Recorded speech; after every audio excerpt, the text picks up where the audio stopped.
Hello, hi, hi everyone. Hello, I'm back.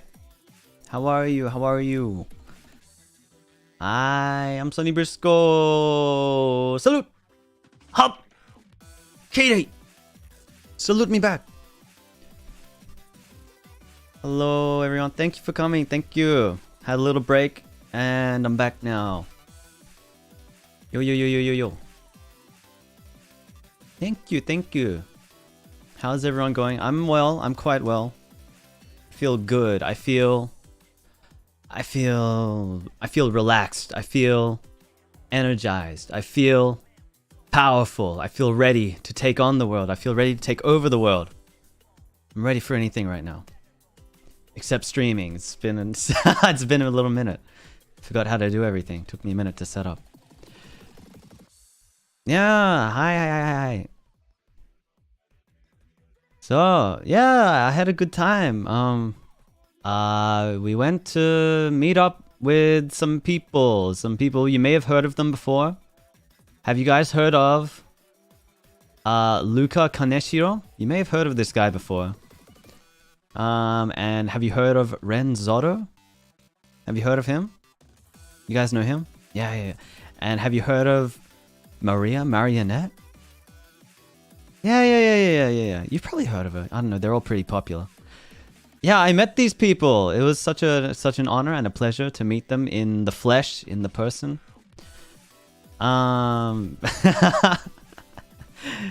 Yeah. I mean, I had met Luca in person before, but yeah, I finally got to meet Maria and Ren. We met up and we went to some amusement parks. We went to the parks of amusement. It's the few places you can do that in Australia. You go to the park and you ride the rides and you eat the churros, and that's what it's all about. At least for me. I don't know what you guys go to those places for. I don't know, when I used to go to Disneyland as a kid, I don't know, I haven't been for a number of years at this point. I guess it was just nice to like go around and look at stuff, right? To just look at the big castle and the big mountain and what else do you do at amusement parks? You watch the parade at night? They let off the fireworks? Yeah? But they don't have Disneyland in Australia. They've only got Movie World, which is the next best thing for some people, at least. Yeah, buy souvenirs. Buying material goods. Look at this guy. Oh man. Oh no, I mean I love amusement parks, but I'm just there for the experience, you know. I don't really need a souvenir. I mean I guess there was a slight exception this time because we all bought hand puppets of animals at the souvenir shop there. But the thing is, that was just for the content, you know. I didn't really need a souvenir, you know. I've got my memories, you know. I don't usually take pictures, but I took a few pictures this time. So I have those. Yeah.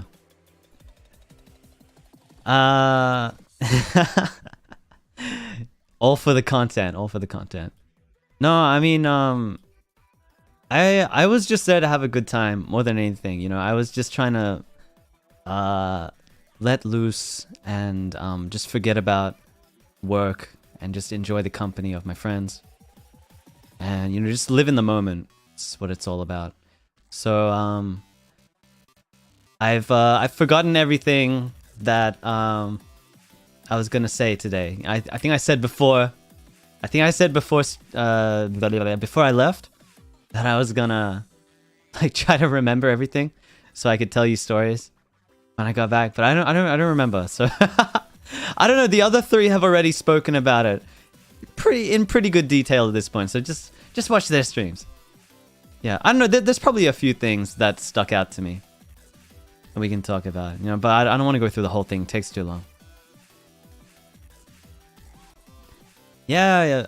So basically, we just decided to let me change the music because we're settling in now. We're settling back in. Don't want to correct their version of things. Hey, we all have lapses in memory and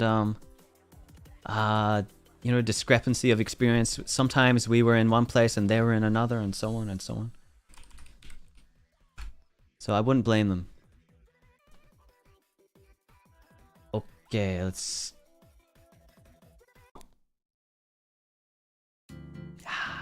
There we go. Chill, we're chilling now. Okay. So, it all started a little while ago.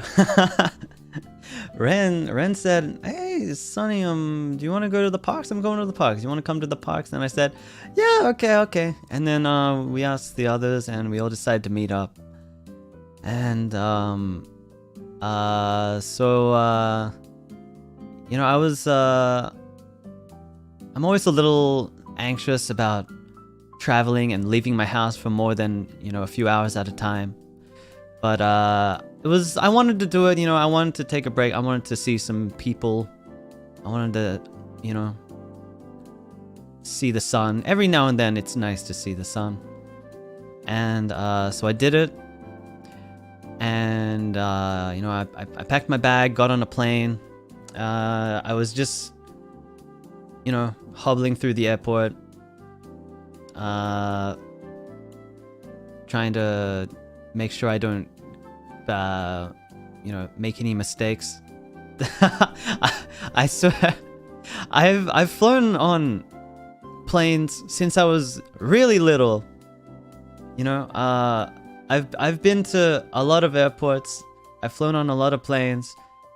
You know, I mean, I think I was accompanied by my parents for most of the times when I was younger, at least. But you know, ever since, you know, I was a teenager, you know, I've been flying on planes myself without much assistance.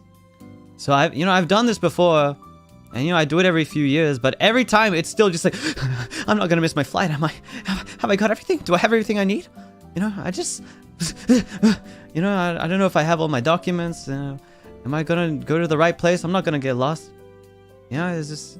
Am I doing this right? You know, is someone gonna think I'm funny? You know, it's just one of those things. You know, do we have any shut-ins here that have the that you know, you get the look? Do you ever get the look when you don't go outside, so you don't know how to behave yourself and conduct yourself outside, right? And so when you finally go outside and you do something a little strange, and then, you know, they sort of look at you like that, you know? And, you know, when you get that, it doesn't feel good, and, you know, it just makes you want to run back home, hide back in your hole. So, you know, if you ever see someone doing something a little funny that, you know, makes you think maybe this person doesn't get out much, please don't give them the look, because it's really uncomfortable and hurtful sometimes. You know, even though you don't say anything, you know, I can see it in your eyes. Okay. So I'm just trying to avoid that at all costs. Try not to do anything weird. And I get on the plane, you know, I'm just listening to Death Grips the whole time. I got my eyes closed. I get on the plane, sit in my seat, turn on Death Grips on shuffle, and just and just let the music take me away. And then I open my eyes after a little while, and I've landed at our destination. And I got one of those, you know, it's time for everyone to get up. You know, everyone's getting up out of their seats and, you know, getting their bags. It's time, it's alright. Hang on.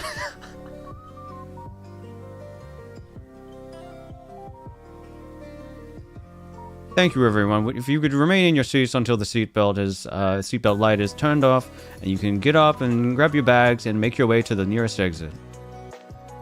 You know? And I waited for that. And then everyone starts getting up and getting their bags. And, you know, we're sort of waiting for the exits to open, right? We're just standing up. We're standing up. Everyone on the plane standing up. And then, I guess we're just waiting for the exits to open. And then I'm just thinking, oh, these people in the front are taking a little while. And then, everyone in front of me starts turning around. They start turning around, and then the person directly in front of me looks me right in the eye. And I just think, oh no, there it is. That's the look. and then I turn around and I realize they open the exit behind us. You know, we enter from the front of the plane, but apparently we exit from the back of the plane. And I just said, oh, we're exiting from this way. Sorry.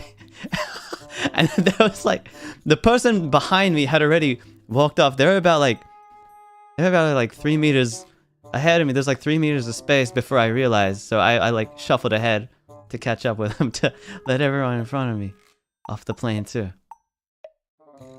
Yeah. Hold up the line. I mean, I held them up for maybe 3 seconds, but you know. Yeah, that was just one of those things. I don't know, maybe I should have taken my earbuds out a little earlier. I don't know. But no, I mean, it wasn't that big a deal. It was just one of those moments, you know. Yeah, and anyway, I mean, that was probably the worst thing that happened the whole time. The rest was smooth sailing. So yeah, I got off the plane, and I called the Uber to the place that we're staying. And you know, it takes a minute, and I say, "Hey guys, I'm almost there." Luca messages me, says, "Sonny, where are you at? I'm almost there." And I'm like, yeah, it's gonna be another minute. Still in the Uber. And I arrive, and I take a picture of the place. There's a big sign that, you know, it says the place, but there isn't very much there. You know, it doesn't look like I was expecting when you arrive at, you know, a kind of place like this. There's gonna be a big entrance, but all there was is just a driveway, and I'm thinking like, how do I get in here? There's no big entrance. So I kind of look to the side and this side. I'm looking for some way to get in. There's no way to get in that's very obvious. Like, you know, you have to have the key to get in. So I think, this is not right. And then I think Mari came down to fetch me, and she took a picture of where she is, and we're both like, oh, that's not right, is it? So I realized, like, no, I mean, it's definitely the right place, but I guess I'm at the back entrance exit. So I realized, you know, the only way around is I gotta walk around the block. So, you know, it takes me like 2 minutes to walk all the way around. And then by the time I'm there, Luca's already there. He's arrived in the time that it took me to walk up to meet Mari. And I didn't realize at first, but apparently he said during the off collab, he said that he was shy. He wanted to wait until I got there before he went to, you know, meet up with everyone. But it took me a minute, so he had to go up ahead. I'm sorry, Luca. It took me a minute. I would have liked to meet up with him first too, but I went to the wrong exit. My bad. Yeah, it's the thing is the GPS, the Uber, the GPS dropped me off at the wrong side of the building. So yeah, I blame GPS. Anyway, yeah, so yeah, I gave Luke a big hug. Pretty sure I gave Mario a hug as well. I don't even remember. But yeah, Maria showed us both up to the room, and she said, "Ah, Sonny senpai, Ren is really expecting you to, you know, slam the door open and say VSF da. So can you do it?" And I was like, yeah, I got it. It's easy. What? How could I possibly refuse my adorable kohai this this honor? So we get to the room. I grasp the handle, Slam it! VTubers! And Ren seemed pretty happy with that, so I'm glad that I'm glad that he enjoyed it, the service that I provided him today.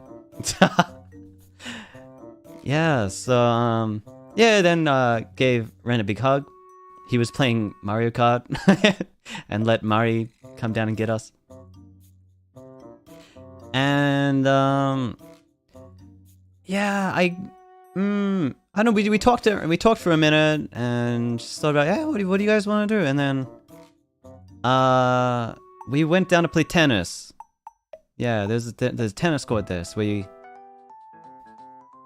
went down and got some rackets and we all played tennis.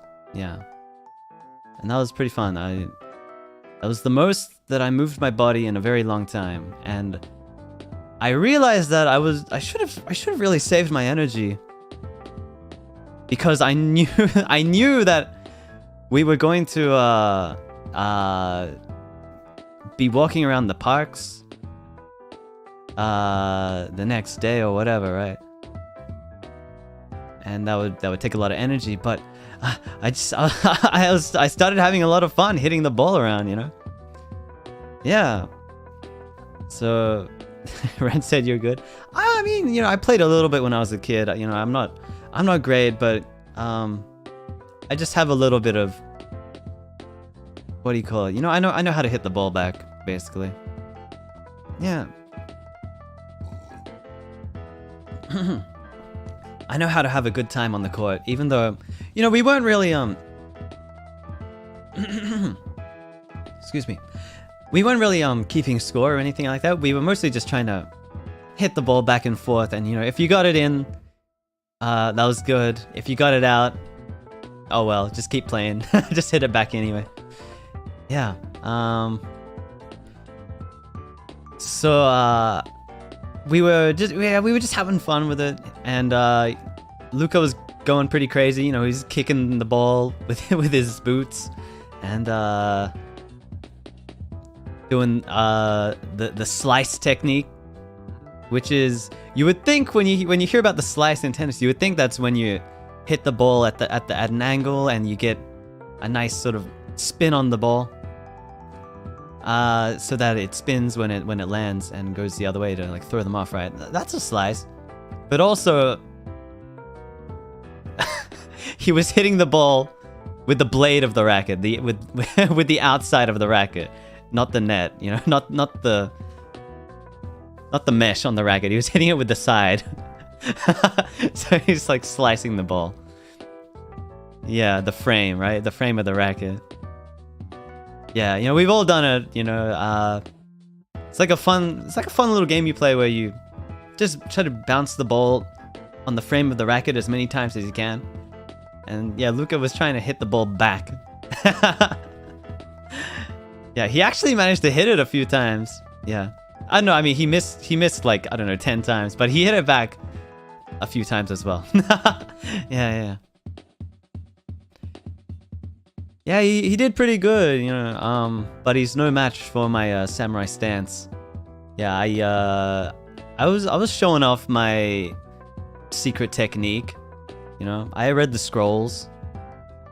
Yeah, I got real deep, charging up the ball, doing a huge squat to charge up the power. You know that the deeper you squat, the more power you charge before you do your serve, right? You know that, right? Yeah, and then throw the ball way up in the air, jump up and reach it and slam it down. It's the most powerful serve in my repertoire, yeah.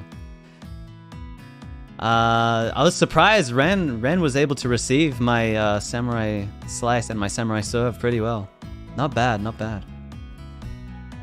He's pretty good himself. Yeah. Yeah, so you know, we're all playing for a little while.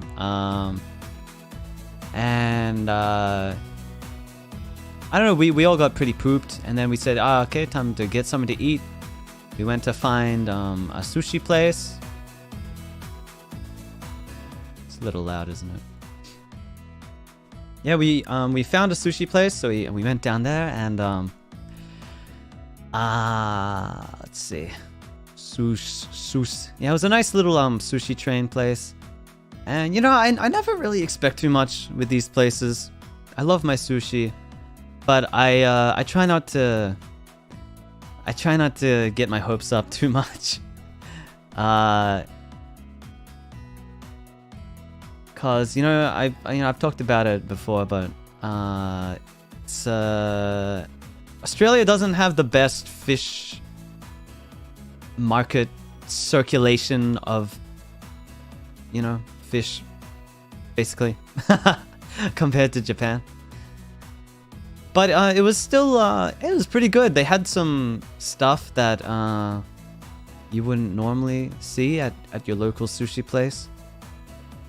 Yeah, they had a nice chutoro. They had pretty good quality salmon. They had hotate. They had the scallop. They had what else they have? Hamachi.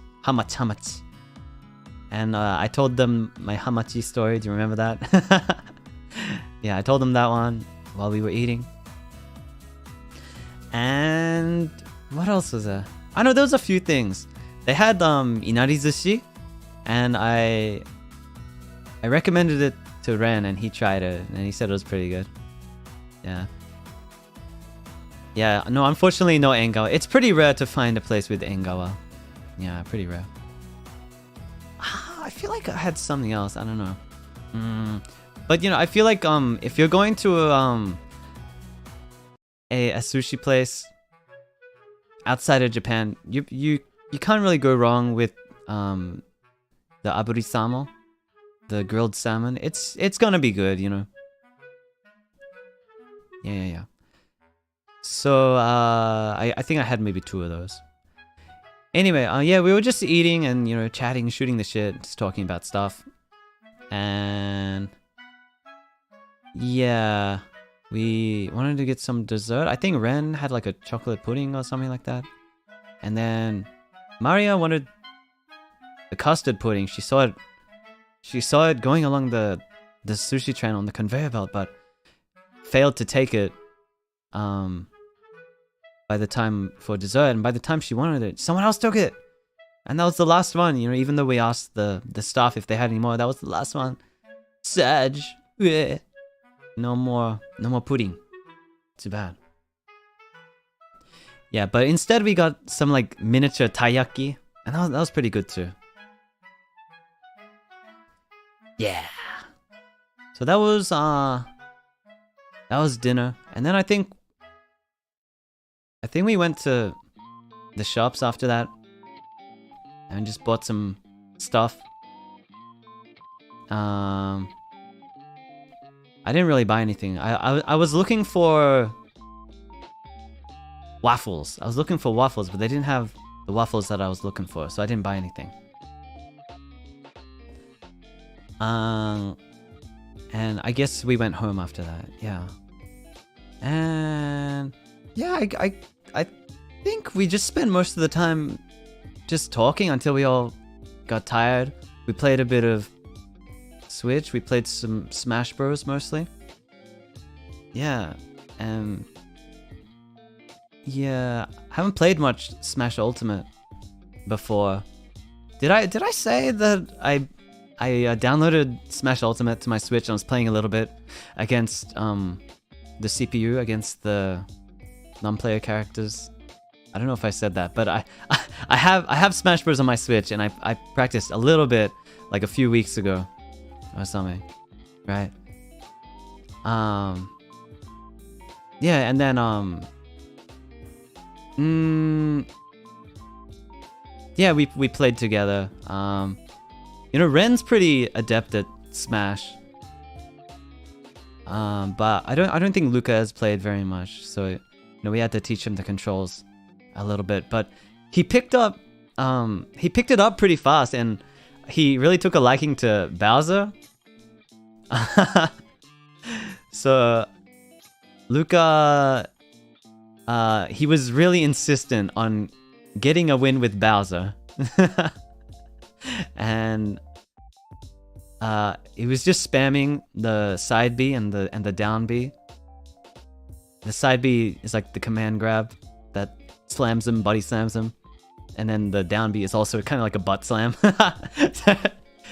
Luca slamming away with Bowser. And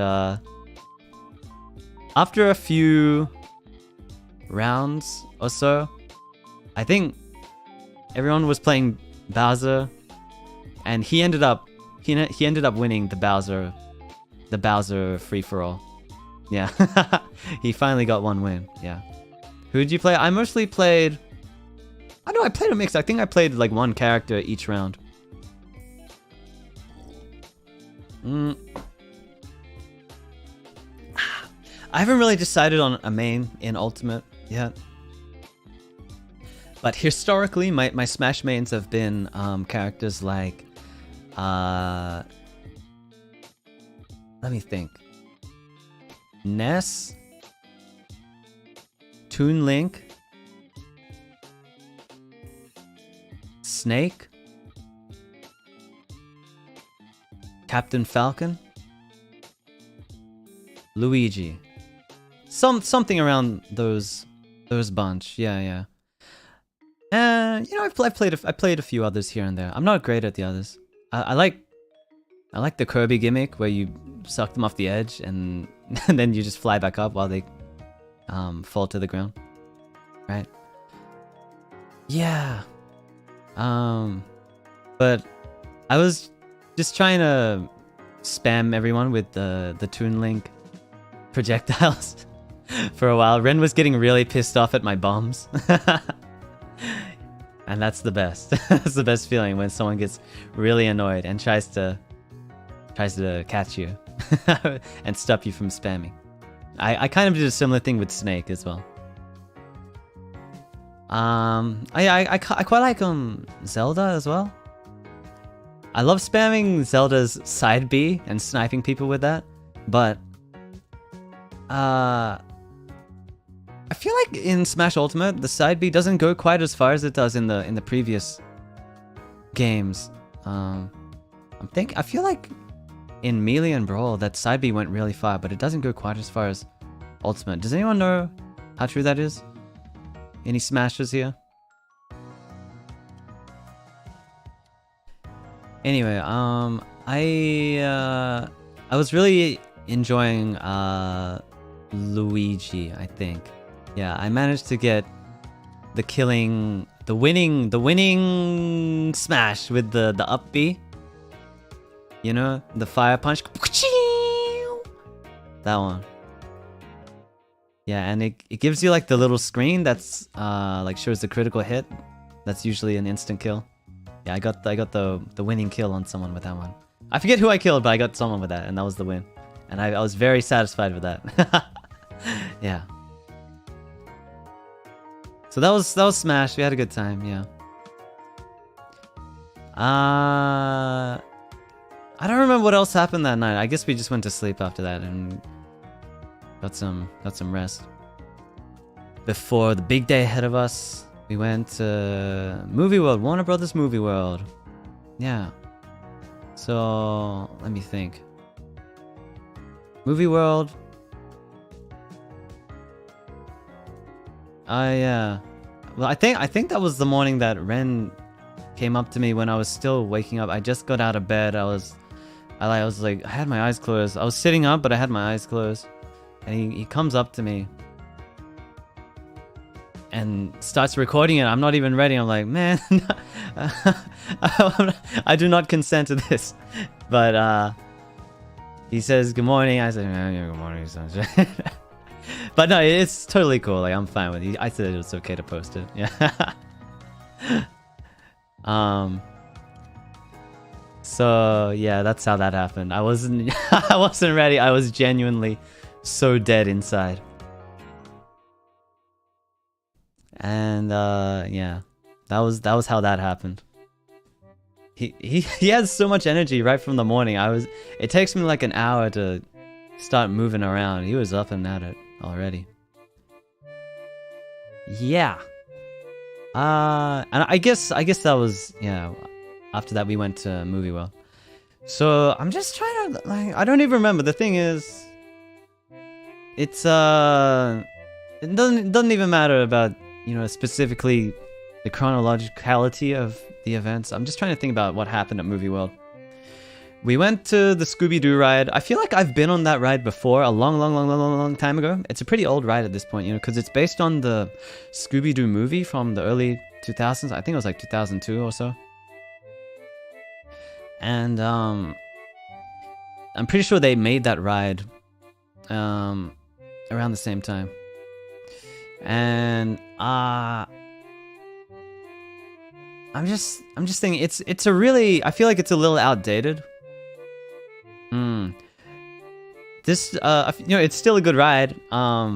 It's just like, it's a pretty small and, do I say entry level ride? I don't know, it's a roller coaster for kids basically. You know, it's nothing that crazy. But it's surprisingly like jerky. Like it'll toss you around pretty quickly if you're not ready for it. I feel like if you're not holding on tight, like you might, you know, what do you call it? Yeah, knock your head around a little bit. Anyway, it starts off pretty easy, and then it sort of takes you up like a little elevator a little bit, and then it sort of turns you around and then starts going backwards before you're really ready for it. Like it's pretty chill at the beginning, and then suddenly the first crazy thing it does is take you backwards really fast. Like it kind of catches you off guard.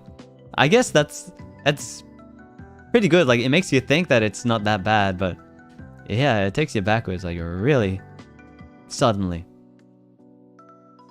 And it's very dark in there as well. It's an indoor roller coaster, so it's very dark.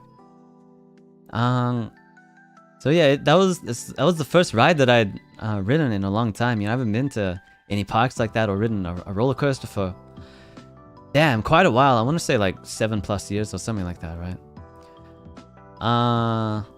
So yeah, did that, and yeah, I'm pretty sure that was the first time Luca had ever ridden a real roller coaster. So I wanted to make sure he was up front, and I think Mari was also up front. Just make sure they had the quintessential roller coaster experience, and make sure they had a good view of the horrors waiting ahead of them. Because, you know, like when you're in the back seat, you know, it's kind of, your view of what's ahead is kind of blocked by the seats in front of you. You don't have that great a view of, you know, exactly what's ahead of you or how fast you're moving and so on. So I want to make sure that I tried to make sure for most of the rides that Luca was at the front, especially whenever possible. Yeah. But the backseat is where all the action is, the physics and inertia. I feel like that's probably true, right? Like, you sort of catch the, what do you call it? All the, like, if you think about a whip,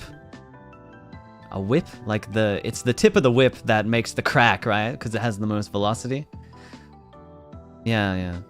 That kind of makes sense, but the visually, the front is the most exciting. Yeah. Yeah, and then when we got off the Scooby-Doo ride, there was apparently a kid. I barely remember this, but I remember Luca talking about it on stream the other day. There was a kid that was crying because it was so scary. I mean, it was pretty scary if you're like a little 4-year-old like this kid was. So yeah, I think we were all just like, aw,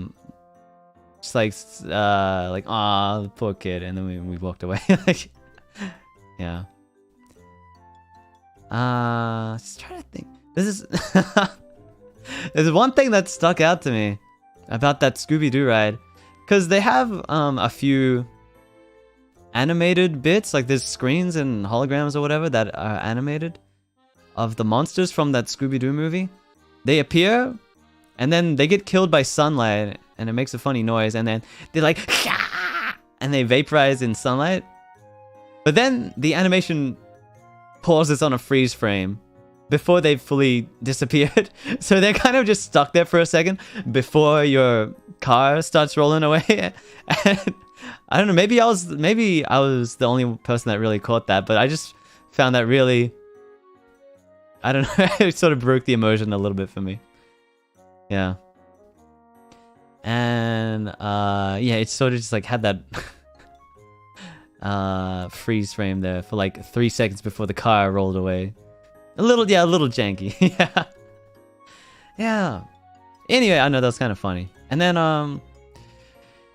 yeah, we kept going. I think the next thing we did, we went to the Batman tower drop thinger.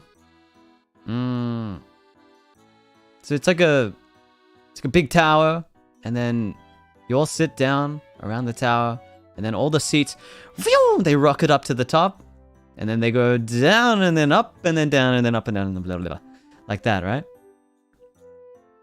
I feel like I have been on this type of ride before. I feel like it's a pretty common type of ride. Am I right? But yeah, this one was pretty intense because I know I hadn't been on many rides this intense for a long time. So yeah, I wasn't quite ready for the G's and the thrill and the speed and the height and the everything. And seems like Mario wasn't quite ready either, because before the thing even starts, you know, they have a little countdown. They raise the seats just a little bit, just very slowly before they count down. And Mario was already screaming. They're like, I'm not ready. Yeah, and then it did the actual countdown, and then it rockets up, and I screamed at the actual rocketing part. Holy shit, that was very fast. I was very scared. Yeah, but it was fun. I liked it. I would go on again. I want to go on again. I would have liked to go on again if we had more time. Thing is, it was a pretty busy day that day. There was a lot of long lines that day. I think each line took like at least 30 minutes. Some of them an hour plus just to line up. And that was one of them. Yeah. So we're all just like sitting in line, watching everyone else ride the damn thing before us. They're all screaming, and we're like, oh shit, sounds pretty intense. And that sort of just like builds up, you know, the anticipation and the anxiety. And the thing is, we were talking about this. It's, in a way, lining up for so long just makes the ride all the more fun and satisfying, because you're sitting around doing fuck all for, you know, God knows how long. And then, you know, you're so understimulated. By the time you get on the ride, it's just throws you to the other side of the spectrum. You're so, like, full of adrenaline and, you know, whatever. And you're having the time of your life. It just, like, throws you for a loop, right? Yeah. So that one was pretty crazy, the Batman Tower. Very fast. I was screaming. I was scared. I feel like the rocket on the way up was actually scarier than the drop on the way down. I don't know, there's something about it. Maybe it was just the pure speed. This when you go down, you get that kind of feeling of your stomach, like, I don't know. It's like your guts float. Do you know what I mean? Your stomach drop. I guess when you go up, your stomach drops, but when you go down, your stomach floats. Does that make sense? Actually, I might be confused about something, but it's you get a weird gut feeling, right? Yeah, you get the butterflies, and I definitely got that a lot on the way up, but surprisingly, not that much on the way down. I think it doesn't go quite as fast on the way down, honestly. Yeah. So that was Batman. That was fun. And then I think the next one was the Green Lantern. And yeah, we were lining up, and they have these cool comic book cutout art statue walls things. I don't know what you call it. It's like a mural, kind of?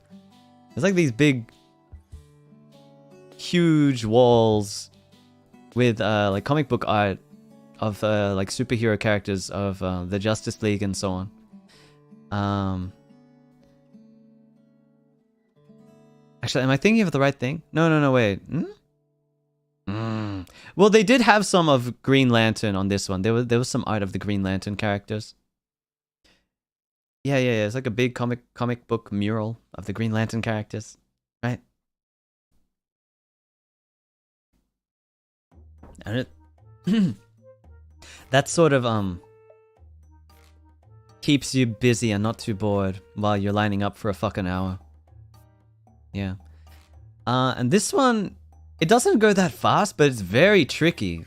Like Green Lantern, it has a lot of twists and turns, and it's very, what's the word? Very dense, very, something about it, I don't know. Very intricate, very intricate. Yeah, at the start, it takes like a good minute to get up the ramp at the start before it drops you. And the thing is so fucking loud. Like, it has the little notches to like slowly crank you up to the top of the slope. It's like, and we got to look at the machine after we finished the ride. It's like a big fucking thing. It's like a big, I don't know, like gear chainsaw contraption, right? And yeah, it sounds very loud. It's like and it carries you all the way to the top, and then and you start flying away. And it has so many very sharp turns, very sharp turns. And then I swear this thing, it goes upside down for a good 3 seconds or something, right? Like, it carries you upside. It's not even going that fast, but it holds you upside down for like 3 seconds, like, and then it loops back around and takes you back up, forwards, upright. And zooms away. And I saw that part of the ride, and I was like, this is the upside down part. You know, the upside down part isn't even that scary, honestly. But what's scary is when you're facing directly towards the ground. You know, rather than being upside down and, you know, facing forwards, except you're upside down, facing directly towards the ground, like a direct vertical drop. That's what's fucking scary, and that's what it did. Yeah, so it did that, and then there was a second loop-de-loop that takes you upside down, and that one I didn't see that when I was lining up. I was like, oh shit, I wasn't ready for that. That one was even scarier than going upside down the first time. Yeah. So it was very tricky and had a lot of sharp turns. It doesn't go that fast, but there's a lot of stuff that catches you off guard on that ride. Like, even the Scooby-Doo ride has a lot of sharp turns. Like, it has like the Akina Mountain 5 consecutive hairpin turn drift, like an initial D, and that thing, like on the Scooby-Doo, like throws you like like that. Like and the Green Lantern kind of does the same thing a few times, except you're fucking sideways. Like, Scooby-Doo, you're pretty much upright the whole time. It just turns really sharp. But yeah, Green Lantern like takes you sideways and upside down and all kinds of shit. Really, really fast, really sharp. Yeah. That one was fun. I quite liked that one. It was a little crazy, a little topsy-turvy, but I like that one. Yeah, and then after that, I don't know, I think we had a little break.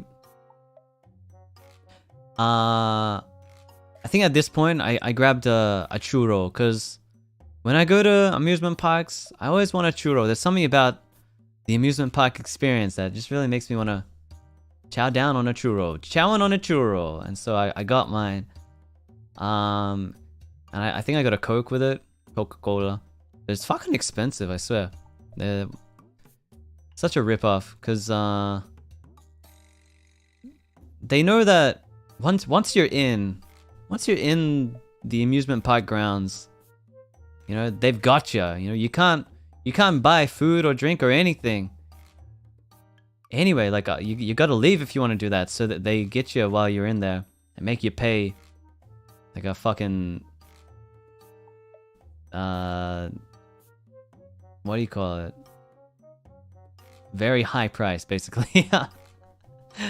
For everything. Yeah, but it's worth it. For the churro, I'll take it. Anything for a churro. I love churro.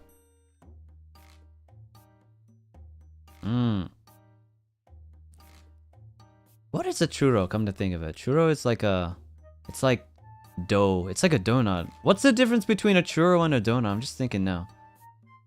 Churro. Long donut. It's deep fried, but a donut's deep fried too, isn't it? I mean, I guess the shape, obviously the shape is different, but what's different about the dough? It's got to be a different batter, right? I feel like the donuts are more airy and the churro is more dense. Churro, same ingredients as shoe. It's churro dough. Churro, no yeast. Ah, that must be why. No fucking wonder. Yeah. Cause that yeah, that would explain why the donuts have more air in them, cause they rise. I see. なるほどね. I understand. So this is the truth behind the churro. Thank you. Yeah, but I love a good churro. I always get one when I go to amusement park. And then after that, I think at this point we were lining up for the Superman, which is one of the most popular rides there. I think, anyway. I should mention that there's one ride, I forget exactly what it's called, but it's like the log ride, where you ride on a log that floats on the water, and you go through some like Wild West mines or whatever.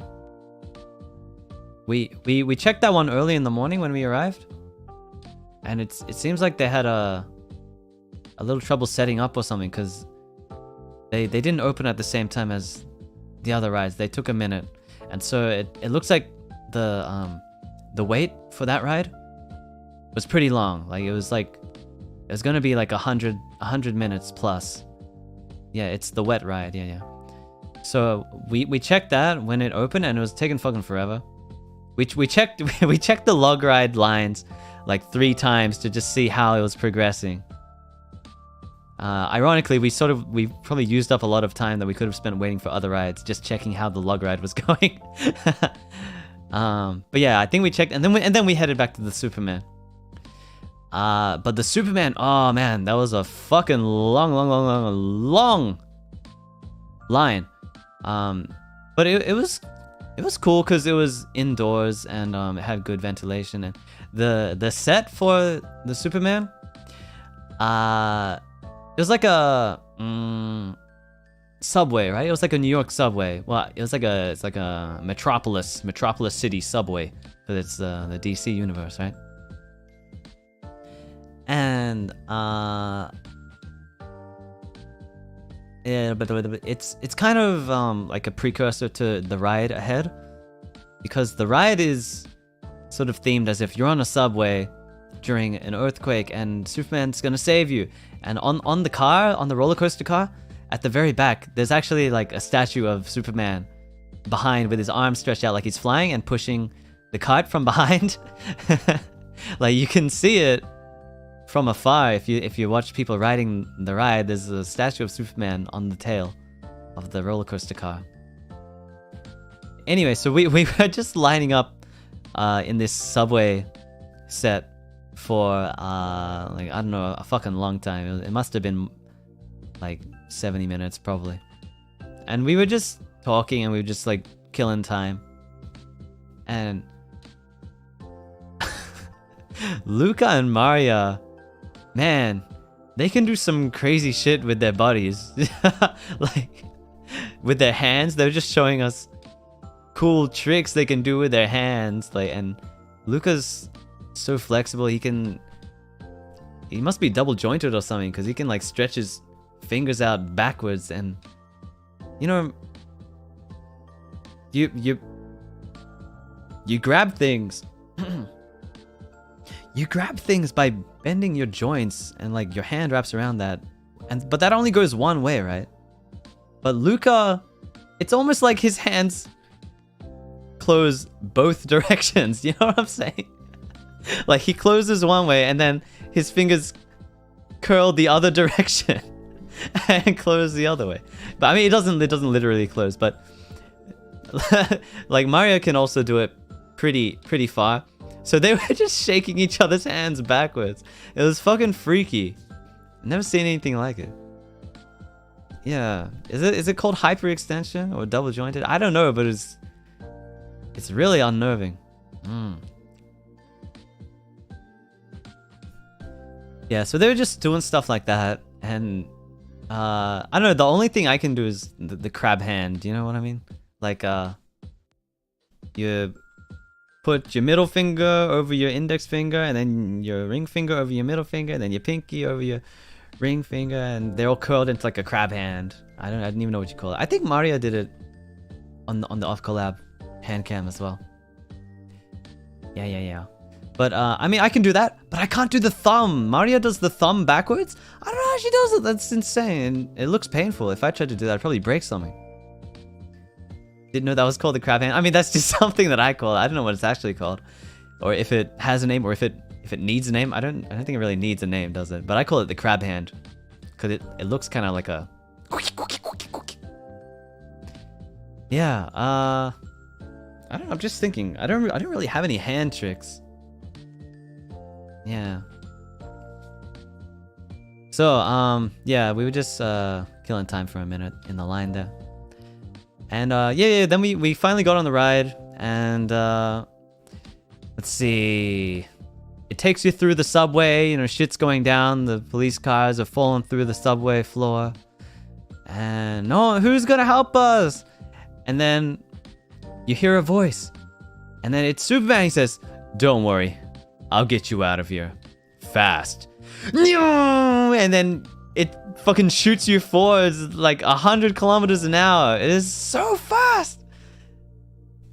It's crazy. I think that specific moment was the scariest part of the ride, when you just rocket straight forwards really fast. It's insane. Yeah, but we kept saying like, you just need to push me out. We're stuck in the building. That's all you need to do, is push us out slowly. Like, why do you have to do it fast? And why do you have to take us, you know, on these loop-de-loops and up and down and through another hole in another building that's like half a kilometer away or whatever? Why do you need to go that far? All you need to do is take us out and land. But no, he's got to get us out fast and take us for a ride while he's at it. Yeah, he's just showing off. He's Superman. Yeah. But I really enjoyed that ride. It was fun. Is fast. It's very fast, and had some cool, cool. What do you call it? I don't know. Just cool structures. The way that the ride was designed. Yeah, it was fun. It was a fun one, and it was really intense the whole way through. Like, it wasn't particularly long. It didn't last very long because it was going so fast. But the whole way through, it was just non-stop excitement. And I like that. It was cool. Yeah. Butt clenching. Yes. Yeah, we got off, and I kind of needed a minute. Like, I felt a bit lightheaded after that, because on all of these rides, really, but especially this one, think about think about the G forces being exerted on your body and your blood, all the blood flow in your body, like being collected in one end of your body and then the next, up and down, up and down. So yeah, I felt I felt a little lightheaded after that one. You know, I was fine, but I think we all needed a minute after that one. Yeah.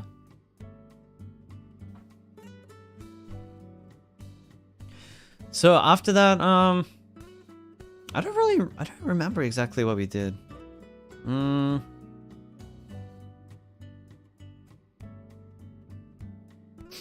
I feel like we got lunch or something. Did I get lunch? Fuck, I don't even remember if I got a proper meal. No, come to think of it, I don't think I got a proper meal. I was just running on churros the whole time. Yeah, but we went to this like car drifting show. I know it was kind of weird, and I don't know, the whole what do you call it? The whole idea of the show is that like, oh, we're gonna make a movie. Watch us make a movie in real time. We're gonna put on a show for you. And they had like this story, and they got the audience involved. And what do you call it? They like record audience members and like cut it together, and then they have the cars drift around the little course there. And I know the drifting was pretty cool. I liked seeing that, and you know, they were doing some stunts. They were doing a few jumps here and there. They like get the car on 2 wheels on the side. I like that. It's sick. Yeah, but the whole story thing they had going on was lame. Like I feel like that must have been a program they developed 20 years ago, and they never changed it ever since. They just kind of keep that. Yeah, I feel like they could update or modernize it in some way. Come on. Yeah, I mean, it's fine, right? You know, it's fine, but it was pretty lame. Just saying. Yeah, and before the actual show, like while you're waiting for everything to set up, they have a dance cam, and they play music, and they have cameras that like show the audience on all the bleachers on the big screen in the middle. And they're just playing music. Everybody dance now. Dun, dun, dun, dun, dun. And they just like scroll the camera around the audience and show everyone. And everyone like is just dancing and stuff. And they keep picking on people. Whoever's running the camera on that thing, they keep targeting specific people. Like there's just one guy trying to eat his hot dog. They zoomed in on him like 3 times. And then like even after they turn off the camera, like, and you think it's done, they open like a tiny little window, and they keep showing him again. And, like, the poor guy, let's just let him eat his hot dog in peace, for fuck's sake. Yeah. I'm so glad it wasn't me. I'm so glad they didn't point the camera at us. I wouldn't have been able to live with myself. I swear I would have just put on a straight face and make it so boring to have the camera on me, so they would put it on someone else instead. I would have just been like...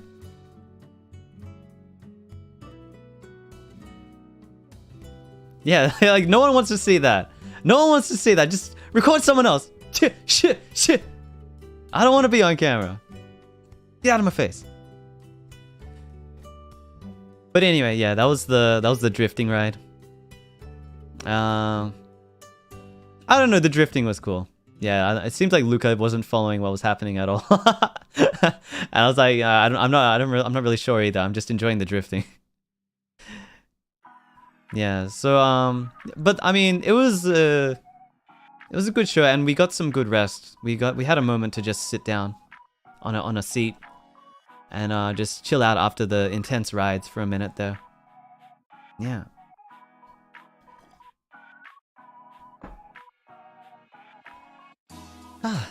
And what do we do after that? I don't know.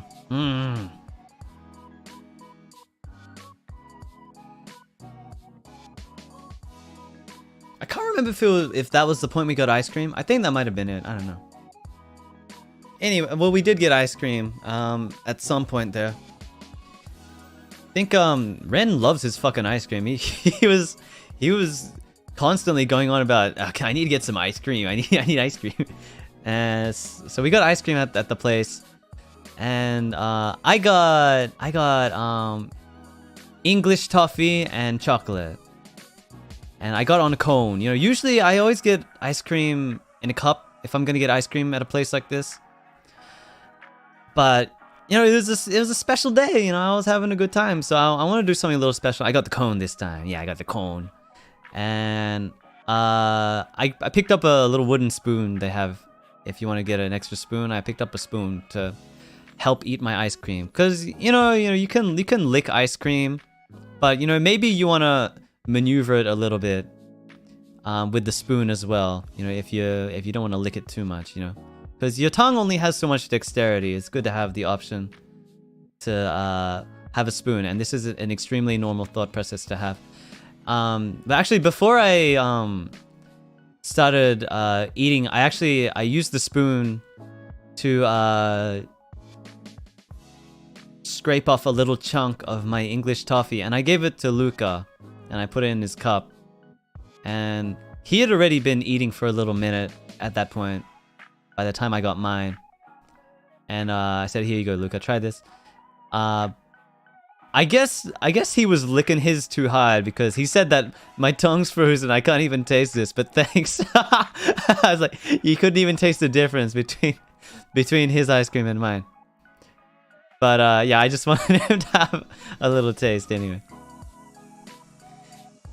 So yeah, I was enjoying my ice cream.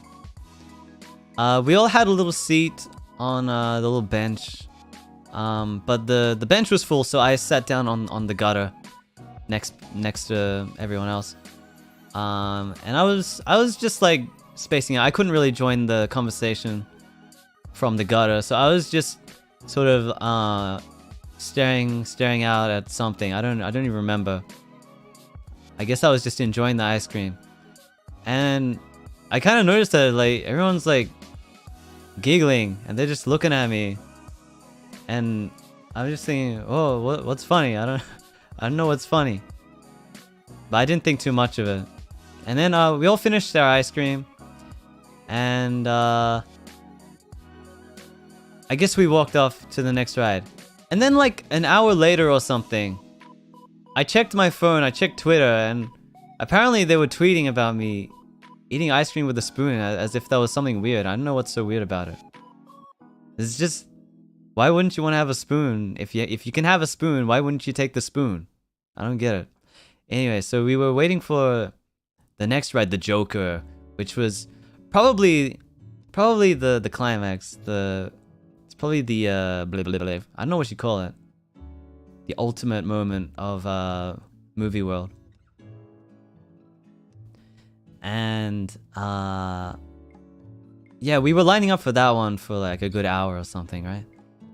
And yeah, this is another one where they had a lot of murals, comic book art on the walls, and of the Justice League and stuff. And we were just enjoying the art and talking about stuff. Yeah. And all of us were just like watching the people ahead of us take the ride and just saying, damn, this looks crazy. And just, yeah, again, just, yeah, and whack, whack, whack, whack. Gonna ride on the ride soon. And then we finally got it. We noticed that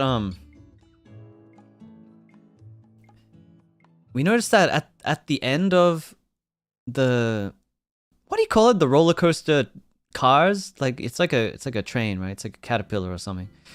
At the end, at the tail end, the seats at the tail end of that thing are backwards. They're facing backwards. Yeah, of the cart, the carriage, whatever you fucking call it. It's facing backwards. And at one point, there was like a huge man strapped in on the back. But there was also a tiny little girl right next to him. I'm gonna assume that it's parent and child, right? But we were just thinking like, So what's the deal? Is this the tiny kid that can barely fit in the seat, egged the dad on to get on the back seat? Or is this the dad forcing the child to experience this horrible extreme experience that like even like an adult would probably, you know, have trouble with? Maybe it's both. Maybe they agreed and they both said, hell yeah, let's get on the back seat that goes backwards, and it would be a lot more intense and scary than the regular experience. Yeah, I mean, I'm gonna guess it's the kid, right? Yeah. Apparently you have to pay like an extra fee to get on the back seat though, so yeah. We were thinking like, I kind of want to try that, but I ain't paying the extra fee for that. Fuck that. I don't even know if I'm gonna like it. Yeah, anyway. So we get on the ride, and this thing, the Joker, oh man, this thing is fucking wild. At the start, you know, it taxis you for a little minute. It starts taking you up the slope. As you know, I feel like a lot of roller coasters start with a big climb at the start to get you started, right? It's got the crank, the slowly climbing up to the top before the big drop. And at the top of the top of the slope, there's like a, I don't know what you call it, but there's like a frame made out of metal that forms the Joker's face, right? And at nighttime, we saw on the way home, at nighttime it lights up and his hair is green and his lips are red and so on. And it's like a pretty cool little structure, whatever it is. There's the Joker's head at the top. And so yeah, it just takes a minute climbing and climbing, and it just keeps going. And you know, Luca was so scared. He's like, why am I here? What am I doing? He's scared out of his mind. And we're just slowly making our way to the top before what we know is going to be the craziest ride of the day. And then you finally get to the top. And then, I swear to God, it's a 90-degree direct drop. Vertical drop straight downwards. Straight to the floor. You're flying at the floor, no stopping. You can see the car park with all the cars. And it comes into your vision and just like it's like you can see the car park completely fill up your vision. It looks like you're gonna fall directly onto someone's car. I swear to God, I was yelling my lungs out because I was terrified. It was really fucking scary, and it just goes so fast. Yeah, I definitely had butterflies in my stomach. I was screaming. I tried to keep my eyes open the whole time, but I think I had to close them at a few points. It was very scary. You know, I really felt like I was gonna splat onto the ground. And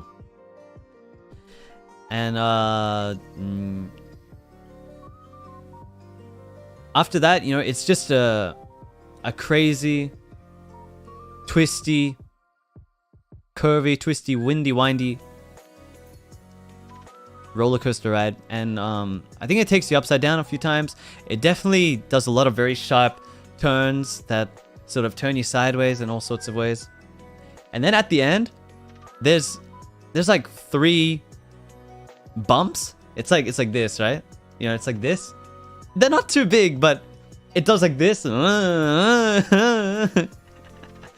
Like a few times in a row. And every time it does that, like, you can feel your butt being lifted from the seat. You're actually flying for like a small moment, for just a second, as you go up and down, like.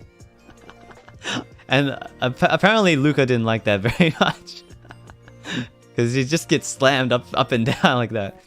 But yeah, it really feels like you're floating for a minute there. I kind of like that. It wasn't that like fast or crazy, but I just like the feeling of like flying like that. I like that. Yeah. And then after that, I guess it just slows down and stops, and you get out, right? Would you try it again? Yeah, I wanted to go on it again actually, but they already closed the ride by the time we wanted to try it again. I think it was time to go home. Yeah. No, I think it was Luca and Mari at the front of that one as well, if I'm not mistaken. Yeah, it seemed like Mari was also pretty scared. And Ren, I don't recall. I think he might have been next to me or behind me. But Ren loves his roller coasters, so he was he definitely enjoyed that one a lot. I think he wanted to go again. I think he was very insistent on going again, but we couldn't. Yeah. I think after that we sort of chilled out a little bit. That one, oh man, that one I really felt lightheaded after that one. Definitely needed a minute. So I think we went on the log ride, I don't know, again, the Buffalo Bills Wild Log Ride. We went on that one at the end. Cause that's pretty chill. I quite like those ones. Cause it's not, they don't fly around or anything, but they're just chill, and you enjoy the atmosphere and the props that they have set up. It's like really, you're really going through the Wild West. There's a little ghost town with bones lying everywhere. There's like little cinematic moments. There's a geyser with a water fountain that makes a loud fucking noise, like Old Faithful spraying water out.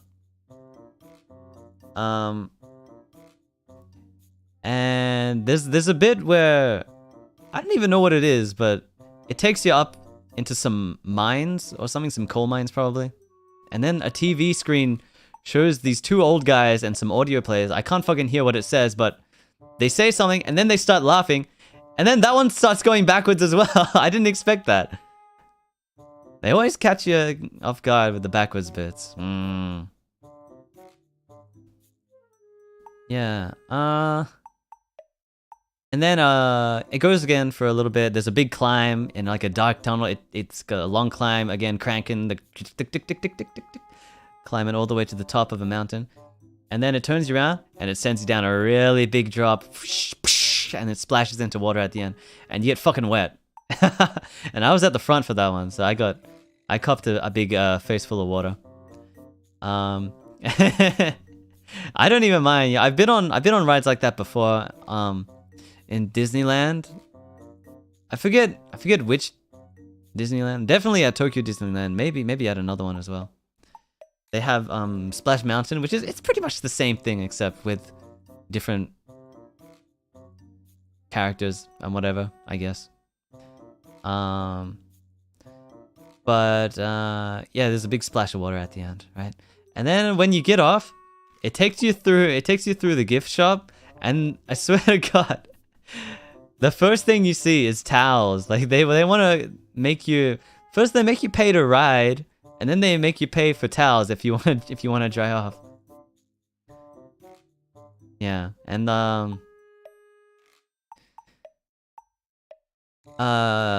we didn't buy them, but we made our way out, and then I swear to God, these people,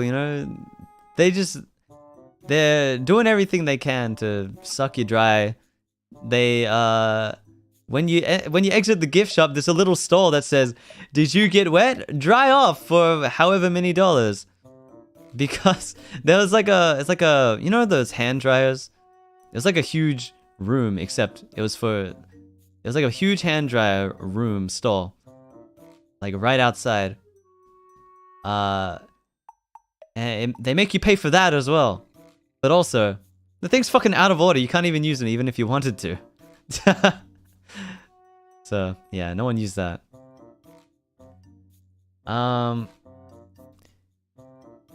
Yeah, but I guess at this point we sort of made our way home. I can't think of anything else.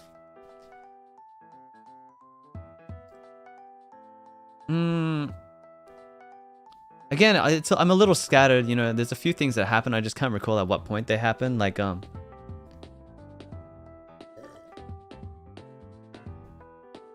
we were just chilling out. And all the movie characters come out. You know, we got Batman. There's like a photography session. You pay $50 to take a picture with Batman and the Batmobile, and Robin's there too if you like Robin. And we had a few little kids lining up to take pictures with Batman and Robin and the Batmobile. And damn, it's a steep price. Yeah, you know, I mean, pay 50. It's mostly, I guess it's like they get you a proper photographer and you pay for a good photo, right? But yeah, it's on a pretty steep price for a photo with Batman. I guess the Batmobile looked pretty cool for what it's worth. But anyway, you know, we were just sitting by on the sidelines and watching these kids, but oh man, the kids taking the pictures, they were so cute. They looked so happy. They looked so, you know, not a single impure thought. They were really just there to, you know, have a good memory and pose with their hero Batman. And you know, I almost brought a tear to my eye seeing this little boy. He was so happy. He had the most genuine smile on his face, taking the picture, posing for the cameraman. Yeah, I really liked it.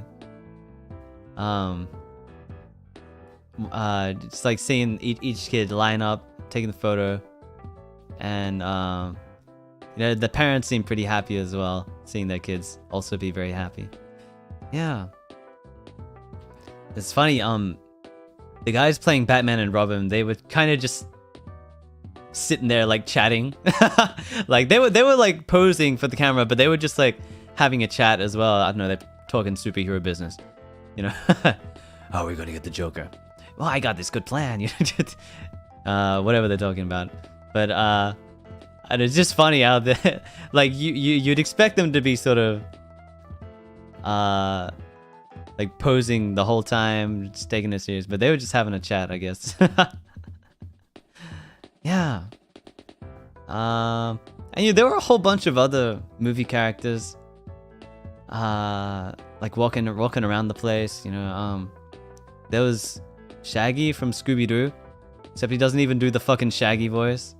You know, I fucking said, you know, like I can't even do a Shaggy voice. You know, I've never done it before, but if you're doing the fucking job, you could try. You know, just try a little bit. You know, it's the most you can, the least you could do.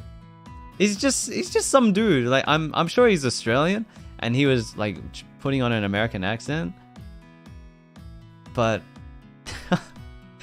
like, yeah, like a little fucking effort. Come on, the kids can tell, right? Surely. Yeah.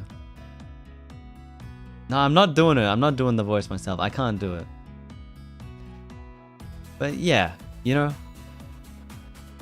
Yeah, your job is to become Shaggy. Like, fucking try to do the voice. The Joker was doing a fucking ace job. You know, he's giddy. He's being very mischievous and tricky, talking to the kids, and you know, being a little bit mischievous and evil. And you know, he's going around talking to people, and really playing his part. He's really living his best life. He was being the Joker for sure. And here's fucking Shaggy, just like, hey, I'm Shaggy from Scooby-Doo. Like, for fuck's sake, man. You can do better than that. Yeah. Anyway. I can't forget if there was anything else at Movie World. Am I missing anything? Does anyone know if I'm missing anything at Movie World? Dream World, all the DreamWorks stuff was the next day. I'm just thinking about Movie World. What else happened at Movie World? Kids these days even know who Shaggy is? Well, I'm sure they do. If they go into Movie World, they must know, right?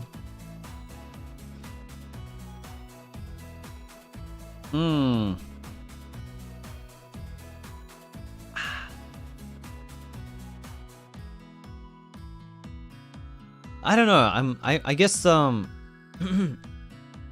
guess that's about it. All right. Anyway, so yeah, we We grab an Uber home. I think everyone's pretty pooped at that point. You know, we're all in the Uber, falling asleep, and then on the radio comes that song. You know, Somebody That I Used to Know. Like, I think we were riding for a minute. Everyone had like been closing their eyes, getting some rest for a minute. We're like 2 minutes away from getting home, and then like no one has said a word for like a good like 10 minutes or something. Everyone's got their eyes closed, and then the chorus comes up, and I'm just like, but you didn't have to cut me off. And then I think that woke up Luca. And yeah. Nah, we had a little laugh. Just break the silence after 10 minutes. Yeah, I couldn't help it. It's such a good song. I had to sing it. Yeah, and I think we got pizza for dinner that night. I forget if anything else happened. I don't know. We got pizza. And I guess we were just talking the whole time. I can't remember specifically what we were talking about. You know, we're talking like VTuber stuff.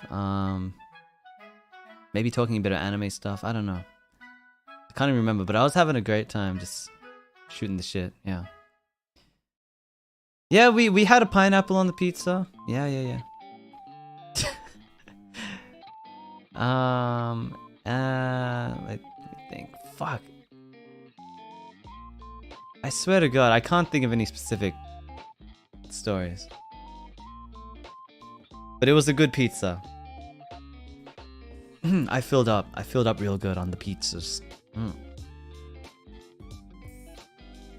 Yeah, and then yeah, I think I went to bed pretty early, and I was tired. I was already sort of dozing off while we were talking, so yeah, I went to bed. I don't know what the others got up to. And then the next day we went to Dream World, which is another park. Let's see.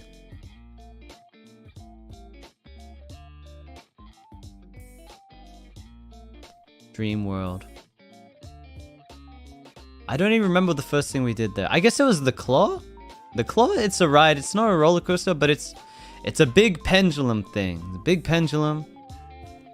And you sit down, and then it picks you up and swings you back and forth like a pendulum. And it takes you not all the way upside down, you know, it doesn't do a full revolution, but it takes you like, you know, almost all the way upside down. I mean, you're upside down pretty much. Yeah. Yeah. And that one was very scary, you know. I think I was screaming on that one as well. Yeah. I don't know. The thing that I remember the most about that is seeing a lizard. It was a water dragon. It was a water dragon.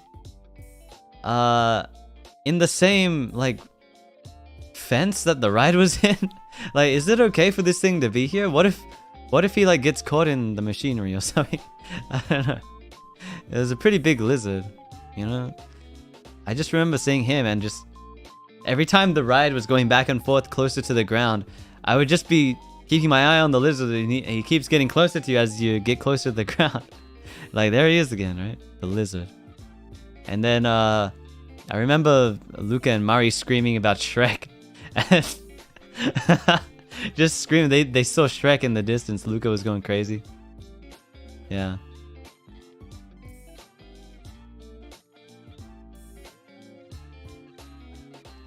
But I didn't see him. I was looking for him, but I didn't quite see him. I know. Maybe I was focused too much on the lizard. I didn't see him. Yeah. And then we went on another ride, just a basic roller coaster. This one, I don't even know what it's called, but the fucking harness for this thing is so uncomfortable. It like straps you down real tight. And it stretches your shoulders out. Make sure you have good posture. It's the posture check roller coaster. Really straightens your back out.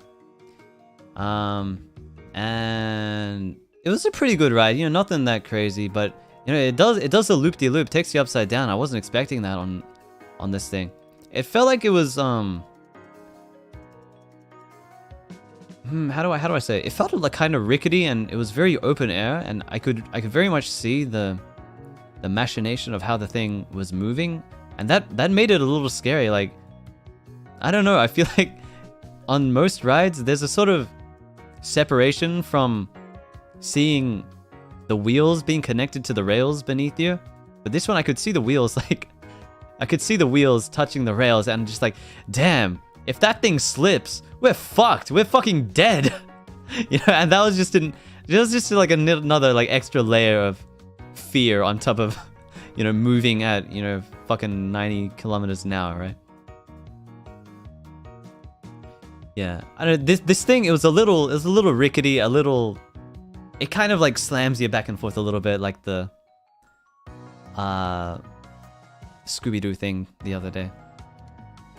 I quite liked it, you know, not the best. I didn't really want to go on it again, but I know it was fun enough. Yeah. So that was that. And it's funny, it started raining when we were riding that thing.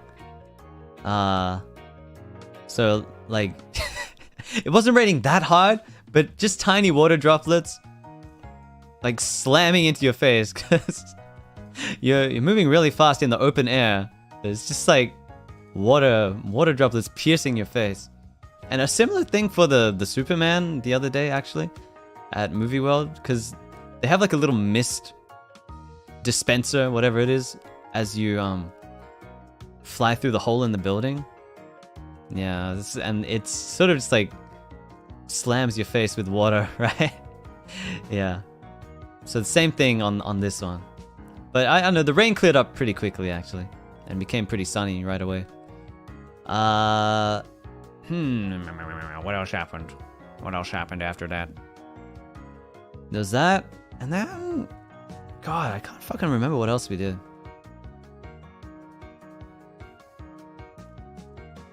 I don't know, we were going around a while. We went on... It was probably the Kung Fu Panda thing after that, if I'm not mistaken. I don't actually know.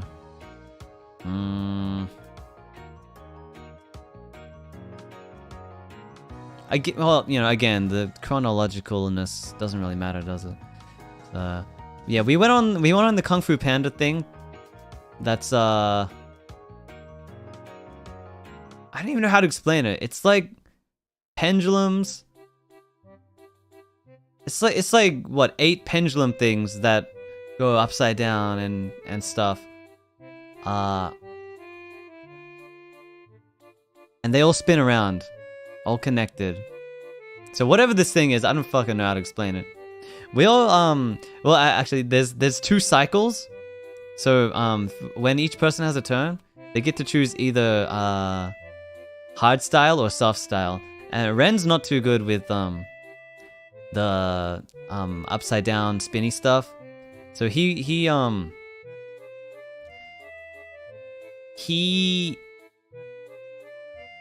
chose the soft style and went ahead of us. It looked like he had a good time. And then he went to have a little rest while we were yeah, me, Luke, and Mari were getting in on hard style. And we get in our seats. And the thing's like already like kind of uncomfortable. Everyone says like the announcement, you know, over the intercom or whatever. It's like, okay, the harnesses are coming down now. 3, 2, 1, and we're thinking, oh, okay, here comes the harness.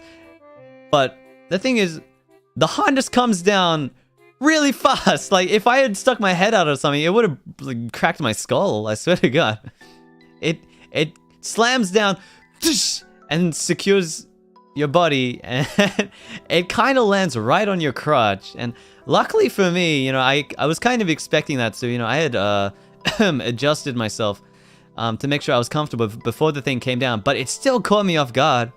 It comes down really fucking fast and slams you in the crotch, right? And I didn't cop it that bad, but Luca sounds like he didn't have the best time on that one. Yeah. And so, yeah, the harness comes down, and I'm just think, what else?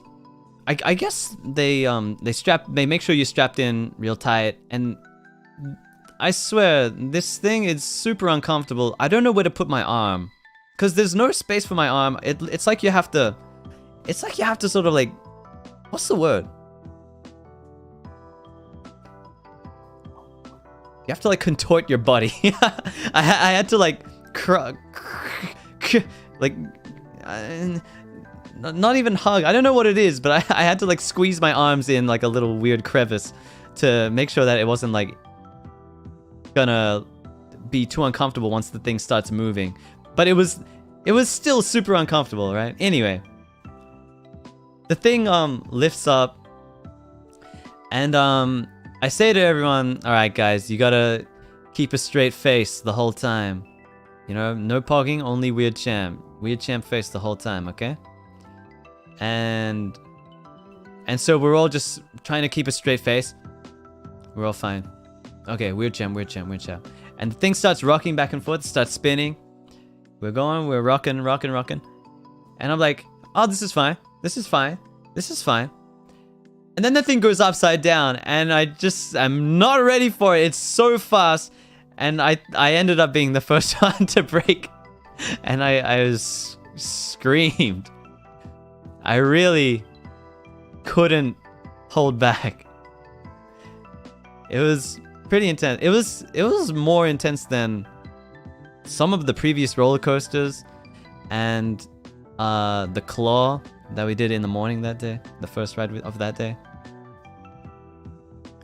And then the thing is, it starts doing revolutions and going upside down, and it stays upside down for a second, and then it spins the other way and starts doing the same thing even faster. And it was really, really intense. The G forces.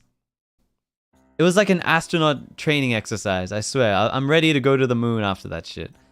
But the the harness plus the G forces pressing you down, fucking putting so much pressure on the family jewels that, yeah, by the time we all get off, yeah, me and Luca are just holding our nuts, just saying, oh god. Yeah, Luca especially copped the worst of it. He's like, that was torture. I ain't going on that again. Yeah. Seems like he didn't have a good time with that one. But I mean, I don't know, it was fun. Yeah, I could have gone on it again. I would probably need a minute though, because it was one of those things, again, that just like your blood flow just all rushes to your head with all the way it's like, you know, all the gravity. All the G's pushing all the blood to your head. Yeah, so needed a minute after that one. Yeah, and then we met up with Ren again. And I think at that point we went on the bumper cars. Kung Fu Panda themed bumper cars. Hang on.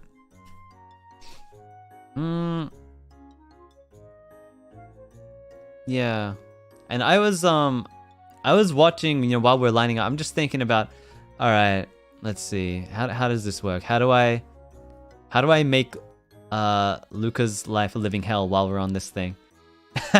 And so, like, I whispered around, all right, we got to target Luca, Karen. And he's like, oh, okay, got it. I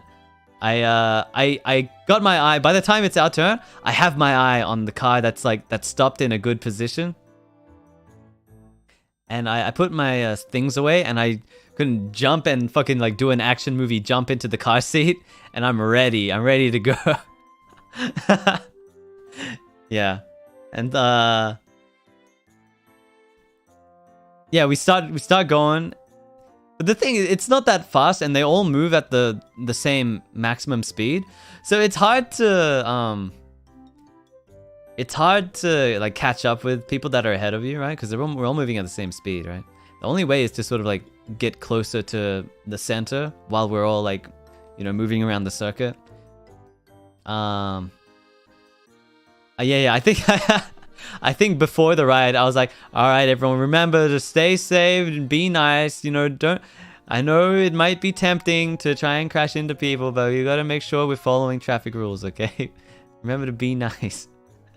But I wasn't gonna be nice. I knew I wanted to crash into everyone. Yeah, anyway, once we start going, like, I'm just like I'm trying to catch up with Luca, who's a little bit ahead.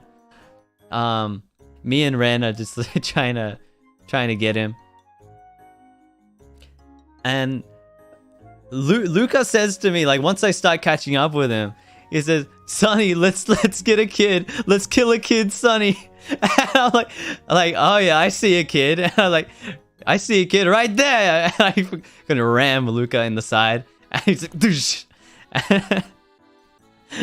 And I think like at I don't know, it gets a little chaotic at some point.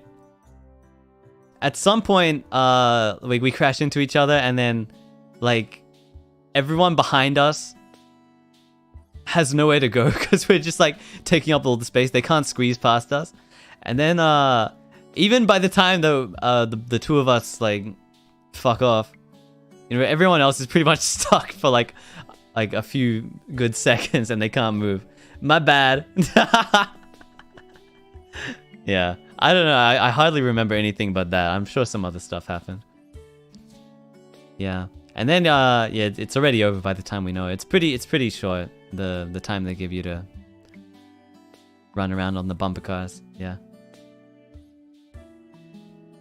I really wish there was a bit more freedom that lets you do like a head-on. At most you sort of rear end someone, but the thing is, if you're moving and they're moving forwards, you know, that's hardly any impact. You know, I wish you could do a head-on. At most you can do a T-bone and get someone from the side, and that's sort of like to Luca. But I want to get someone head-on collision. I want to fuck someone up with the bumper car. You can't really do that. You're not allowed to go backwards. You're not allowed to go reverse on the course, on the circuit. All got to go on the same way. Anyway. Yeah, so that was that. I forget at what point we got on the main attraction, the Steel Taipan. This crazy roller coaster, this thing. I think it was the best roller coaster. Next to the Joker, because the Joker was all over. It was the best one, like all around. You know, each ride has its strong points, but I think all around the Joker was the best out of all of them. But I think next to that was the Steel Taipan, and we ended up riding that thing like 3 times because oh yeah. So on the first day at Movie World, the lines take so fucking long. Like, we were waiting in each line for a good hour or so for each thing, and you know, all our feet are getting tired of standing and walking around the whole time. We all like ended up squatting like delinquents in front of the convenience store in the middle of the line to sort of rest our legs a little bit. And yeah, Luca was like, we're definitely getting the express pass tomorrow. So we ended up paying a little extra so we could skip the lines and get the express line for Dreamworld the next day. But the thing is, we didn't even need it because every line was super short. Every line was so fucking short for the next day. We didn't even use up all of our turns that we had. All of our passes. Like, we get 5 passes. We didn't even get to use them all. But still, we made the most of it. We rode a few rides. a few times. Anyway, I'm just thinking the Steel Taipan is a big ride. And there's a part there's a part of it that it just ends, you know? There's just, you know, when you think of a roller coaster, you think it's a full circuit that loops around and comes back from the beginning and ends where you started, right? But there's a part of it, there's a part of the rails that just leads to nowhere. And it looks like if you kept going off there, you'd shoot off like a rocket and fly off the end. Like, it doesn't go anywhere. So I just think, what is that? And where does that come in? So we get on the ride after a long wait. This is the first time we're riding this thing, the Steel Taipan, the big roller coaster at Dreamworld. And it starts going. And there's a countdown. Everyone heads back. 3, 2, boom, and it takes off actually before it ends the countdown. It catches you. And it starts going up like a big like climb before going down, but it doesn't have quite enough speed to make it all the way over. It slows down, and then it starts going backwards and rolls back to where we started, and then it accelerates. There's a huge boost, like zoom, and we're going backwards really fucking fast. And I was like, what the fuck? This isn't the way we came from. And that's when it goes up the part that ends nowhere, because it takes you backwards really up high, and you're facing the ground face forwards, and then you go back down. It takes you up and then back down like a I don't know how to explain it. Like you know, when you skateboard on a skate ramp, you kind of go up to the top and then you go back down. It was like that, right? And then when you go back down, back to where we started, it does another zoom. And this time it has enough speed to go past the rest of the track. And we're just going so fucking fast through so many intense curves. And it does like a corkscrew, like you know, like a twisty do a barrel roll. And oh man, I've ridden this thing 3 times, but there's still like so many crazy parts of it that I can't even name them all. It's like blah, blah, blah. There's like a climb that slows down for a sec, and then it goes, you know, and it goes through a tunnel. It goes sideways, kind of goes upside down, and it does like another twisty corkscrew sort of bit. It's crazy. And it was just, yeah, it's just a non-stop thrill, and then it ends. Yeah. So we liked that quite a lot. So we ended up riding that like twice, right? And then we had a break, and then we no. We liked that so much that we had a little break. We rode a few other things, and then we came back and rode it again twice in a row. But after the second time, I was like, oh god, I need a break, because again, like the blood rushing everywhere. It's a little crazy. Yeah, I couldn't ride anything else after a minute. I was starting to feel the nausea by the third time on that thing. Like and that was no, I was pretty fine. You know, I didn't really feel sick. You know, sometimes these rides make you feel like you want to puke. I was pretty much fine the whole time until that third time I rode on the Taipan. And then I started feeling, I was like, no, I need to take a break now. So yeah, I didn't ride anything after that. No, I did ride 1 or 2. I don't know. But yeah, I was taking it easy after that. Luca and Mari, I think they kept riding a few other things. They rode the claw like... I went on the claw 1 more time with them. But they rode it like 3 times in a row, I swear. Yeah. So... I just skipped a whole bunch of things right then. There was one... It's not really a ride so much as an experience. And I've ridden things like this before, where it like takes you on like a virtual ride because it's like a big hologram screen. It's like a big dome that shows like digital images of like a camera flying through the air, right? And the seat that you're sitting in, it's kind of like an airplane seat, and the seat, it's indoors, but it kind of rocks around as if you're moving along with the images being shown on the screen.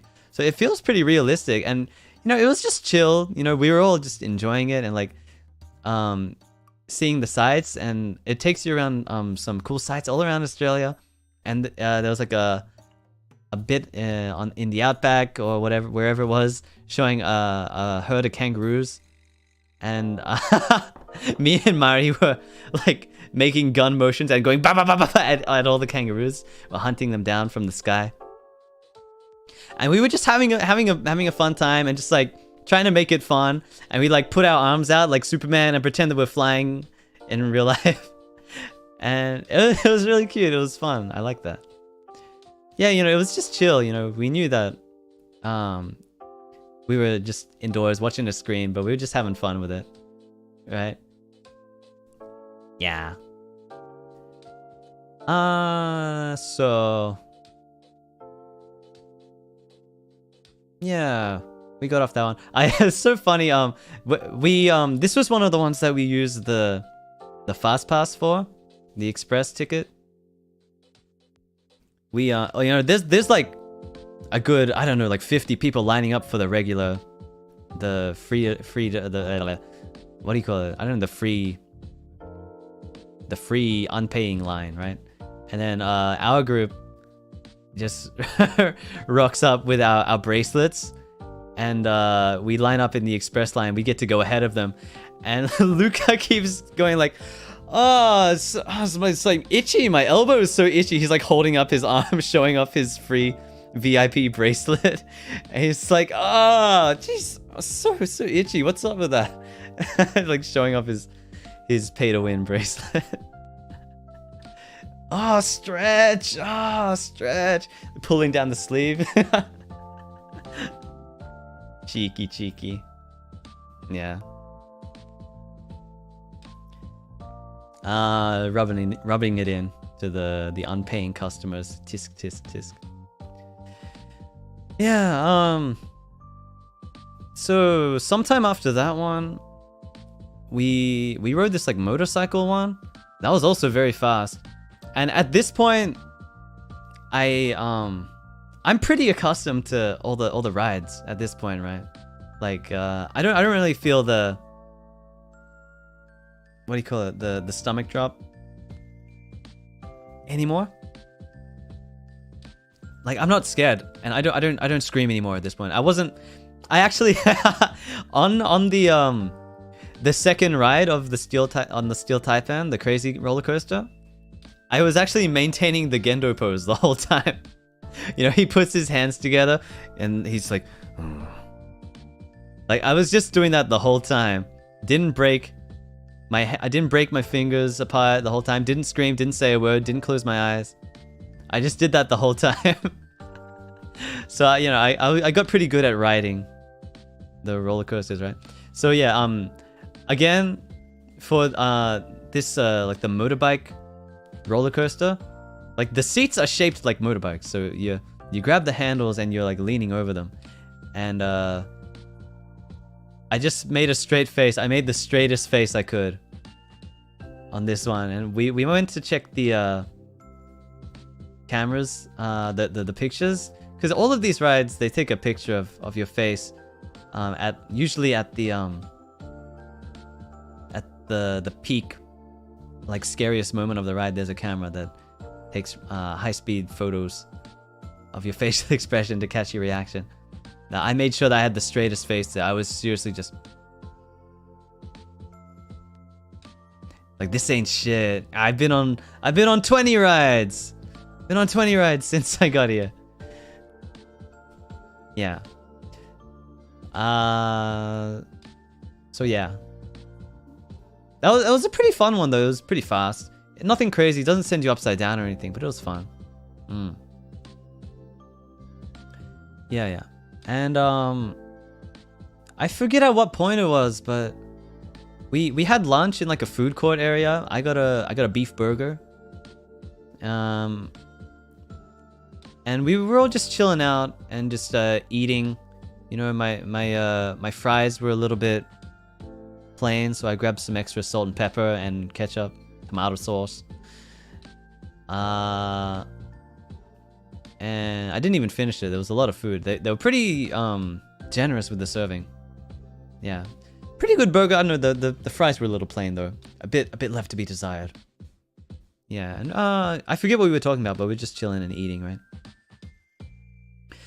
And then there's so many birds around this area, you know, and the park staff knows that there's a problem with the birds because there are signs that say, "Birds like foods like seeds. So please enjoy your meal and do not feed the birds." There's a bunch of pigeons, like they're really fat pigeons, you know they're eating good. And a lot of ibises, yeah, the bin chickens. A bunch of them. Just picking up the scraps. And we noticed at one point, you know, everyone around the place is sort of like, whoa! And I look over and there's an ibis with a huge sausage in its mouth. He took it out of some kid's hot dog and he flew off with the whole fucking sausage. Damn. Like, this huge fucking bird, you know. It's a big bird, but I don't think you could even finish that whole sausage. Like, what are you gonna do with that thing? You can't even bite it up into pieces. Like, I don't know, maybe you could, I don't know. But he took the whole sausage. I don't even know like how he's gonna eat that thing. Does he swallow it whole? Does he just swallow the whole damn sausage? So I thought maybe he was gonna take it to his nest and keep it somewhere. By the way, when we were lining up for the motorcycle one in the tree along the way, I saw a nest in the tree. I think there were ducks in the nest. Like I just hear like I hear some like rustling and some bird noise. I was like, oh, where is that? And I look up and there's a bird's nest in the tree and there's some birds in there. I just couldn't tell exactly what type of bird it was. Maybe a duck of some sort of waterfowl because it was near the water. Yeah, and there was a really big bird, like some sort of stork or something across the water that Mari saw. I couldn't tell what it was. It's too far away. Some kind of stork. Yeah. Ducks in a tree. I don't know. I don't think ducks usually nest in trees, but I don't know. It was probably some type of waterfowl because it was near the water. Yeah. Oh yeah, and on the other day, when we were lining up for the Green Lantern, there was also like a little water area near the line. And there were a lot of waterfowl, and there was some ducks, and there was an ibis, and there were a lot of those water dragons. And I could see one. He was in the grass. There was a rock, and on top of the rock there was a water dragon sitting in the sun. He was the king. I call him the king lizard. Yeah, and there were a bunch of them though. There were bigger ones, but he was the king because he was on the rock. And also at Dreamworld. I don't know why, but at Dreamworld they have tigers there. Why do they have tigers at Dreamworld? It's meant to be DreamWorks. What does DreamWorks got to do with real tigers? Except there's the tiger character, the tigers in Kung Fu Panda. They have tiger real at Dreamworld, and there was one orange one just chilling by himself in the enclosure. And then in the next enclosure, there were two white Siberian tigers. And they were big. And they were like trying to sneak up on each other. I don't know if they're friends or enemies, but they kept trying to sneak up on each other. And then like the other one would always notice before they got the sneak up, and then they would sort of like, you gonna get me? You gonna get me? I'm gonna get you. I'm gonna get you. And they were sort of like, I don't know if they were playing. They were probably just playing. If it was a serious fight, they would have been going pretty crazy. I'm gonna guess they're playing. Yeah. Yeah, they're practicing. They're practicing the prowl. Yeah, but they're beautiful tigers. Yeah, big cats. I think we were a little late for. I think they put on a show, and the tigers do tricks and do cool stuff, and they probably swim. I don't know. But yeah, we were a bit too late for the show. Too bad. And then there's like another one of those gift shops near the tiger enclosure, and we see this room that just has a tiger statue or something, right? I don't know what it is. It's like a tiger statue, and we go in there and there's all these like pictures of tigers on the wall, and then there's a mirror on the wall, which is like, what is this room? It's like got the art of the tigers hanging out. There's like some sort of exhibition, some sort of display, and we're all in this room together, and then we look at the door that's being held open by the statue. The sign is kind of covered, but it says changing room. So it's meant to be a changing room if you wanted to test the clothes that you buy at the gift shop. But I don't know if it was being actively used as the change room, because the door was just locked open by the tiger statue there, so I don't know. It was hard to tell. Anyway, I'm just thinking, what else happened at Dreamworld? There was like a spinny type of ride we got on. I don't think Ren rode this one because he's not too good with the spinny stuff. Fuck, I don't even remember. Did Mari ride that one? She might have been a little bit away from us. But it was me and Luca, and yeah, I think Mari was there. And me and Luca, and we were lining up for the spinny thing, and there's this kid in this red shirt. I don't know, he must have been like, I want to guess like 8 years old. And he keeps trying to talk to us. He's like, have you been on this one before? This is my 3rd time riding it. He's been lining up for this ride, this kid. He's been lining up for this ride 3 times in a row. And he keeps saying, it's not that scary. And me and Luca like, I'm really scared. Yeah. The kid is like, so how old are you guys? Luca's like, I'm 15.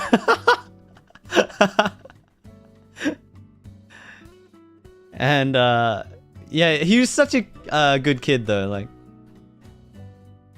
he kept like trying to talk to us, like, it's not scary, come on. And he was like really excited, having a good time on the ride. Yeah, and it was actually a pretty good ride. You know, it spins around and it goes up the ramps and stuff. And we're just like, oh, I'm so scared. And he's like, the kid is like, nah, it's not that scary. Nah, it's fine. Yeah. Yeah, I don't know, it was a good ride. And at one point near the peak, it goes up the ramp and then comes back down. Me and Luca both put our arms up, and like we can sort of feel our arms like floating, and like both of us have the exact same reaction at that moment. And we're just like, whoa, whoa, did you feel that? It's just like a moment, like the exact moment both of us decided to put our arms up at the moment that it makes them float. And it was such a strange feeling. I don't know, something about it. Yeah. It was a pretty good ride. Yeah, and then we got off, and that kid went to line up right away. He went to ride the thing again for the like 4th or 5th time. He really likes that thing. Yeah. Yeah. So I think that was about it. I can't think if there was anything else. I think we went to get ice cream after that. And this time Luca decided to get the spoon. You know, I got my one, I walked out the building, and then Luca comes out. He thinks he's such a smart ass, getting the spoon to show me how ineffective it is. But I wasn't having a problem at all with my spoon.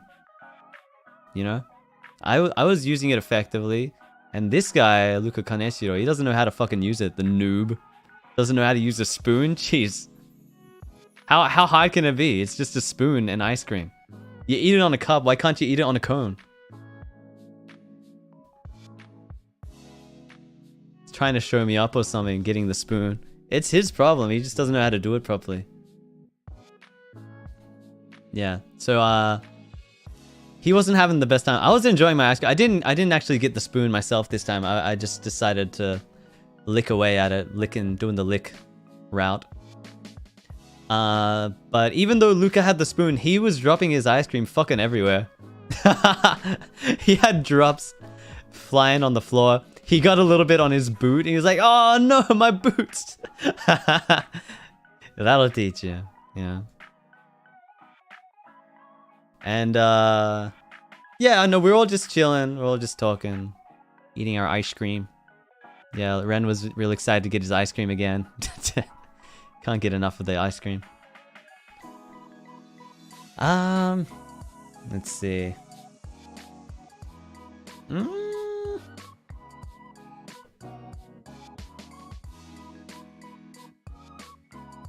I don't know. I don't think anything else happened at Dreamworld. Besides that, yeah, we all went home after that. Let's see. Yeah, we went home and it was time to start getting ready for the off collab. Yeah, we knew that we wanted to do a stream, but we didn't have any concrete plans. We had a few ideas, like actually there was we had a board game. It was like Monopoly, but it was cards.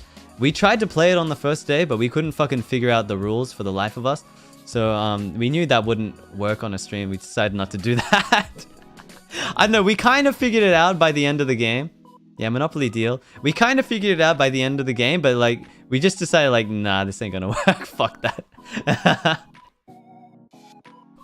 Yeah, so we're just thinking like, how can we make this kind of special? So we decided to turn on the hand cam and just like, you know, I mean, it's not often that we get all of us together, so we just like decided to turn on the camera and do some fun stuff together with it. And you know, we got all our puppets together, giving each other hugs with the puppets, and showing off what we're eating for dinner, a little mukbang experience. And what else we do? I don't know, we just did some funny stuff, I guess, with the camera. I didn't know what else to do with an off collab. You know, we couldn't get the game set up. It would be too difficult to set up a game, so we just made the best of it. It was kind of like a Zatsu more than anything.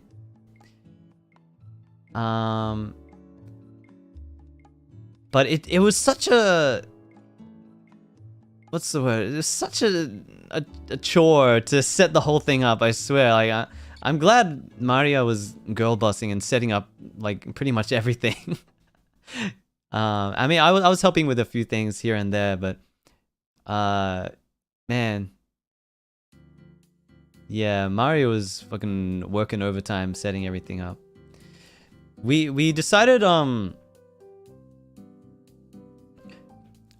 before we got back home, we might need a few things, so we went to the shops. We went down to Woolies. Classic Aussie experience, going down to Woolies with your mates. I got a few things and I bought the shapes. Yeah, and then we grabbed dinner on the way back, and then we got home and started setting up, right? Yeah, but damn, it's kind of a pain to set the whole thing up. I'm glad that someone else was doing it, not me. Yeah. So we got Hada senpai on the phone, and unfortunately, you know, we invited her to come down, but it seems like the date that we decided she couldn't make it, so unfortunately she couldn't join us. I really would have loved to have Hada senpai join us through the whole thing, go on the rides with her, but yeah, fortunately couldn't make it. And double audio, oh my god, all the technical problems. Yeah, it was such a scuffed setup. I should have taken a picture. I don't know if I could even show it, but it was crazy. We had phones and wires and cables going everywhere. Yeah. I really didn't want to have Hara Senpai feel left out. So I'm glad we invited her, and she was happy to come on. You know, I wanted to ask her, like, Hara Senpai, what do you want to talk about when we get on stream? Is there anything you want to talk about so you don't feel left out? She just said, I want to hear about what you guys did. So I guess that's just what we ended up talking about. And we didn't have much room to talk with Hara Senpai. We were too busy telling our stories. But yeah, I feel a little bad. I would have liked to get Hara a little bit more involved. So I want to make sure next time for sure that we can get all of us together and make sure that we can we can all share the same stories, and she can be the one to tell the stories next time. Yeah. Yeah, a lot of technical stuff as well. Sorry about that, guys. I mean, it was a makeshift setup, you know. It's amazing that we even got the thing running, you know. Internet problems, audio problems, the whole shabam. Yeah. But, you know, it was still a really fun time, you know, and I knew that Hara Senpai couldn't stay the whole time. She had some other stuff to do, so she had to leave the collab early. So I said, you know, what else can we do with all of us here? And I thought, you know, it's not often that we have the opportunity to sing all together. We're all in the same room. There's not going to be any delay online, so we started singing some songs, and I had so much fun. You know, I always have fun singing with other people. Yeah, I like singing just by myself, but I feel like when there's other people there, I just let loose even more. Like, I don't even care about hitting the notes. I just scream. I'm just screaming. Ah! I just gotta scream. I gotta let it out. You know, I think Maria and Ren especially, they were screaming a lot on the rides, and their voices were pretty shot. They couldn't sing to their full ability. But you know, even though I was screaming a lot, and you know, my voice was definitely pretty scuffed, I didn't let it stop me. I had to scream. Yeah. So that was a good time. Yeah. Man, oh God. I kept forgetting lyrics for a lot of the songs, and like at which part which lyric comes when in the song and so on. I feel so bad about messing up Anna Senpai's Wish of the Songbird. I love that song a lot, but I just don't remember exactly the timing of a few things.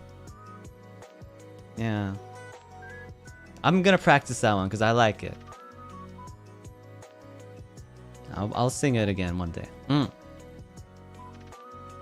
Yeah, and yeah, Mario was doing some crazy harmonization throughout the whole thing. I don't know how she does that. I can't do that. That's a skill that I just do not have. You know, she was just on the fly, doing the perfect key to harmonize with the rest of us. Yeah, really cool. I want to learn how to do that. But yeah, that was the off collab. You know, we didn't have much to work with, but we made the best of it, I think, for what it's worth. Yeah. I'd like to do something similar another day, one day. Off collab. I guess that was my first off collab, because even though I met up with Luca and Nina before, we didn't stream. Although we talked about the possibility of streaming, we just didn't end up pulling through. My first ever off collab. Interesting experience seeing how the others work. You know, you know, we're all professional streamers. I got to see everyone on the field, seeing how they work. Yeah, naruhodo. But yeah, I'd like to do it again sometime. I don't know what I'm gonna do next time though. Hopefully we can get the games working. Cause there's certain games that you can't really play unless you're in person, right? Like I remember when I collabed with Rosemi, it was originally supposed to be a Super Mario World 3D collab, but we couldn't get the online working. I bet it would have worked offline, but we couldn't get the online working. And then there's Bowser's Fury, like the expansion or whatever, and that doesn't have online multiplayer at all. You have to be there physically if you want to do the co-op. So something like that, you know, I want to take the opportunity, if we're gonna off collab, to do something like that, right? Yeah. just anything. It doesn't even need to be a video game, really. I just like the idea of doing things that you can only do physically, right? You have to make the use of that opportunity. Shnesh. So that was it, and then I guess we ended the stream, and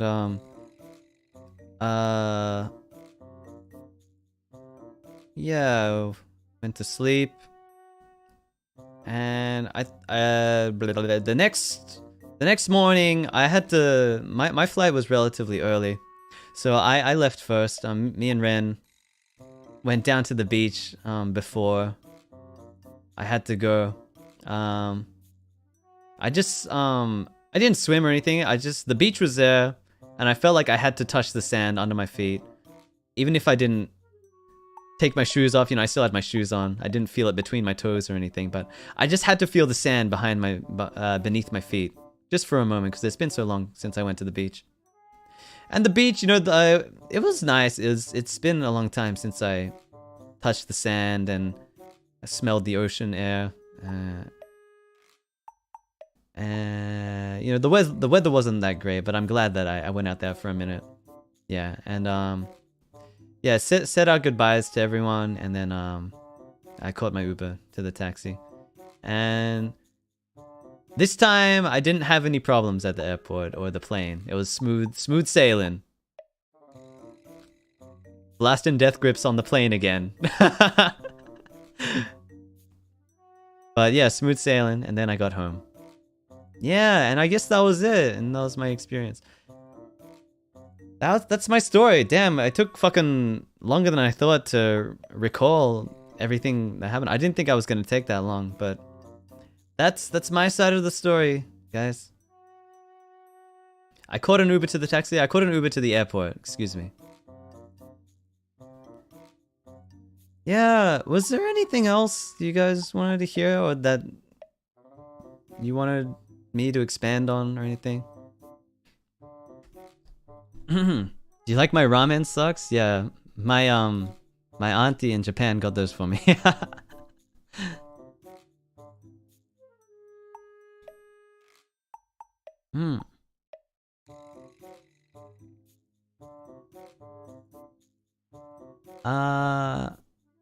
Thank you. Why did you flip us off? Why not? Are you mad that you got mega owned on live stream? I trolled you epic style. How does it feel? First impression of the other members IRL. I don't know, Luca was pretty much the same as last time. Mari, I don't know, the same. You know, she's just as cute as she is IRL as she is online. So you just watch her stream, and that's pretty much how she is. Ren, I want to say he's pretty much the same. I don't know, maybe well, I guess this is true of all of us, but because we're not performing, we're not on camera, we're a little bit more subdued, you know, not quite as much energy as usual. We're just chilling, you know, so yeah, I kind of felt that with everyone, really.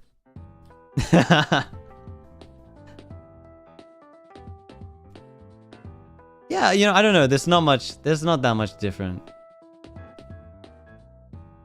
It kind of feels a little strange sometimes, because I'm so used to hearing everyone's voices on stream and on voice calls and stuff, and then you really have to attach that to a physical person that's physically right next to you, and it just feels a little unusual, you know. It's a new experience. It takes, like, if you close your eyes for a second, it really feels like you're just watching a stream or something.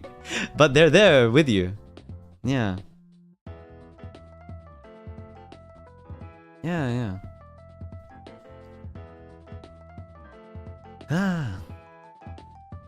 Who did you like switching bodies with the most? I think I liked switching bodies with Maria the most, probably. Her face is so expressive. I really like her facial expressions. Like when she's like, I like that one. Yeah, but yeah, everyone has very interesting bodies, yeah. Yeah, I didn't realize at first that her body wasn't moving on the screen. It was moving on the application we use, but it wasn't moving on the stream for some reason. I didn't realize until a minute later. Yeah.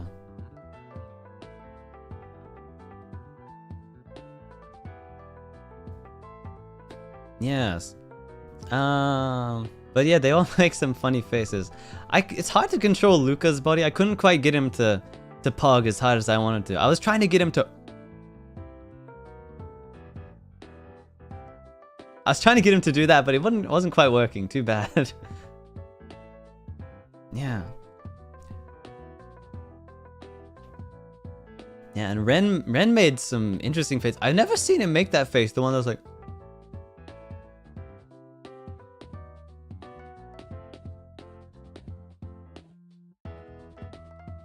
It's kind of like that. I can't do it very well in my face. But yeah, I made Ren make a face like that. I've never seen him do that before. I guess he just doesn't have much to frown about.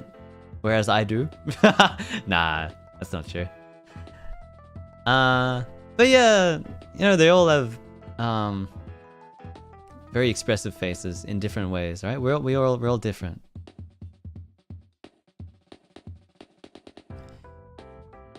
Yeah.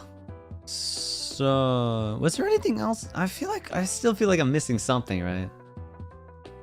Yeah, I didn't see Shrek the first time on the claw, but I saw him the second time around. I just caught a glimpse of him. There he was. I saw him, Shrek having a mud bath in the distance. Oh yeah, getting wet. I forgot about that. Yeah. So there are these statues of the 4 main characters of Madagascar that shoot water out of their faces. And everyone was lining up playing Russian roulette to see who would get wet first, because they shoot water randomly from each one. Luca walked right up front to the giraffe where the water wouldn't touch him, but I stood a bit further back where the water would hit me. And I guess someone got wet, and then I looked away for a second, and then I thought I could dodge it in time, but in that split second that I looked away, it sprayed me, and then by the time I moved away, I was already drenched. And no one noticed because I think they were laughing at someone else that got wet. A little bit wet. But I was fucking soaked. You know, my whole front, my face, the front of my t-shirt was completely wet, as if, you know, someone splashed me with a bucket of water. And we start walking off. I didn't react. I just didn't say a word. I was like, oh well, I guess I'm wet now. And then Luca turns around and he notices that I'm fucking dripping. Like, I didn't even bother wiping off my face. I'm still like dripping from my face and my hair. And he's like, Sonny, what the hell happened? And then I was like, I got wet. And he just, he found that very amusing, and it was laughing for a good, like, fucking, like, I don't know, a minute or so. Yeah. But, you know, the sun started coming out at that point. I was just, you know, holding my t-shirt up off my skin so it got a bit more air, and then holding it facing the sun. And it dried off pretty quickly. You know, I rode a few more rides. The wind blow dried me, and I was dry, like, pretty quickly. Yeah. I was wearing that drip for real. Yeah, so that's how that happened. There was something else. What else happened?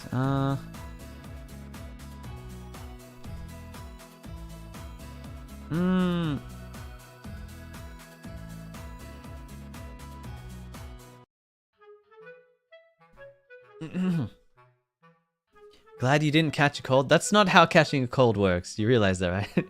You know that catching a cold is from a virus, right? You don't catch it from water.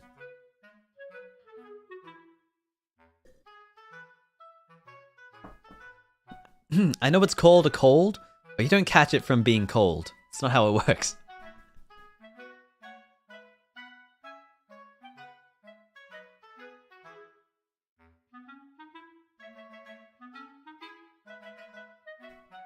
Oh yeah, the voice tweet.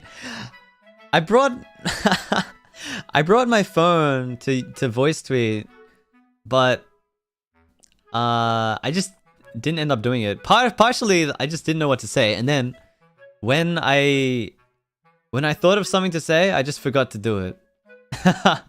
I was gonna do one with Mari before we started the collab, but I guess we were too busy setting everything up. We just skipped it. And then I was gonna do one with Ren on my side, but we didn't do that either. I fucking forgot. What's the point? Well, I'm just on holiday, man. I'm not here to make content. You know, I'm glad we did the off collab. That was fun, but you know, I'm just trying to have a good time. I'm not thinking too hard about work or providing content. I'm sorry. You know, I'm just there living in the moment again. Maybe next time, you know, I did want to do it, but I forgot. You know, that wasn't the first thing on the forefront of my mind.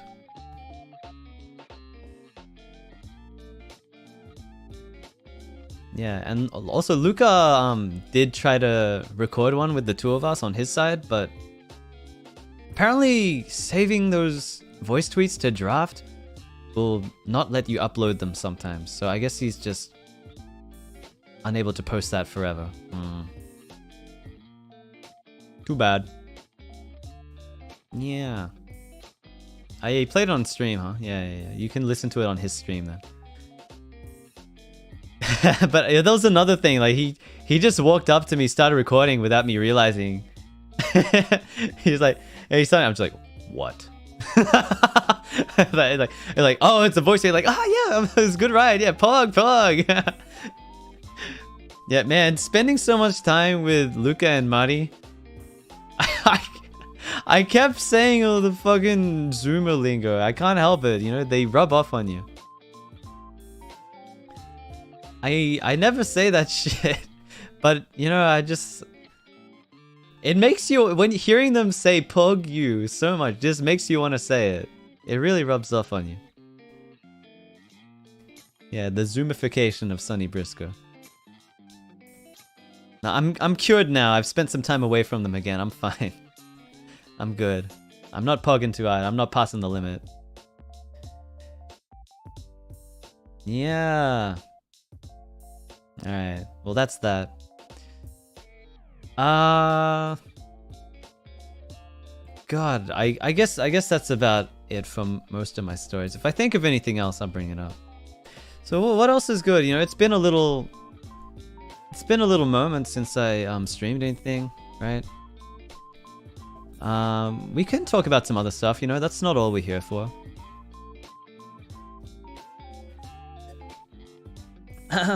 In fact, let me make a little announcement, because I think it's a good time to do that.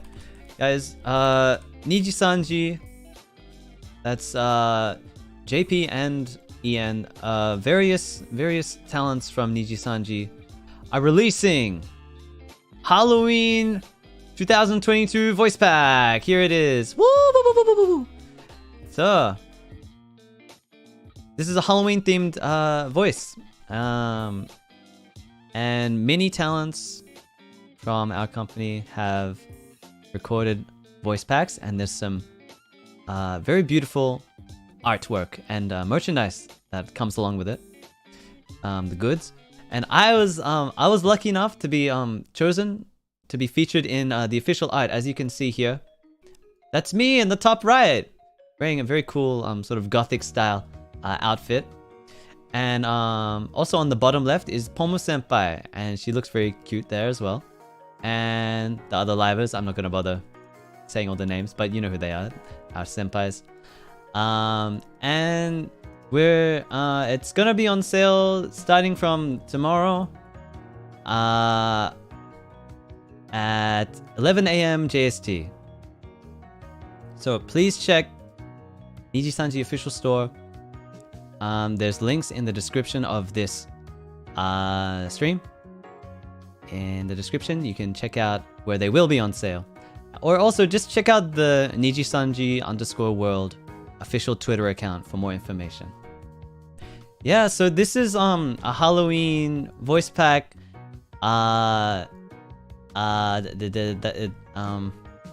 one second. Let me gather my thoughts. Halloween is a holiday centered around the idea of spooky and scary things. And so there is a tradition on the day of Halloween to go trick-or-treating, which is the practice of going door to door, knocking on the door, and challenging the homeowner or the home residents to either present you with a treat, usually being candy or a snack of some sort, or suffer a vicious trick. And I don't know what the trick would be. Guys, what kind of trick would you pull if you were trick-or-treating and they didn't present you with the treat? What would you do? I would,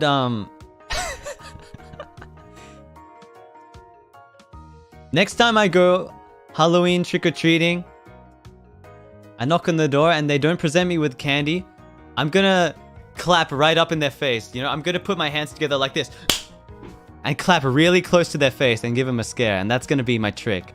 That's what you get for not giving me the candy. See, is that threatening? Doesn't that make you want to give me candy to avoid the trick?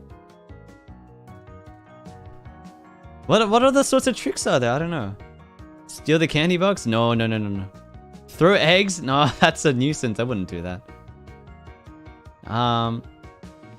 Fart spray? Ugh, gross. I wouldn't even want to do that.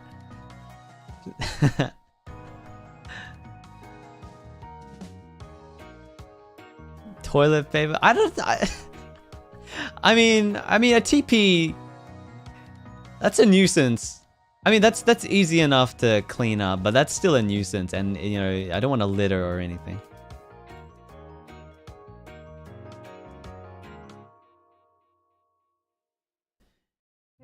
Misplaced their doormat. Yeah, that's harmless enough. I would do that, yeah. I'd be like, huh, you're not giving me candy? And just like shuffle it and rotate the doormat 90 degrees so it's a little off center. Huh, how's that? How do you like that? That's my trick, my Halloween trick. But yes, this time I recorded one English voice pack for Halloween. No Japanese this time, unfortunately, because I wrote the script myself this time. You know, a few times for the previous voice packs, I have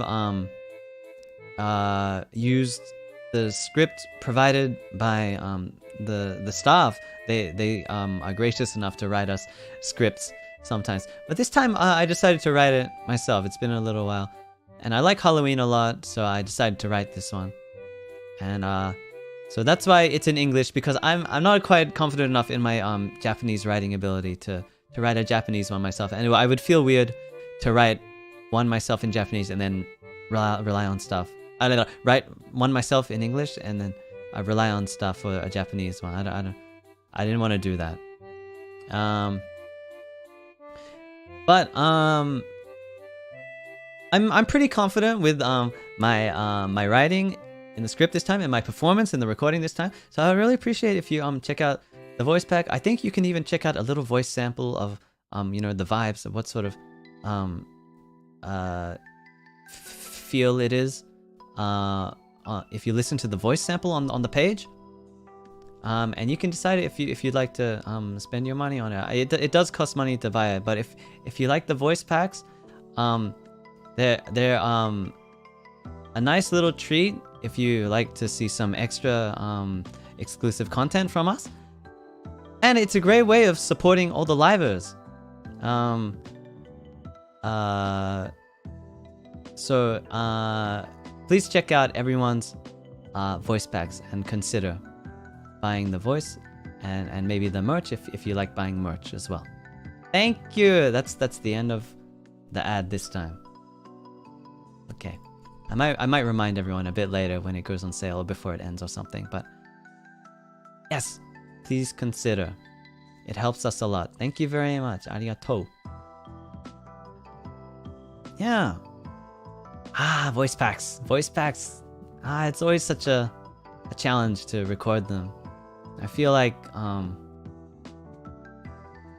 I'm never really 100% satisfied with my performance on a lot of these. On a lot of these voice packs, you know. I wish I was a better actor, you know, but I just don't know what do I do? Do I just have to read scripts all day until I become a true thespian? Is that what I got to do? What's it gotta take to, you know, be more confident and competent with my voice acting abilities? Method acting? Well, I mean, I did try that a little bit. I really did imagine that I was going on a Halloween trick-or-treating and you know, and spending some quality time with the listener. It's hard though.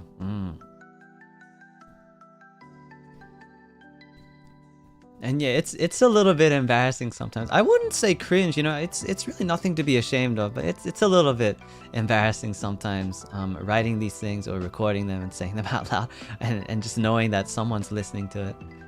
Yeah, but no, it's not really cringe, you know. It's nothing to be ashamed of. You know, we're just trying our best to, you know, provide something. Yeah.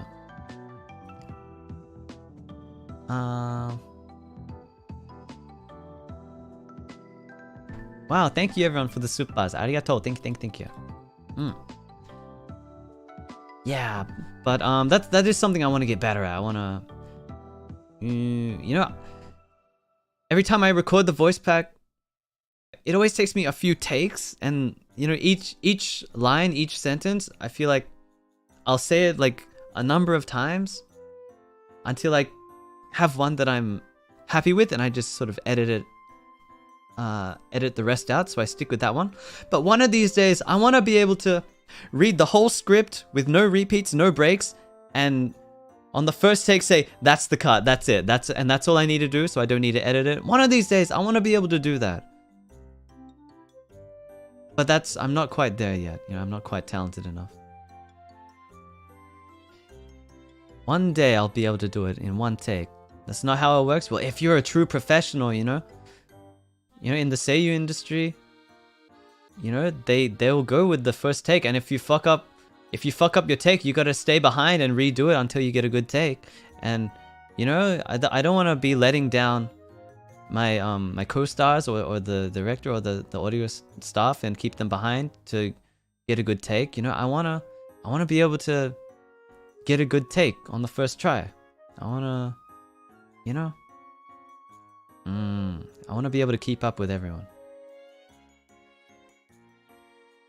Maybe one day.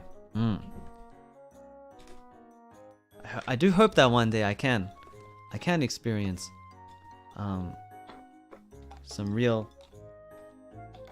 live voice acting work in a studio with a director for some sort of game or animation or something like that, right? That would be a dream come true. I really want to experience that one day. I'm just grabbing some water, sorry.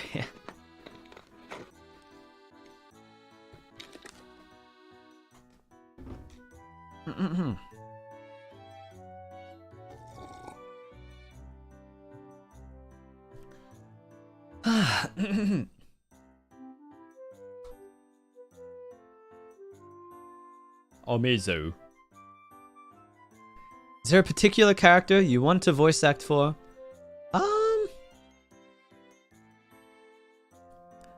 I really like the idea of voice acting a villain or an antagonist. Or maybe even a more protagonist type of character. You know, even if it's not actually the main protagonist, just like a very powerful character, basically. Very powerful characters.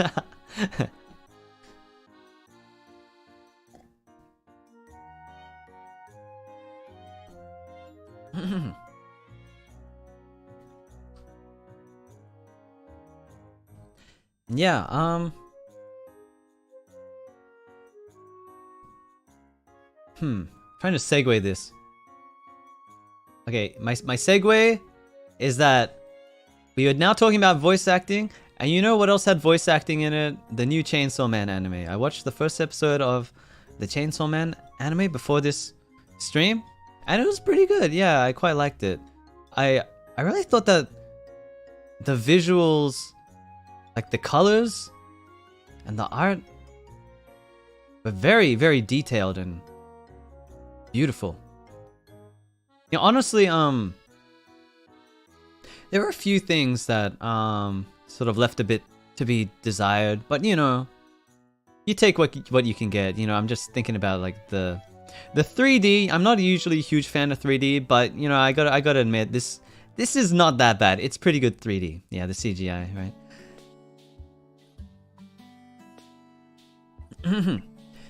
Yeah, and you know, the anime production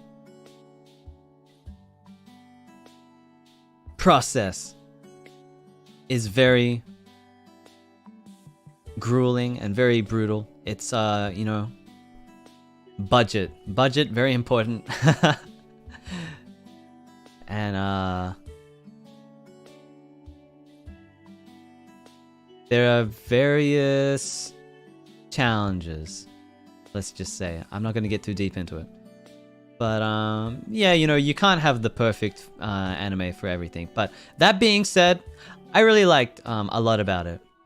Yeah, I'm just thinking about the voice acting. I quite like the voice acting. You know, I really before the cast was announced, I was hoping that the main character Denji would be voiced by one of my favorite voice actors, Okamoto Nobuhiko-san, because I think that sort of voice, like the one that he uses for characters such as Bakugo in My Hero and Accelerator in the Toaru series, would really suit Denji.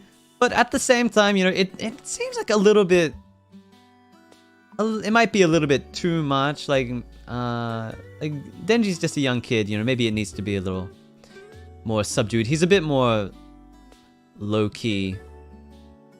You know, it needs a bit more subtlety, is what I mean. It needs more subtlety to it.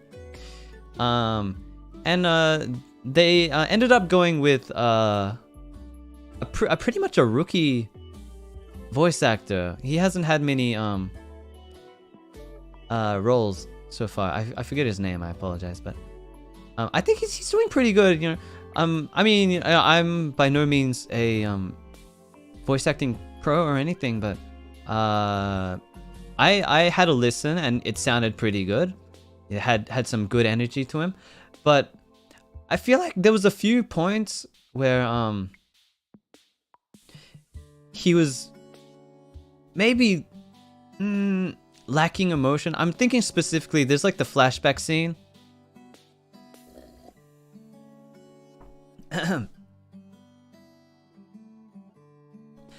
There was the flashback scene where about how he meets with Pochita, and it just seemed like it was lacking a little bit of emotion. You know, maybe it's just because he's dead on the inside, you know, and that's why he just wasn't being too expressive. But it just felt like it could put a little bit more emotion into the delivery, and like the sort of more high energy moments. Yeah, the screams could use a little bit more energy. Different voice actor for the flashback. Actually, you're right. You know, because I think they used a younger, maybe it was a woman. I don't even know. Voice actor. There was a different actor from when he was a kid. No. I'm thinking of a different flashback. I'm sorry. Not when he meets Pochita, but when he promises to Pochita to take his body. Yeah, when they're cutting logs and stuff. I think that's the thing I'm thinking about. I'm sorry. But it just seems like he's a little bit monotone or something, right? Anyway, and when it came to the action scenes, it seemed like his screams were lacking a little bit of oomph. Yeah. But all in all, I think he did a really good job, especially considering like he's pretty new. Like he's trying his best. Give him a break, right? I thought I think there was a point where he laughed, and I liked his crazy laugh. It was pretty good. Yeah, needs to be a bit more unhinged. Yeah, I feel that. Like he needs to be a bit more like. He seemed a bit too like proper and uptight. I don't know, but yeah, it was very good. You know, great job. Bravo, bravo.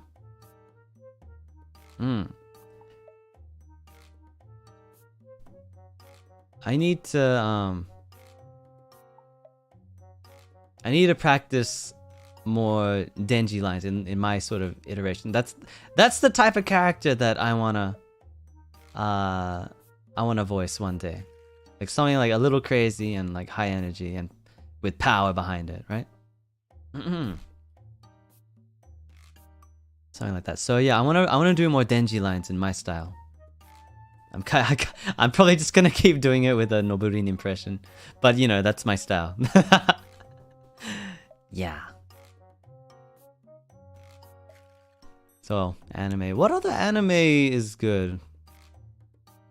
Do they have anything else new coming out? Hang on, let me take a look. What do they got?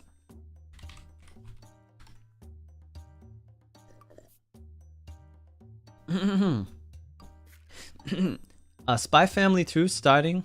Wait, has it already started? Oh shit, I must have missed that.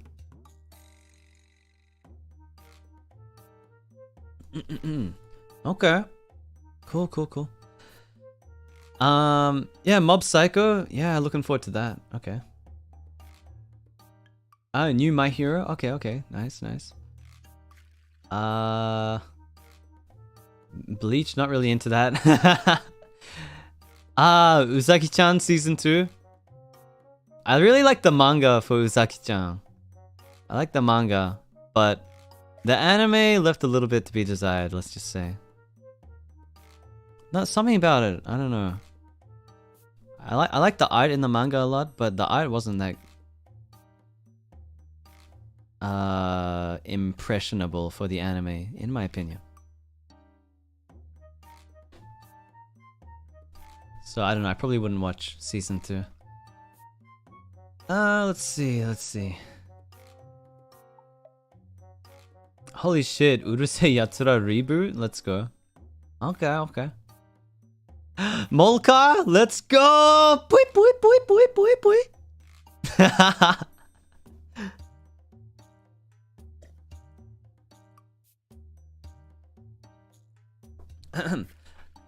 Pop the Pipik. Oh, nice. I'll probably watch that.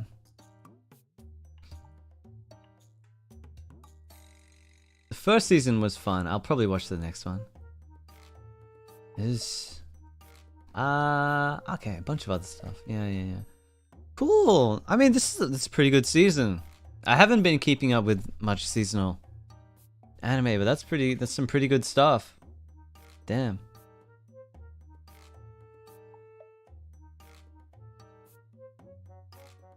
Yeah. I still have so much on my backlog. There's so much like more classic and old stuff that I want to watch before I start watching more new stuff. But at the same time, you know, that means you miss out on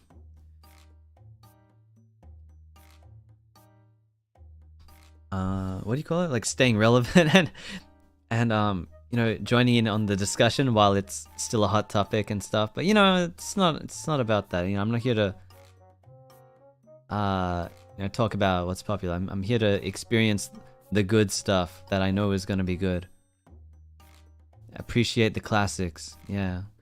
Plus, there's no way you can keep up with like 5 anime each season. I mean, you could do that, but you know, I just simply do not have time. I got a job to do. I mean, I can keep up with maybe 1 per season and then just talk about that one. Yeah.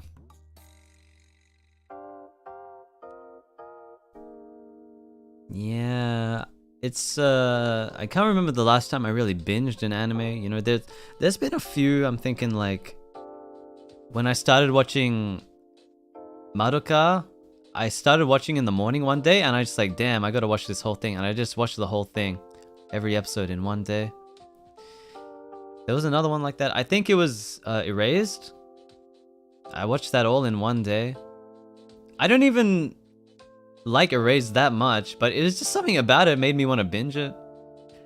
I think Konosuba, I pretty much not the whole thing because there's a lot of episodes at this point, but I watched most of all of it in like a few days. I just like sat in bed. I think I had a fever at the time, and I just fucking watched that shit like non-stop. Yeah, Konosuba. And also, what's the other one? ReZero. Yeah, same deal with ReZero. I just kind of watched all of it in one go. Still haven't watched Mushoku Tensei. That seems like something like... I try to avoid the isekai stuff, but I feel like that's one of the ones that I would watch.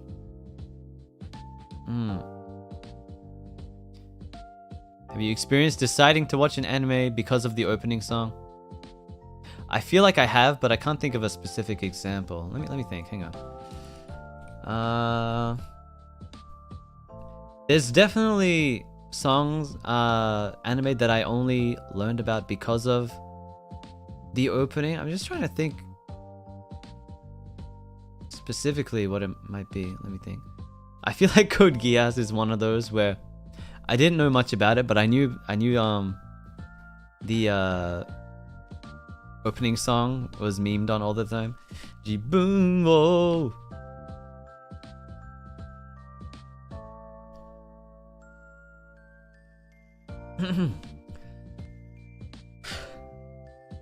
Yeah, I mean I knew a little bit about it, but I feel like the opening theme was a big thing, right? Yeah. What else is there? Let me think. I'm just looking through a list of anime here. What else is there?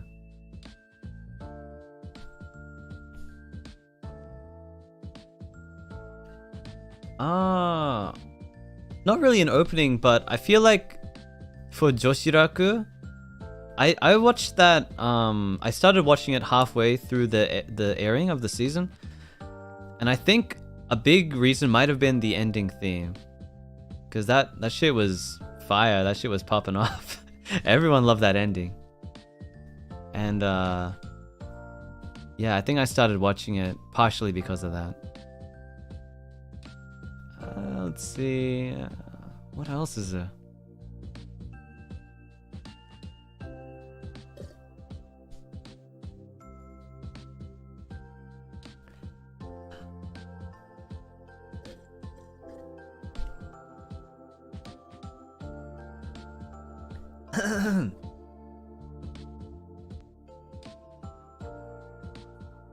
Damn, you know, Bakemonogatari, well, they have a number of opening and ending songs in that.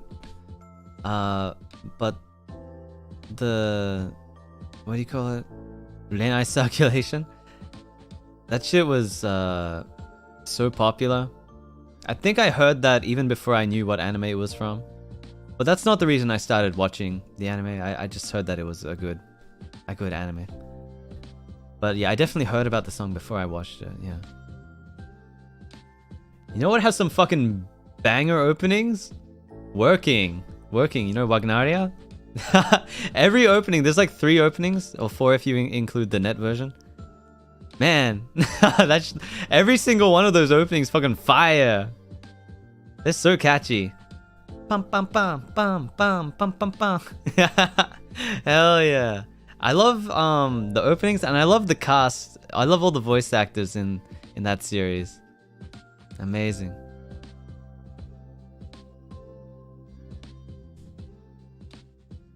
Yeah. No, I think I just started watching that because... Well, fuck, why did I watch that? I don't even know. It might have been partially because of the cast.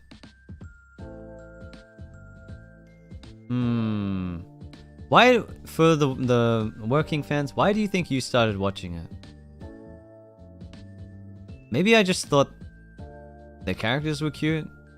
There's some cute girls in there. Some cute boys too, if you enjoy cute boys.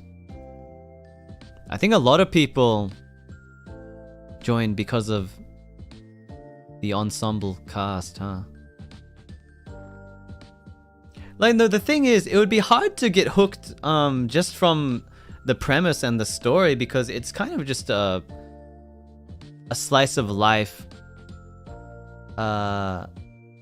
taking place in like a part-time job.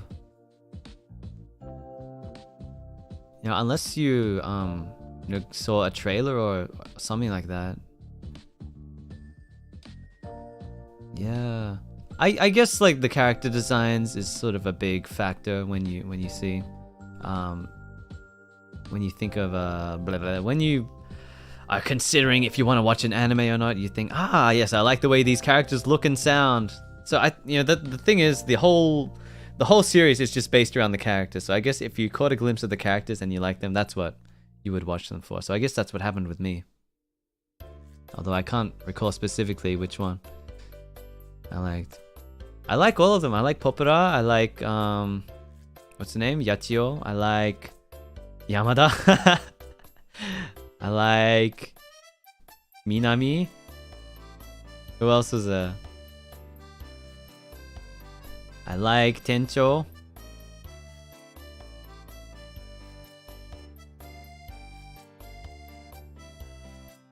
Yeah, I like them all.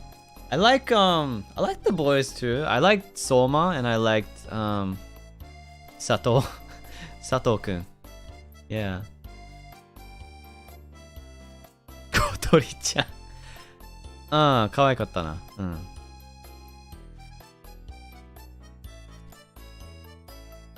Yeah. Damn.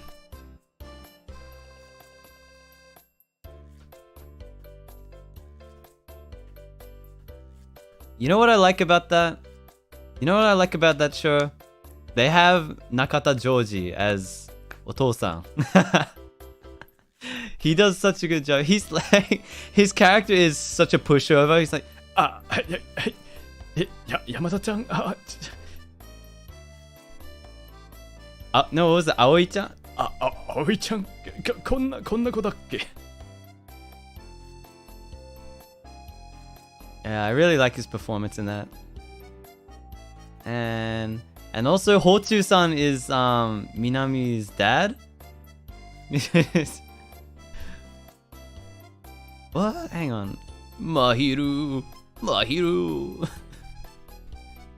私の可愛い娘マヒル可愛いね。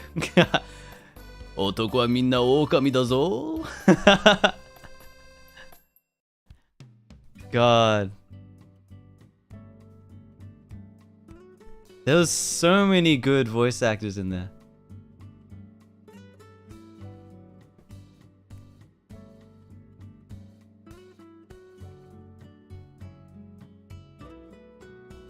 Yeah, Working. Damn, that's a classic. I remember I rewatched it a few years ago, and yeah, I think I watched some of the, what do you call it? Like the Seiyu events that they held. Yeah. God, there was some really funny moments in those events. Classic. Man, I want to do stuff like that. You know, I probably will have the chance to do stuff like that in NIJISANJI someday. I'm gonna go upstage with the others and we're gonna have a good time like that.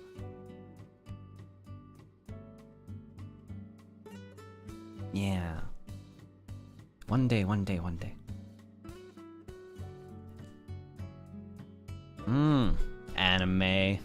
Anime, everyday anime. I feel like there was something else. I was gonna talk about something else today. I don't know what it was.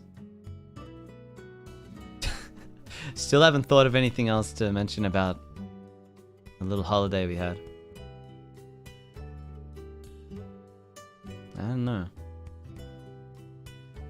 Talk about the schedule. I'll save that for a minute. I want to talk about something else first. What else is there?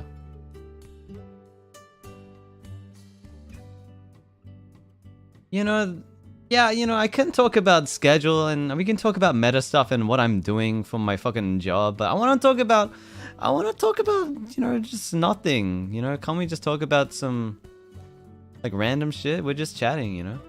It's like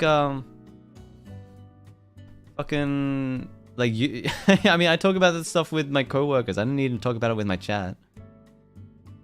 You just talk about our day. Yeah, what did I do today? I woke up. What did I fucking do? I don't even remember.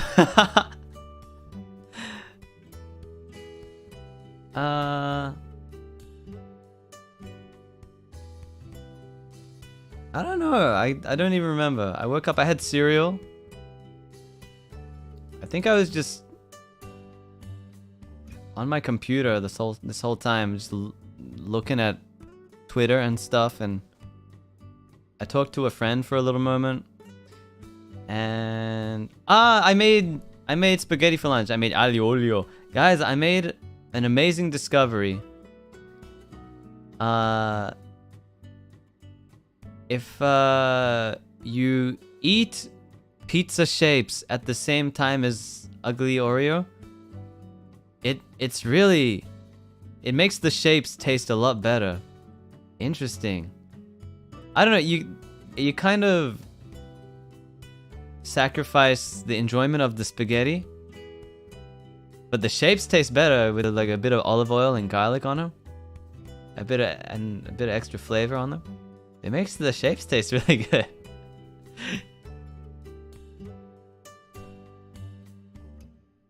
Yeah, I tried. Well, the thing is, I was eating my spaghetti, and then I was still a little hungry, so I had the shapes already open. So like, let me fill myself up a little bit more with this, and I ate them at the same time, and I was like, oh, this makes the shapes taste a lot better. Damn. Yeah. But yeah, it kind of ruins the point of having spaghetti. You know, that's what the spaghetti's for. You don't need to have shapes. So maybe next time I'll just get a little bit of olive oil and chili and garlic, and then just fry shapes in a frying pan. Maybe that's what I'll do next time. I won't even bother with the spaghetti next time. I'll just put it on the shapes. Yeah, it's kind of gross though. It only works because I was just eating them together at the same time.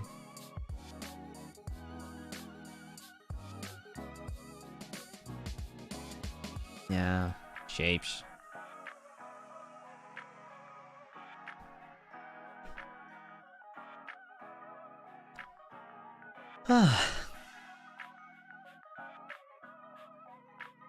Oh yeah, the Mario movie, that's right, yeah. I don't know, I thought it was fine. You know, everyone's trying to make a big deal out of the voice actors and like, Chris Pratt, he's just a man. That's the guy. That's what does that guy even fucking play in the movies? I don't even know. Like, what is Chris Pratt known for? I don't fucking know. Crispy Rat. He's like, what the hell? You can't have him voicing Mario? I mean, it's a fucking kids movie. Star-Lord. That's Star-Lord. You can't have him play the voice of Mario? You know, I love Mario, but it's just a kids movie, and you know, it would be interesting. It would be interesting to have Charles Martinet, the original voice of Mario, do the voice of Mario in the movie.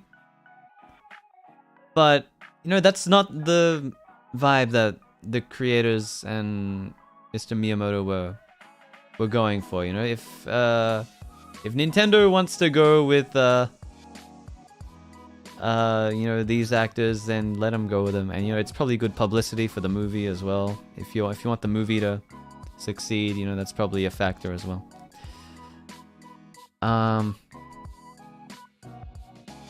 But yeah, you know, it would have been interesting to see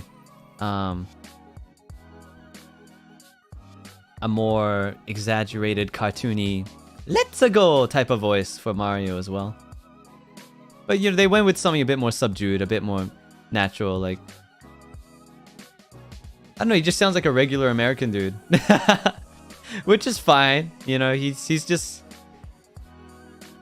it just makes it a bit more, what's the word? Relatable, maybe. I don't know, he's just a dude. Mario's just a dude. Yeah, I don't know. I don't feel too strongly about it either way. I'll probably watch the movie. It looks fine. And yeah, you know, look, Jack Black is doing a pretty good job at Bowser. I quite liked how he sounded. Yeah. It's like Shaggy without the voice. Nah, it's not quite the same because Shaggy is always Shaggy, and you know, if you're playing Shaggy in the amusement park, you ought to do his voice. But you know, if you're making a new film and that's the way that you're directing the new film, you know, that's not the same thing. However, if I did see a Mario costume at Nintendo World, I would definitely expect him to do a Mario voice like Charles Martinet. I wouldn't have it any other way. Like, you better be fucking doing the voice, or I'm ripping your costume head off and teach you a lesson. I'll put the head on myself. I'll do the Mario voice if you want.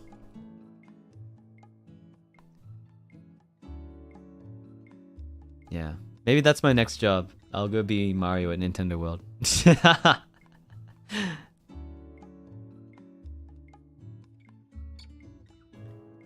Yeah, I don't know. The movie, it looks alright, and interested to see the world building and the animation and the interpretation of various, you know, game elements, like the Koopas and stuff, and how they fit in the universe. Yeah, I think it'll be cool, regardless of you know, who's voicing who and how. It's just a movie. It's just a movie. It's fine. You know, everyone's fucking scrambling to have a hot take on the Mario movie. It's a fucking movie. I don't give a shit. I don't have time for that.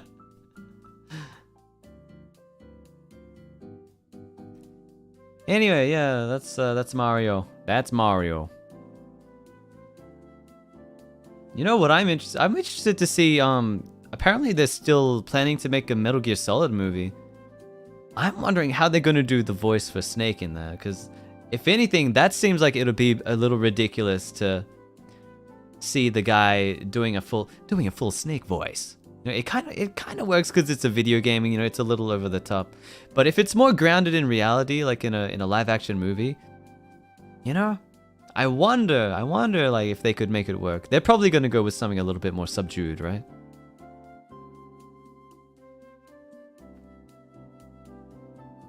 Lots of hissing. What do you mean? Like, Solid Snake hissing? Liquid. He's a fucking vampire now? What do you mean?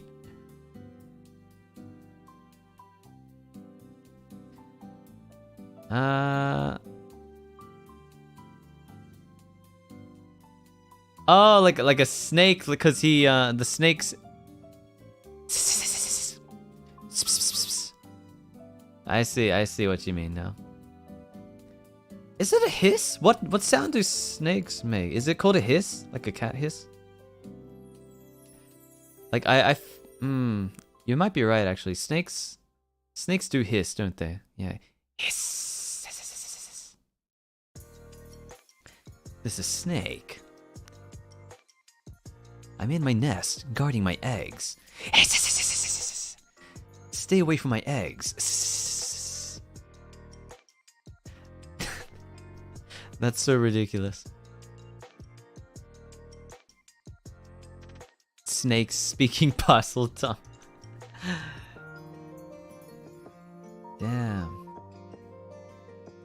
Yeah, but that's something I'd be interested to see, and I want to see how faithful they are to the original game / games. I feel like Metal Gear Solid 1 would make a good movie. They'd probably have to cut out a lot of the more video gamey stuff that happens. Metal Gear Solid 2, I'm not sure. Metal Gear Solid 3 definitely make a fantastic movie. And Metal Gear Solid 4 is already a movie, so they don't need to make that one. Yeah. Phantom Pain movie? I don't think that would be that great. I mean, not much happening in that one, I feel like. Not a lot of story to be heard of in Phantom Pain.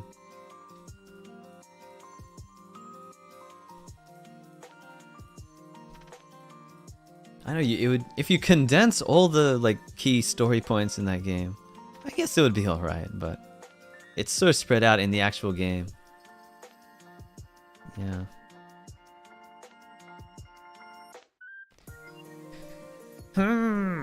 Yeah. Metal Gear. Metal Gear. I'm still thinking of playing more Metal Gear on stream one day, but it's such a chore. I'd have to start a new game and get to the point where you can start doing free roam before I start playing it. Because I've already played the story. It's no fun watching me go through the story if I've already done it, right? Yeah. Jump King movie? What? What? How would that even be? He's just jumping up, talking to NPCs. Like there's like 2-3 characters in the whole fucking movie. He jumps for like an hour, talks to an NPC, jumps for an hour, and then that's the end. It's a struggle against himself. He's just talking to himself about the hot babe. Like, no, I gotta keep going. I need to do it. I need to meet the babe. And he's just hyping himself up, falling and jumping back up. Yeah. Man. No, that would be a shit movie. Don't do that. It would be a funny, like, parody animation. Just make it like a... Someone make a funny YouTube animation and call it a day. We don't need a movie.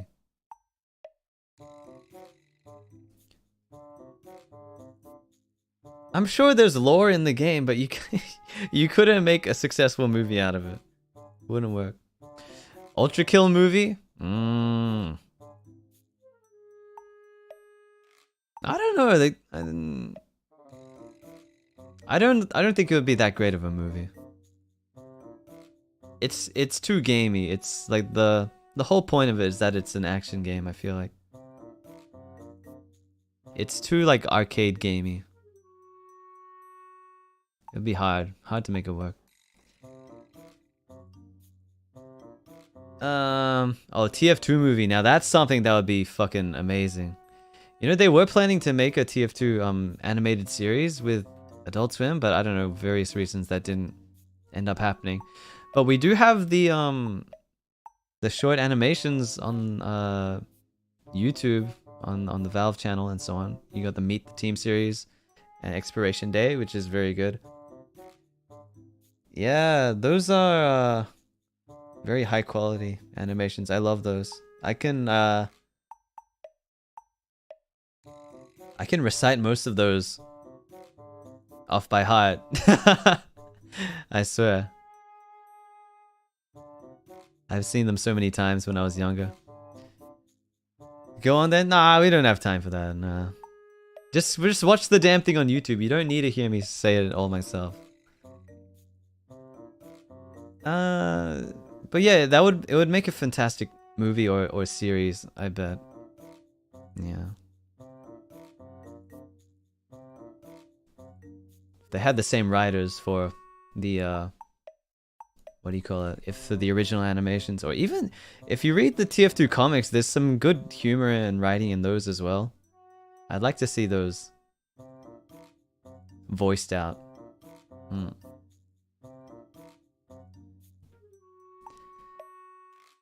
Right. What else was there?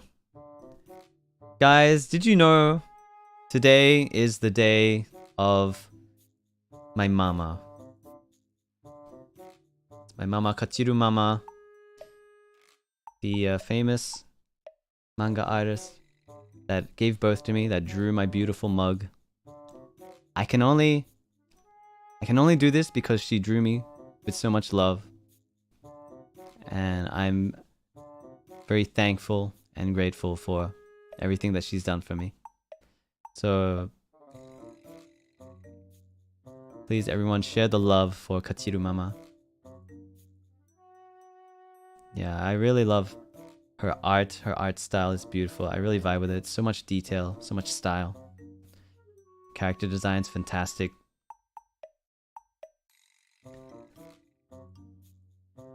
Yeah, and she's so supportive, you know, and I see sometimes that she notices little things about me and from my streams and stuff, and I really appreciate that. It's so cute. I am glad to have a mama that loves her child. Thank you, mama.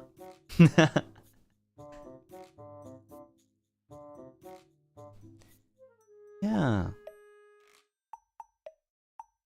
I wish I could do something more. I don't know. How do I really express gratitude and like give something for someone's birthday? I don't know. How do I super chat my mom? Birthday super. Draw a birthday art. Yeah, that would be nice. Yeah.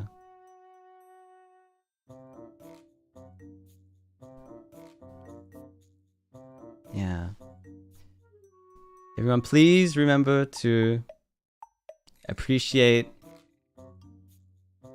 your mama and appreciate their art style and the character that they gave you, okay? Because I was drawn with so much character and expression, so much detail, and you can tell there's so much love put into it. So please thank your mama for that.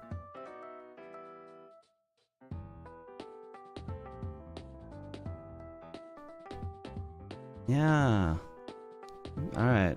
Now I'm just gonna take a quick toilet break here. Excuse me. I need to take a quick break, and I'll be right back. And you know, I think we'll probably start wrapping up. And you know, let me do some supers today, huh? We'll do some super reading. So just give me a little minute first. Excuse me.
I'm back. Hi. Okay. Well, I guess I'm gonna just start reading some supers now. I wanna get onto them before they build up again. I always end up leaving it for too late. But let me read them today. Let's see.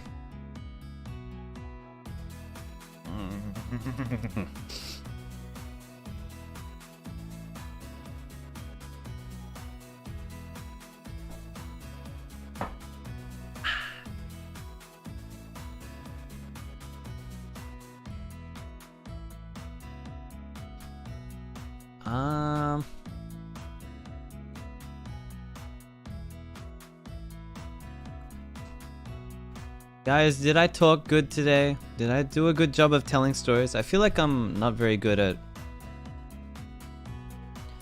recalling things like this and talking in detail about, you know, things that people would want to hear about. The thing is, I was just, a lot of the time, I think I was just focusing on not making a problem for anyone, so I think I was kind of just like focused on myself while I was outside.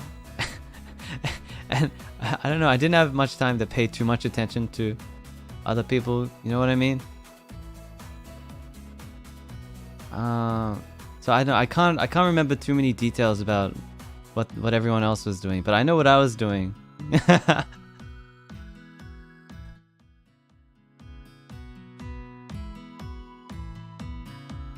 Yeah.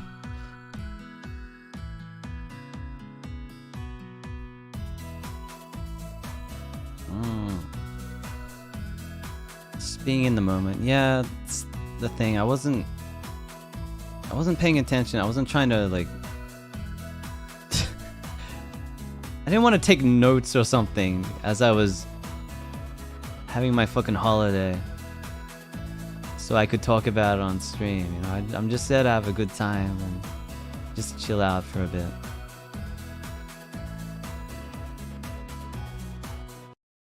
Yes, I tried my best. If you guys want to hear about it, I'll tell you what I remember, and that's what I remember.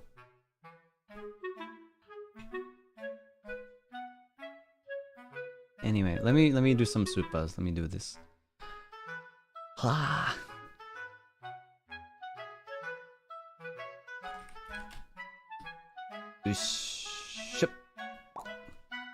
Spacha yomi time. This is today, because we already read everything from last time. I think. Hang on, let me double check. Fuck.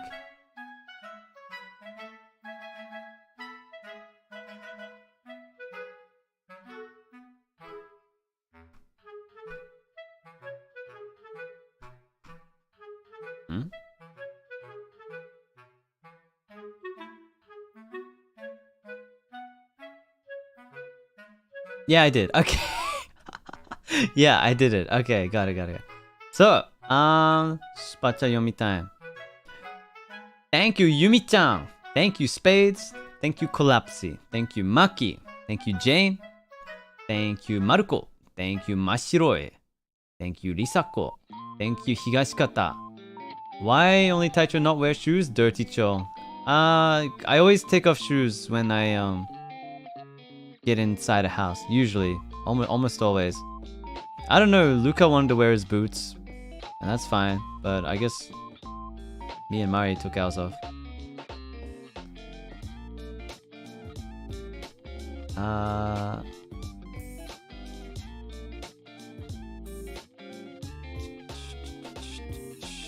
Thank you, and thank you, Jane, and Momoka, and Hikatsutsu, and Nekokichi, and Viera, and I can't read this name, the Thai name, thank you, and Snowy, and Lily Krupp, and Larslan, and Messi Latte.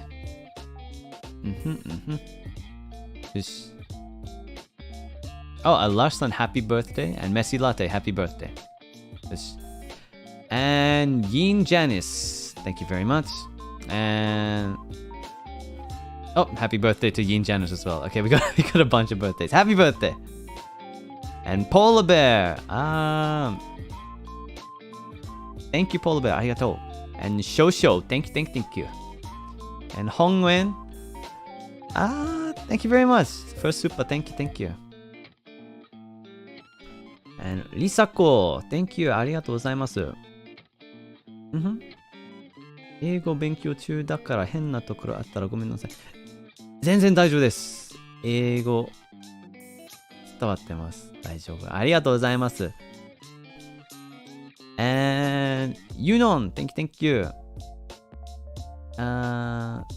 Chomo, thank you. And Mami, ありがとうございます。Thank you. And Timapon, thank you. ありがとう。And Sumi, thank you. And Noai, thank you. Penny, thank you. Abby, thank you. Yasmin Lee, thank you very much. Aritsu SNCat, thank you. And Osushi, welcome back. au コラボお疲れ様でした。聞かせてくれた話と配信の様子からすごく楽しめていたようでよかったです。こちらも楽しい気持ちになりました。話は変わるのですが、桜ブルームボイスの、再販があり、家にはまるのが少し出遅れて買えていなかったので即購入いたしました。明日から販売のハロウィンも買わせていただきますね。ありがとうございます。そういえば忘れてた。Yes, we are reselling certain voice packs that were previously only exclusively available for a certain time period.We're reselling the Sakura Bloom, and I believe that should still be available at the moment. Let me just check 1 minute. I did retweet it. リツイートしたけどちょっと忘れちゃったな。Okay, Sakura Bloom available resale. Yep.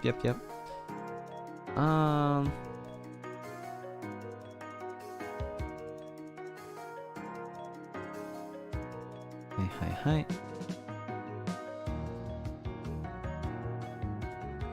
Yeah, I think there was some other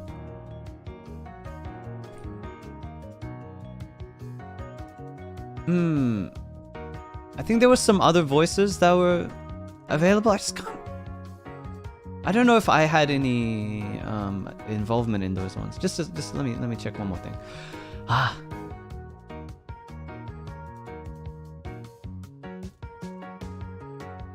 The White Day. No, that was before Noctix debuted. Was the White Day, so we weren't involved with that one. But we do have Sakura Bloom. Okay, so you can check out the White Day stuff for the other livers, but Noctix is only in Sakura Bloom, so I'm only in Sakura Bloom. So it's available again for a short time only. Until November the 30th. So if you missed out last time, here's your chance to buy the Sakura Bloom voice pack once again, which is Sakura Bloom is a voice pack, and the theme is cherry blossom tree viewing the cherry blossoms. Hanami time. Yeah, a little out of season, but if that sounds nice to you, you can check it out and decide if you would like to buy it. Thank you.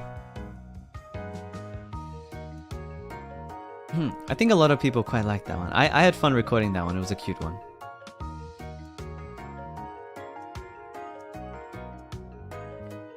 Yosh.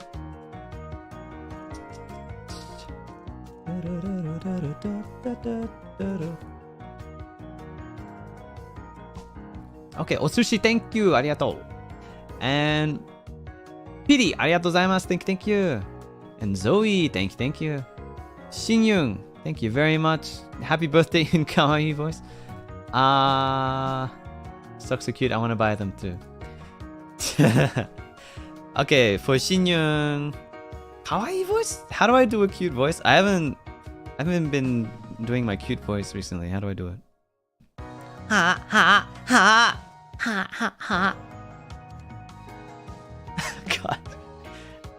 ちょっと待って。は。シニア、ハッピーバースデーありがとう !Thank you! And 餃子 Thank you! And 嵐袋 Thank you very much! And 鏡クオ Thank you! Appreciate it! Thank you! Larai, thank you so much! And ヨヨちゃん Thank you very much! 魔王みたいなスタイルはとてもかっこいいです。これからもみんなの心をつかみ続けてください。なるほどね。ちょっと魔王っぽいよね、衣装が。Yeah, my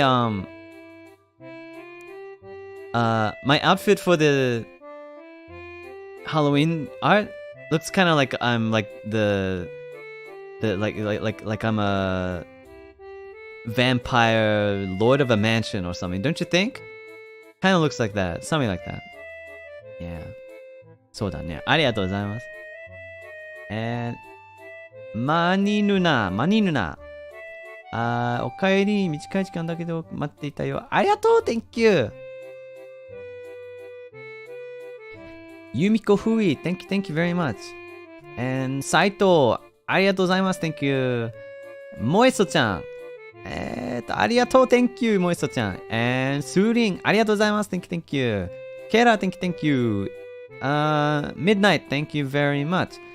And アリツヤセンケ Thank you! And from Len, welcome back. お土産話ありがとう。充実した休暇だったみたいですね。すごく楽しかったの伝わってきました。体調話上手に。二次英雄最高だ。ハロウィンのグッズとボイス楽しみ。絶対買います。ありがとうございます。よろしくね。たまお。Welcome back. 体調。たくさんお話ししてくれてありがとう。話してる声から楽しめたのが伝わってきました。ハロウィンのグッズとボイスも楽しみにしてます。Ramen sucks so cute. ありがとうございます。Thank you.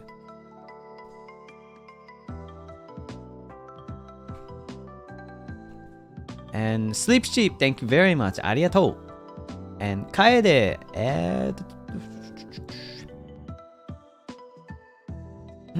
体調のジェットコースターの説明分かりやすくて実際に乗ってるような気分で楽しかったです。そうなの。結構説明下手だけど俺。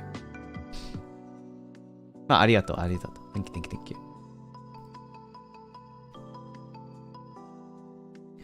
And Joanne L, thank you very much. ありがとう。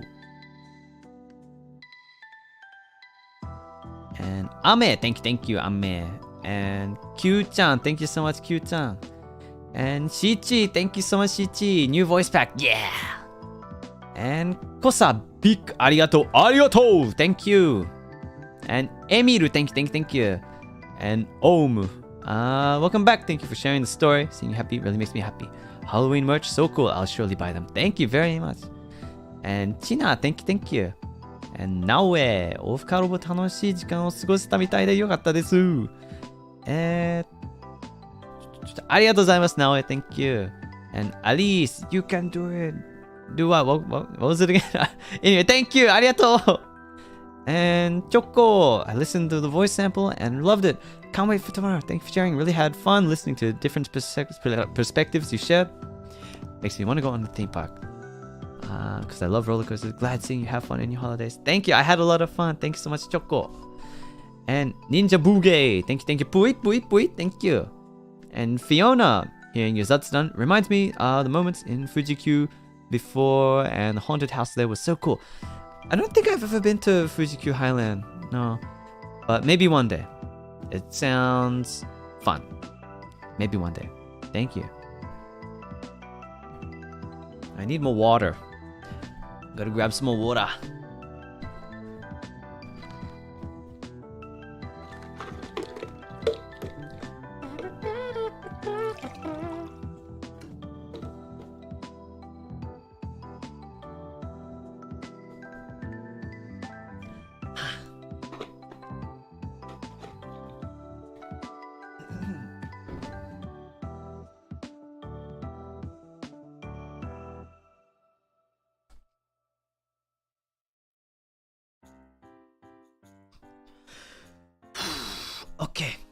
So from D, hi Sonny, glad to hear you had fun hanging out with NIJISANJI. Thank you so much for revealing your hand without gloves onto that puppet. Real. Can you do your own hand cam? I don't know. It seems pretty tricky to set up. Even the way that Mari set up, it was a little scuffed. We barely got it working. And I realized a little too late that I was being pretty reckless. I should have been a bit more careful. I guess I was getting a little too excited and not really paying attention to my surroundings as much as I should have. So, yeah, that's one thing that I was concerned about with my hand stream, but I got a little carried away during the collab. I guess we were all excited. So, I'll have to make sure I'm very, very careful if I'm gonna do it myself.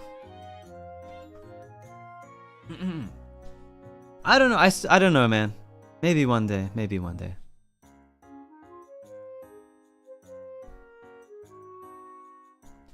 And from Anya. プチアクスタシール届いたよ。もちもちほっぺ可愛くてサニバンと一緒にお出かけするの楽しみ。オフコラボみんなが修学旅行みたいにはしゃぐ姿見ててこっちまで幸せな気持ちになっちゃった。カラオケのハーモニー綺麗だったし、サニーまた腕は上げたね。My ears blessed. そうかな結構歌下手だったけど俺。なんだろう、勢いだけで技術がなかったみたいな歌い方してたよね。でもありがとう。Thank you. 今回のスパチャ読み、日本語の朗読 RTA チャレンジしてます。気づいたちょっと早めに読んでみた。And Hyomin, hi Taicho, I'm glad you're back. I have a big exam tomorrow. Can you say something to cheer me up? I get the energy every time I watch your stream. Good luck on your exam tomorrow, Hyomin. Thank you so much. And Jikka, thanks for sharing NIJISANJI of collab happenings. I would love to hear NIJISANJI sing again. And can't wait to hear the voice you scripted. Yeah, look forward to it. I think it's pretty good. Thank you, Jikka.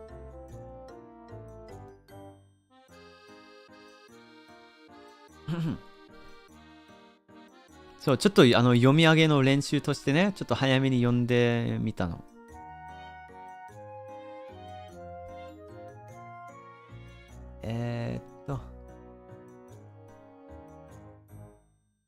from AKR どうもサニーの動物トーク大好き芸人です。この前おすすめしたホモサピ楽しく見れたようで嬉しいです。いつかサニーが今日の晩ご飯ドブでドブで取ったカエルなんだよねとか、ネギ買い忘れてたから近所の適当な草むしって食べちゃったよねとか言い出す日が来るのを楽しみにしてます。いつかそのね、知識を得る日が来たらそういう話してみたいよね。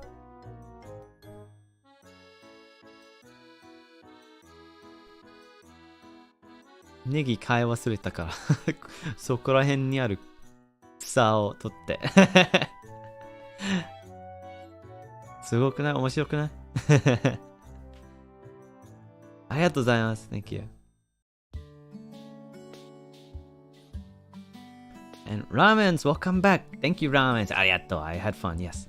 And Mao, 体調おかえり。雑談楽しかったです。ハロウィングッズ最高にかっこいい。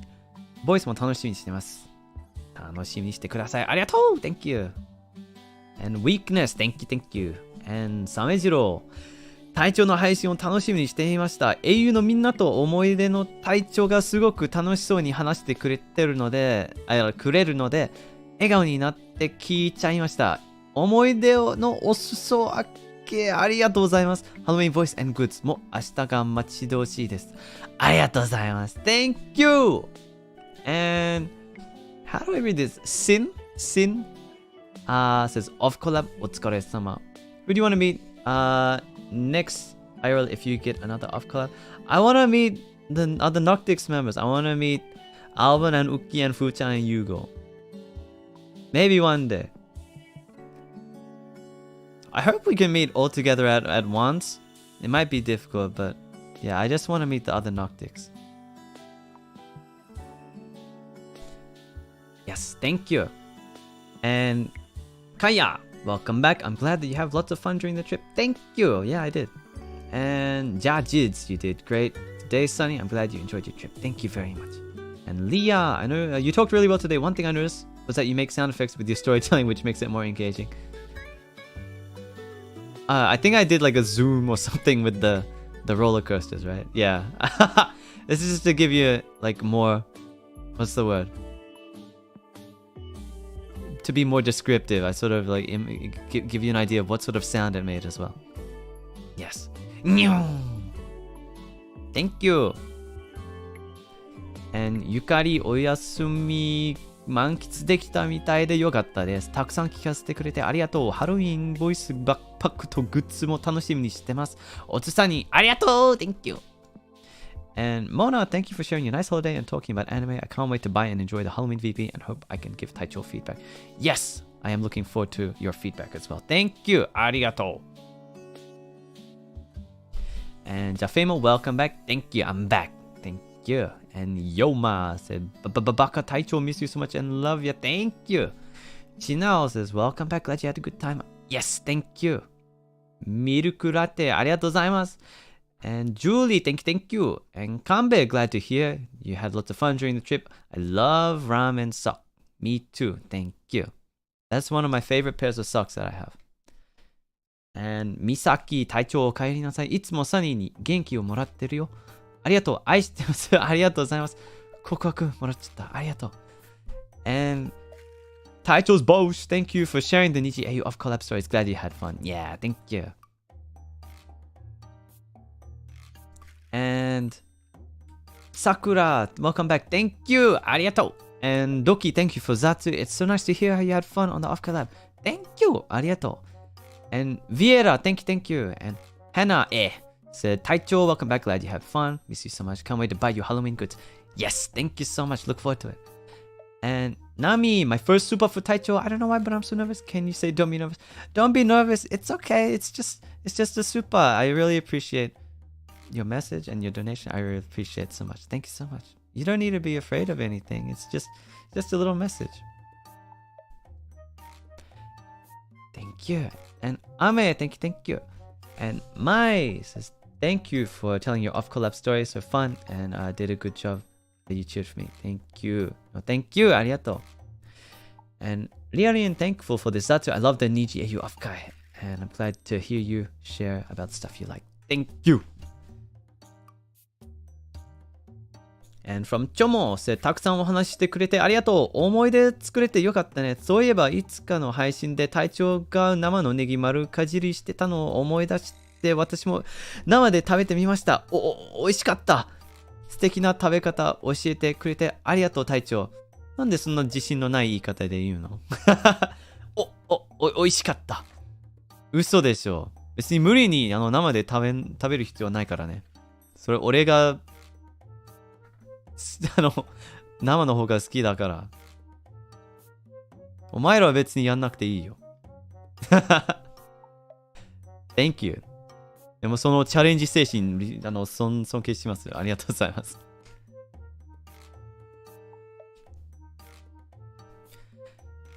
And Ki-chan, I had a lot of fun listening to your stories today. Glad you had a great time. Excited for voice packs. I listen to your voice packs when I feel down, and your voice always cheers me up. Love you. Thank you, Ki-chan. That's so cool. Thank you. I'm glad that people still listen to the voice packs regularly, even after it's been a little while. That's nice to know. Thank you. And from Chubi, my first super for you. Nice to hear you had a good time. Can totally feel from your voice. Hope to hear more.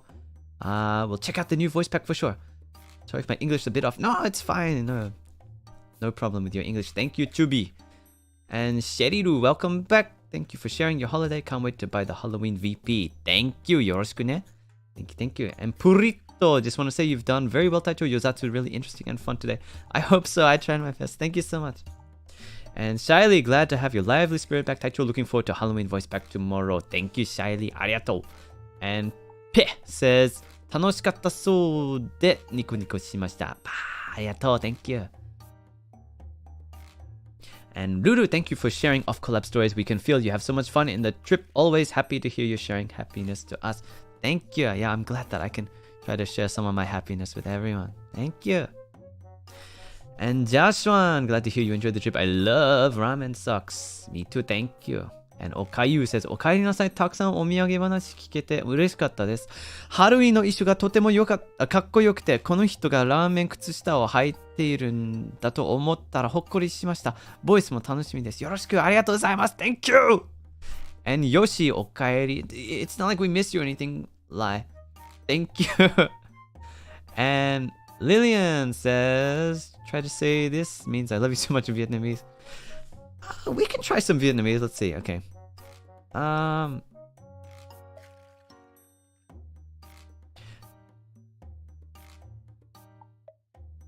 em lan như lắm. Anh em lan như lắm. I don't know if that's right. Hang on. You know what? Let me see if I can run this through Google Translate, if that helps.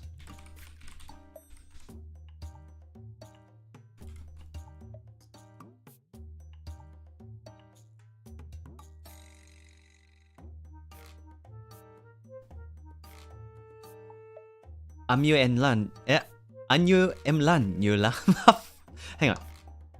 Anh như em lăn nhiều lắm. Okay, that's my best try. Thank you. And Sakimi, welcome back, Tacho. You are so happy to sing in the karaoke. Yeah, I was having a lot of fun in the karaoke. Thank you. And Boba Tea, thank you. Winter, sorry for today. Oh, Sunny, thank you for today's stream. I missed you. Thank you. And Mickey, 初めてスパチャします。隊長お帰りなさい。オフコラボの話もたくさんありがとう。本当に楽しそうで聞いてるこちらも嬉しく楽しい気持ちになりました。ハロウィンボイスとグッズ絶対買います。これからも応援しています。ありがとうございます。Thank you. And from ゆうべ、お久しぶりの雑談ありがとう。隊長が台本書いたハロウィンボイスをめちゃくちゃ期待してる。すっごく楽しみ。台本書き終わるのにどれくらい時間かかった？結構時間かかったよね、今回。なんだろう、結構数日、ずっと何書こうかな考えてて、1週間くらい以上考えて書いたかな。うん、そんな感じかな。ありがとうございます。Thank you. 難しい配信、台本書き。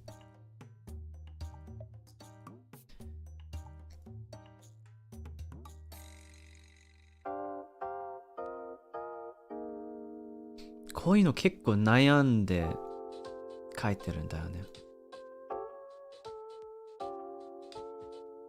書くなら精一杯書きたい。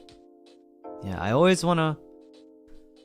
If I'm gonna do something, I wanna do it right. So, you know, if I decide to write the script for a voice back, I always make sure that I'm happy with it. And I feel like it's an acceptable result, you know? I don't compromise. So you can be assured that I'm happy with it, so I hope that you are too. Thank you. And, oh, from Hannah, too embarrassing. Can you say... This, I'm sorry, I'm not gonna do the voice request today. I'm sorry, but thank you for the voice. Thank you for the super. Thank you. I can't do that today though, sorry. And Sketchy Ray, you're the first liver I use money for a super membership and maybe this upcoming Halloween. Take responsibility, Taicho, but you're doing great today. Thank you for your first super. Thank you. Appreciate that. That means a lot that I'm the first for you. And Avileshka, I just want to say I love hearing your story, Taicho. I'm glad you're having so much fun. I hope next time Noctix can have off collab too. I hope so one day. Yeah, thank you. And from now off collab 楽しかったようで何よりです。ハロウィンボイスとグッズも楽しみにしてます。ありがとうございます。Thank you. And Miyano, thank you for sharing collab moments. Thank you. And from Ching, welcome back. Can't wait for VP. Thank you.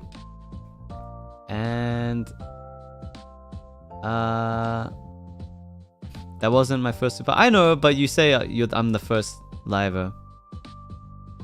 So, I mean, thank you for when it was your first. That's, I mean. You know what I mean. Thank you. What was I saying? Yeah, Ching, thank you. And Sudarat と my first super, don't read my text. Yeah, I'm reading it. Thank you. And 雨は落つ Thank you. And 雨のtitle, do you have other socks with cute patterns? I'm wearing some kind of stripy ones today. I don't have many funny patterns. I used to have some that had like little smiley faces on them, but I think I wore them for too long and they got kind of ripped up. So I don't wear those anymore. Thank you though. And from Saki, 体調おかえり、勉強とか休活で毎日休活だよな。就活くそー間違えたごめん。勉強とか、就活で毎日大変だけどいつも体調の配信に癒されてるよ。ありがとう。大好き。ありがとうございます。Thank you。頑張ってください。就活と休活何が違うのかな？休活、ちょっと待って。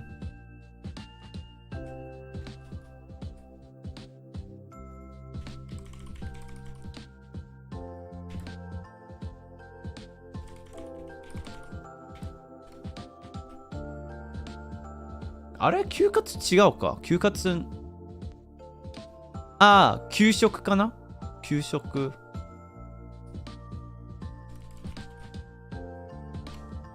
給食も違うかいや合ってる給食って学校の昼ご飯のやつもそうだけどお仕事を探してるっていう意味もあるからね。はい。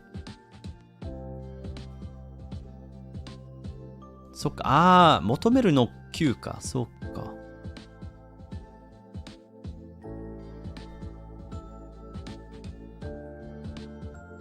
なるほどね。またちょっと日本語上手くなった今日。へへ。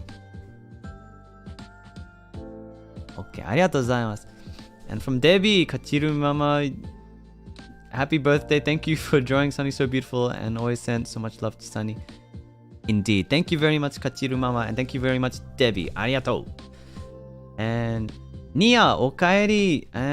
私事ですが、日本語の話せない同僚がいて、ジェスチャーでやり取りしてたんだけど、最近サニーの配信を見てるおかげで英語で会話ができるようになってきたよ。嬉しい。ありがとう。I love you. よかったじゃん。結構すごいことじゃないそれ。配信を見るだけでちょっとコミュニケーションを身につけるの。すごいな。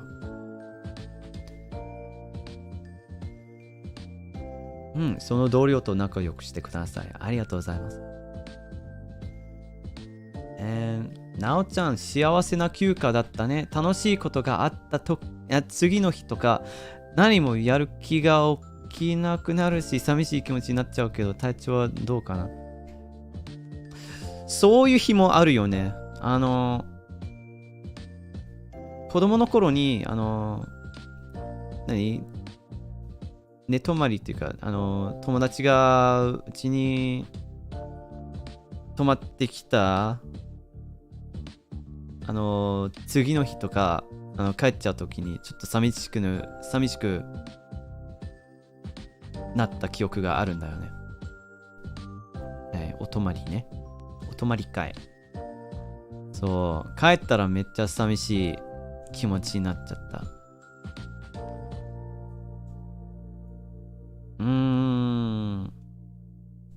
でも最近はあんまないかな。ちょっとは寂しいかもだけどな。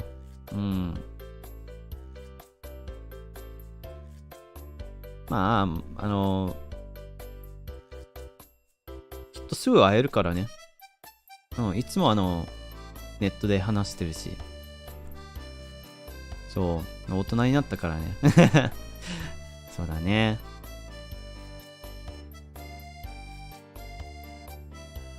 ありがとうございます。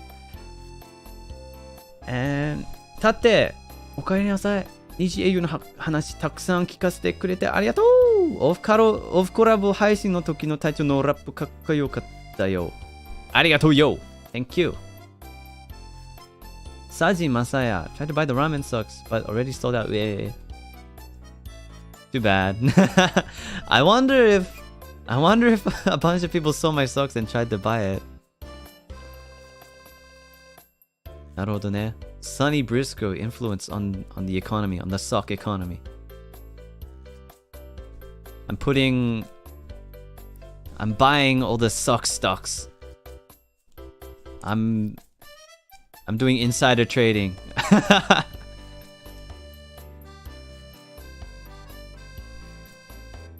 I don't know, maybe they'll be in stock again soon. I don't know. If they're that popular, they must, right? Anyway, good luck. Thank you. And メガネ今日おかえり and ハロウィンボイスとグッズ助かりまくっちゃっただい。ありがとう And Eddie, welcome back. 隊長虹英雄最高 Glad to hear you're having so much fun. Can't wait to get Halloween voice back and goods. Yes, thank you. And from Alley Cat, was super from a broke cat. Happy you're happy. I am happy. Thank you. And from Nualis Wang, my first super welcome back Taicho. Thank you for sharing your great time. I always enjoy it when you tell us a story. Kopkum Kap. Arigatou. Thank you. And Satchin said Halloween voice and good 楽しみでモチベーション上がるだい。ありがとう。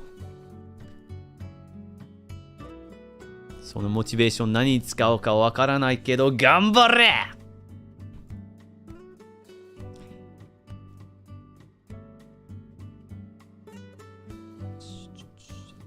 And from Don Don, welcome back. Looking forward to this week. Glad to hear you had fun. I like the preview of the Halloween voice pack. Gonna buy it for sure.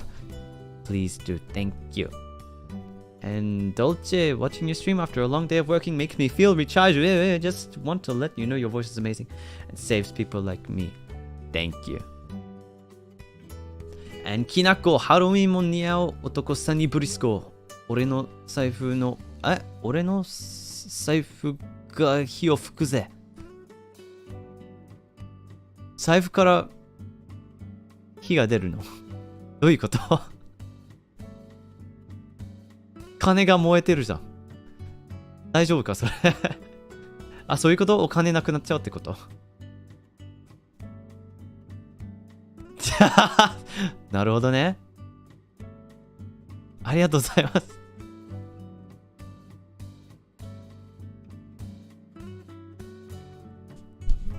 From Neon, thank you so much. And 萌えそちゃん、ニャイス日本語 RTA、相変わらず違和感ない。とても楽しい時間をありがとうございます。癒されました。ボイスもグッズも買うぞ。大好きです。ありがとう。Thank you. And Surin, thank you for the voice, always lol. Thank you for the super, always lol. Thank you. And チナ、体調おかえりなさい。And happy birthday, カチル先生ママ。ありがとう Happy birthday, Mama. Thank you. And from Ki-chan, big hug for your hard work today. Thank you. And Miss Investigator, looking forward to the Halloween voice package. Thank you. Me too, thank you. And リーニャン、体調お帰りなさい。体調の雑な配信とても癒されるので助かります。最近は日常生活で長ネギを見るたびに体調を思い出してしまうようになりました。笑い。計画通り。ありがとうございます。And 花江、Thank you again. Thank you. And アクルを体調お帰りなさい。たくさんお話ししていただきありがとうございました。ハロウィンボイスパックを楽しみにしています。ありがとうございます。Thank you.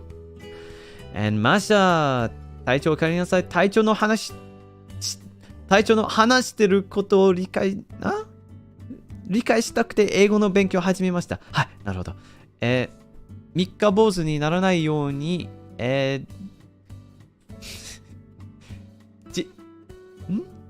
着きれい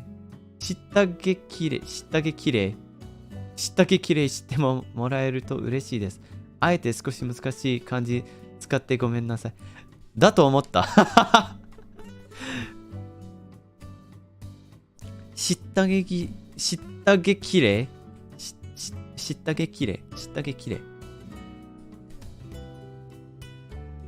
何応援の言葉ってこと？下着きれい。英語の勉強頑張ってください。諦めるな。俺も難しい漢字を読めるように勉強するから。お前も諦めるな。Thank you.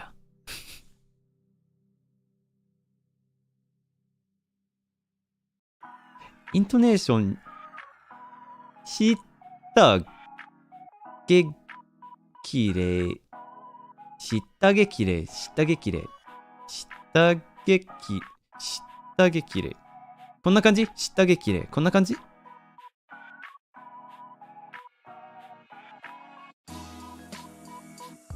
違うかなちゃう違うかたで下がるしたげきれいしたげきれいしたげきれいしたげきれいしたげきれいわかんないしたげきれいしたげきれいしたげきれいしたげきれいわかんないさ矢印だけじゃわかんないよ合ってたでもどっちなのわかんないしたげきれい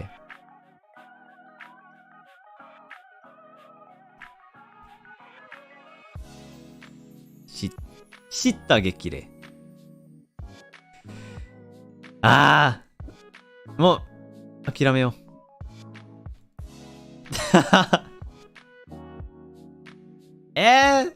そうなのめっちゃ不自然じゃないそれしたげきれいしたげきれいしたげきれいしたげきれい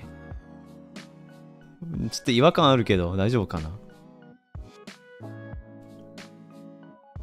そうマジか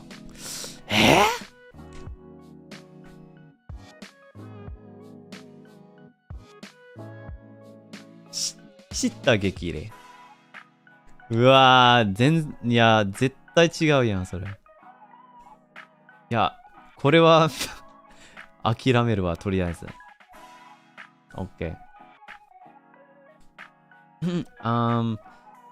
悟らない五条体調お帰りなさいオフコラボ配信楽しかったです。さっきまで体調が良くなくて雑談聞けなかったので、後でアーカイブ見ます。ハロウィンボイスとグッズめちゃくちゃ楽しみです。ありがとうございます。お大事に。ダイナゴンあずき、おかえりなさい。体調が働くモチベーションになっています。仕事頑張れ !Thank you! And Hana, super for you. Looking forward to voice pack. Thank you. And サクサクサクラ体調お帰りなさい。明日のハロウィンボイス&グッズも楽しみだし、今週のスケジュールも全部楽しみです。毎日幸せありがとう。そういえばスケジュールの話まだしてなかったわ。ちょっと待って。I didn't talk about my schedule yet. Wait. スケジュール。ちょっと待って。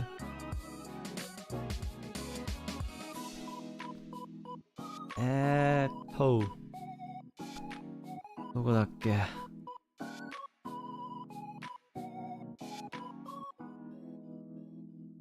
？OK、これね。So we had some rest. Today is Wednesday, the Zatsu. Tomorrow it'll be a little late, but it's Project Zomboid with various NIJISANJI members.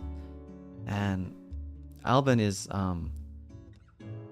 organizing that. Sasuga Zomboid addict.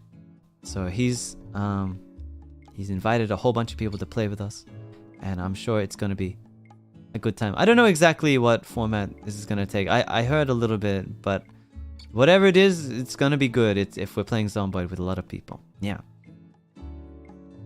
And then on Friday, I invited Suha Senpai to do English pronunciation class like we did with Yugo a little while ago.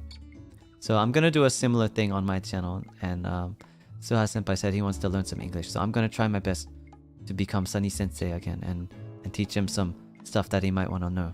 Okay. And on Saturday, Splatoon 3 collab with various NIJISANJI people. I don't know if I can announce everyone who's coming there, but I know Shu's gonna be there. So and a bunch of JP people mostly. But yeah, there's a few others. Anyway, some people finally collabing Splatoon 3 with. Yes. The time has come. My 3 streams that I spent grinding Splatoon, all for this moment. Finally gonna play with some Splatoon with some people online. Yeah. And then in the evening of that day, we're gonna play the new Chillers Arts game, because yeah, that's what I gotta do. And I'm gonna do it, and I'm sure it'll be fun. And on the next day, we're gonna try out Overwatch 2. And I'm gonna see what the big fuss is all about.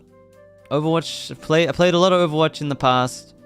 They finally killed Overwatch and made Overwatch 2 your only choice. So I'm gonna play that and see what's different, and if I like the new changes and the new characters, and see how it goes.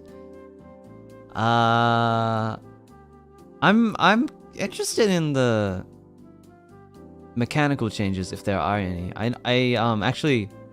I booted up the game earlier today, and now that I think about it, to see if it would work. I played one round with the new Australian character. What is it?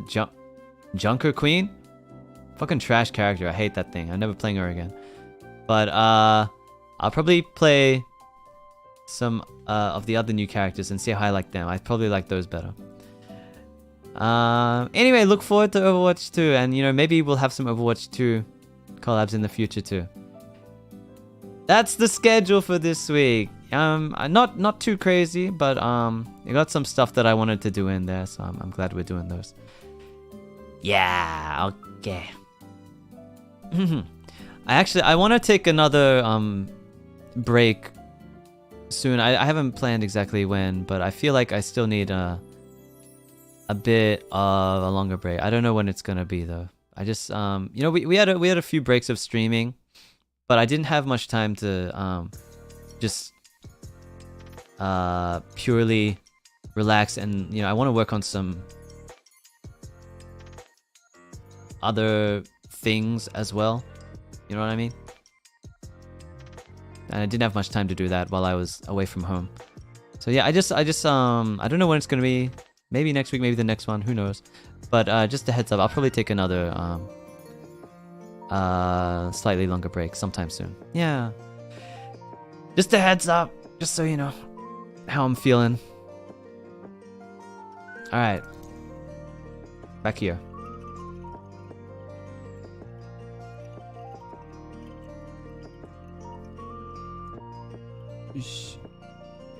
Yeah, you know, I've been thinking a lot about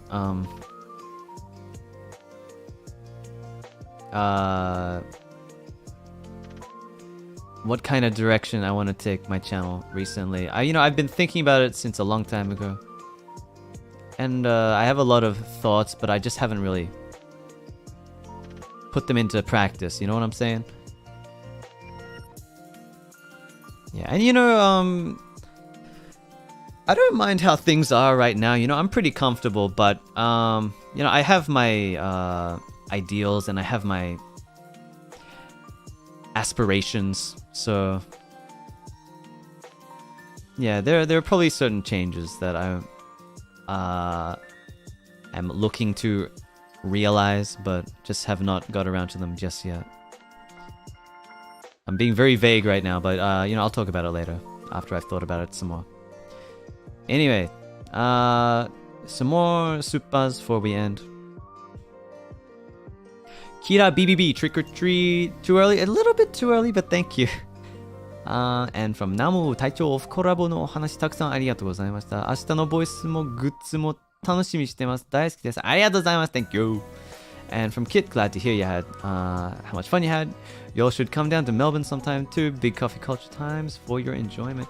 Yeah, I heard the coffee down in Melbourne is fucking good. So I haven't spent much time in Melbourne, but I'm looking forward to doing it eventually in the future. Thank you. Why is it as soon as I see AUD in the currency, I start becoming more Australian? What have you done to me? Just use the Australian dollars, I suddenly become more Australian. Thank you, Kit. And from Yukino 体調お帰りなさい。au コラボとても楽しそうで、見ているこちらもとても楽しい気持ちになりました。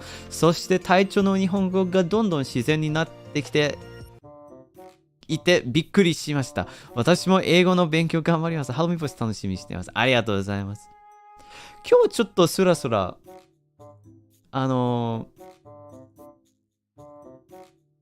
漢字を読めてる気がするけど、たまたまなのかな。ありがとうございます。福沢諭吉さん。オフコラボの話、サニーがとても楽しそうで、私たちも楽しかったです。今週の配信どれも楽しみにしています。ありがとうございます。Thank you. You know, I'm gonna call the supers there for now. If we get any more by the time I finish the stream, I'll read them next time. But I'm gonna move on to Streamlabs now. Or maybe I'll just finish with this one. With Shin-young, where can I buy the ramen socks like yours? I forgot, I'm sorry. But I think someone posted it on Twitter. I don't know what the site or the company is called. Does anyone know what the company's called? I don't know because my auntie bought them for me. I don't know what it's called. It's called Wego. W-E-G-O. So just look that up. Wego ramen socks. You'll probably find it. Apparently they're sold out. But that's where you can get them apparently. Anyway, that's all the supers for now. I'm gonna move on to Streamlabs in just a sec.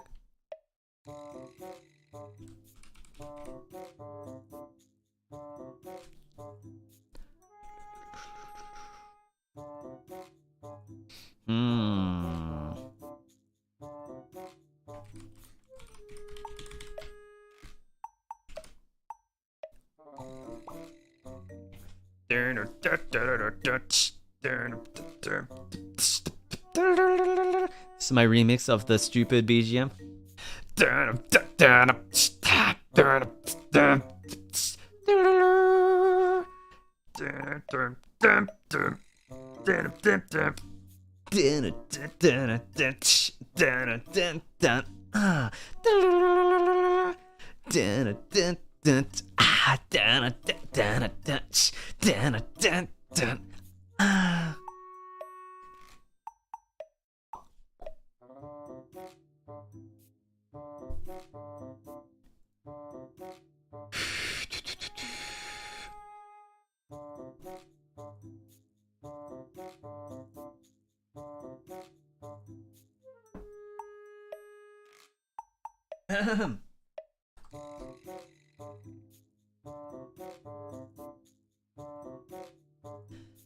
Okay, so here we are with the Streamlabs, starting from the 7th of October. Thank you Higashikata, and thank you Kaede, and thank you Nini, thank you. And from Kayo, oh, they've given me their feedback on the Sakura voice. I'll read that later. Thank you. 後でじっくり読んどきますね。ありがとうございます。And from Stera, thank you. And from Kaede, Tame, thank you. And from Tyne, hey Sonny, really like watching your stream. I'm happy to be a fan. I noticed you at first because you were playing TF2. Reminded me of good memories with playing with friends. Although I just became your fan 2 months ago, I'll definitely be your loyal fan. Thank you very much. I appreciate that. Thank you. And 東方隊長の、食の話がすごく好きで、隊長は飯じゃない？食だね。食だね。隊長の食の話？食べ物の話ってことがすごく好きで、隊長はそれを喋ってるとき、なんかグルメ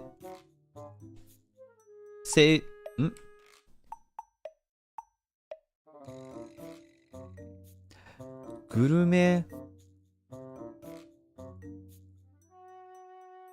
なんだこれ。聖なるの聖と光の光ちょっと待って。どういうことだろう ?5 時かなわかんない。すいません、わかんないです。でも、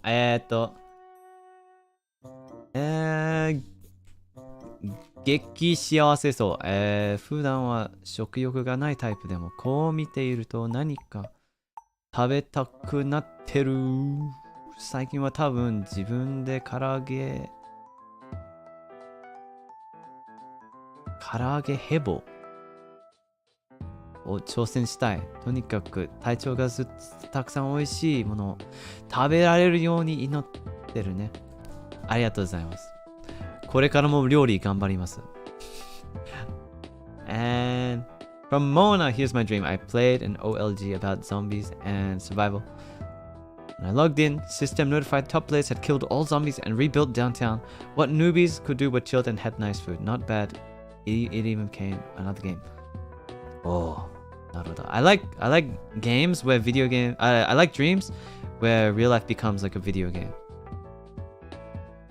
Yeah, I've had dreams like that where I imagine that life, it's just a video game, so all I have to do is like type cheats into the console and then that lets me like fly around and stuff. I've had like a few dreams kind of similar to that. I like those ones. Thank you. And Collapsy, thank you. And Joanne, thank you. And ゆかり、オフカラボ配信めっちゃ楽しかったです。体調の初追っててめっちゃドキドキしましたよ。ところでラーメン靴下は普段使いようですか？それとも遊びに行くとき用ですか？ちょっと気になります。たまに家でも入っています。ラーメン靴下。でもちょっとお気に入りなんで、めったに履かないかな。うん。特別な日だけに入ってます。はい、ソロのカラオケ配信も好きだけど、みんなと全力ではっちゃけてる隊長も大好きなので、英雄組でカラオケ熱唱してるの見れてめちゃめちゃ嬉しかったし、楽しかったです。遊びに行ったお話も共有してくれてありがとう。オフ以外でも英雄組とのコラボがまた見れたら嬉しいです。おつめい thanks Yukari。 そうだな、また一緒に遊びたいな。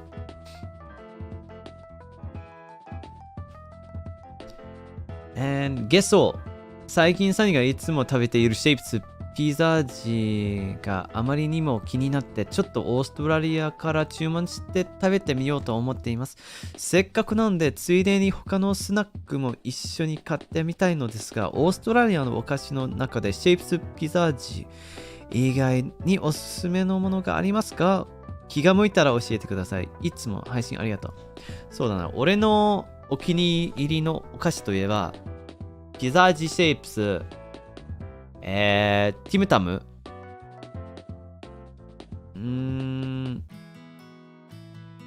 オーストラリアに限らないけど、ナチョチーズ味のドリトスとか、オーストラリアのやつって言えばなんだろうな、ちょっとガムみたいな、まあ、ガムじゃないけど、ちょっと、溶けるまで噛むやつみたいなのあるんだけど、ザッポ。Yes, hello. Can you hear me? Hello? I'm back. Okay. I'm so sorry. I don't know what happened. My internet cut out in the middle of a stream, and it took longer than usual to get back up. I don't know what happened. I'm really sorry, everyone's the perks of living in Australia, the first world fully developed country. Yay! I'm back. Sorry about that. I was in the middle of answering a question in the Zappo. I was in the middle of talking about the Zappos. Sorry about that, I'm back. We don't have much longer to go. I'm just gonna finish reading the Streamlabs and we're gonna call it a night. Sorry about that. Stick around if you want to hear the donor readings.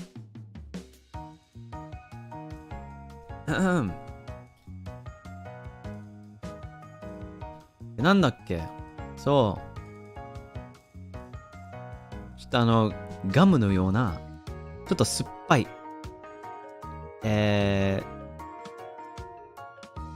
ザッポというお菓子があるのですが、はい、学生の頃よく噛んでました。はい、そうだな、なんだっけ、日本にもね同じようなちょっと似てる駄菓子あったよね。なんだっけ、ねるなんだっけ、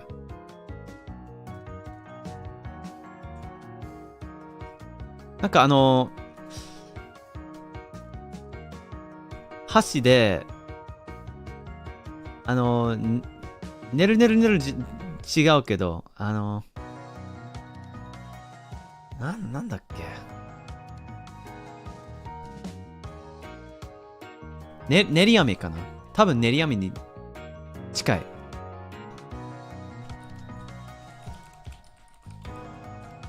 練り飴って酸っぱいかな、ちょっと味によって酸っぱいのあるのかもな。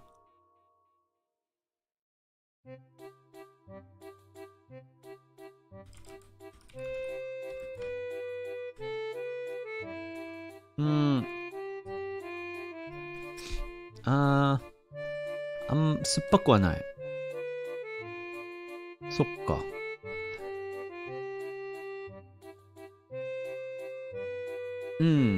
でもまあ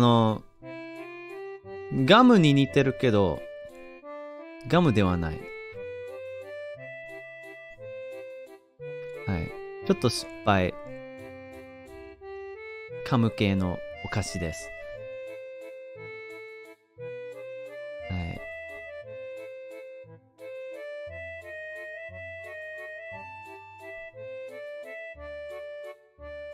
あとは何だろう。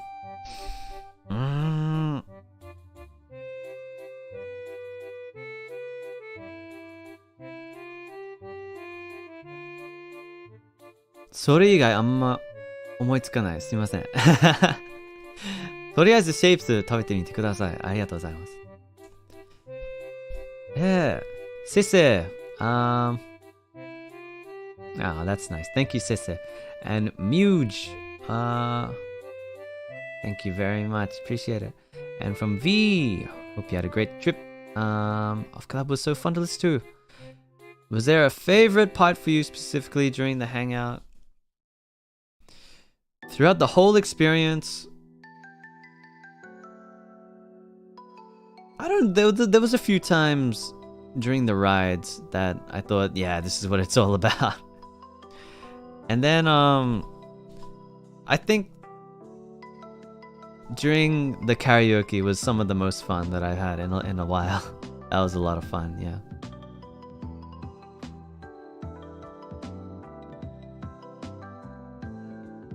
Yeah, but the whole time was fun, yeah, and I really enjoyed everyone's company. It was good.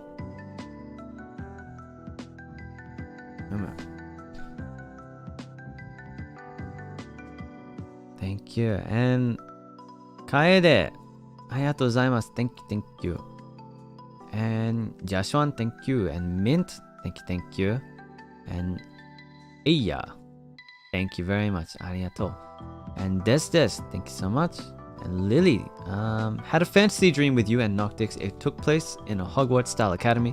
You were the headmaster's son and snuck me in. I got picked on by the other kids for being common folk, but you and Noctix backed me up. It was a really nice dream. Hell yeah. Noctix backing up the Briskadets, sneaking us into Hogwarts. Hell yeah.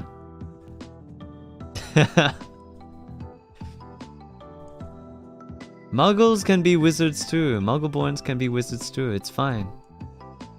Muggleborns can be VTubers too. Thank you. And Arashimukuro. Taskaru, taskaru, taskaru, taskaru. Thank you. And Surin happy. Thank you. And Kaede Taicho. ハロウィングッズとボイスありがとうございます。体調がかっこよすぎて照れてしまって未だにチラ見しかできません。グッズとボイスを買ってハロウィンをさらに楽しもうと思います。ありがとうございます。Thank you. And Naira, 体調だ。コロコロコロコロ。Welcome back. Missed you. Every time you competed eating sushi, did you eat until you're full or just until you're satisfied? It depends. More often until I'm satisfied, because if you eat until you're bursting full, you know, it stops being pleasant and just becomes, you know, uncomfortable. So I wouldn't waste my time, my energy, my money on that. Yeah. Luckily for sushi, it's pretty easy to measure your portions, and you know, if you order a steak, you know, you want to eat the whole steak even if you get full. But with sushi, you just eat until you get full, and then you don't need to grab any more plates. That's usually how it goes, right? So yeah, I just eat until I'm satisfied, not necessarily bursting full. Yeah. Thank you. And Kai-chan, thanks for sharing the memories. 質問です。コーンのアイスをスプーンで食べるのはオーストラリア、日本以外の海外では珍しいんですか？日本だと特に変じゃないと思っていたので気になってアイス食べている姿、Twitter で実況されてる体調可愛かったです。そうだね。コーンのアイスをスプーンで食べるの。なんだろう。変って言われちゃったけど、俺は、なんだろう。ちょっと珍しいのかもしれないけど、変ではなくないですか？普通です。通常です。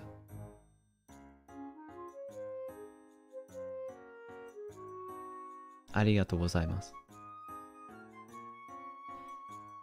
And Killy, do you listen to Machine Girl? Amazing breakcore artist. I feel like I have heard a little bit of Machine Girl. I don't really know. But yeah, that seems like something I'd like to check out. Maybe I'll listen to them after this. Thank you, Killy.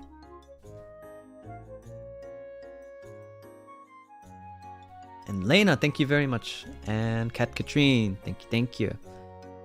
And oi, no slacking off on your work, Kat Katrine. Do your work.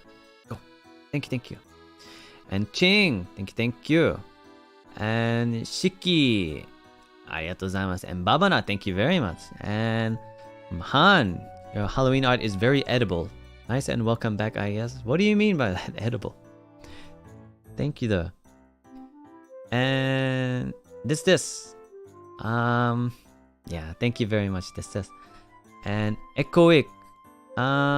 Did you take pictures? I took a little bit. I don't know if I want to share any here, but so glad you had a good time. This week's schedule looks interesting. Can't wait for English class. Thank you. And Amena. Thank you for sharing all the details of the off collab. Would you like to do Niji Ian songs karaoke one day? Well, I mean, I already have done a little bit here and there when I do the karaoke, so maybe I'll do one of pure NIJISANJI songs one day. I don't know, we'll see. And Momomika, thank you for sharing the stories. Thank you, Momomika. And Ayuka, 体調おかえり、たくさんのお土産話ありがとう。こんなに細かくお話を聞けると思ってなかった。ローラーコースターの凄さ、楽しかった様子が伝わってきたよ。ハロウィンボイス楽しみ。キービジュアルになったの本当に嬉しくて泣いた。グッズもボイスもたくさん買うね。隊長の書いた台本と演技とても楽しみにしています。ありがとうございます。Thank you. 俺も嬉しいです。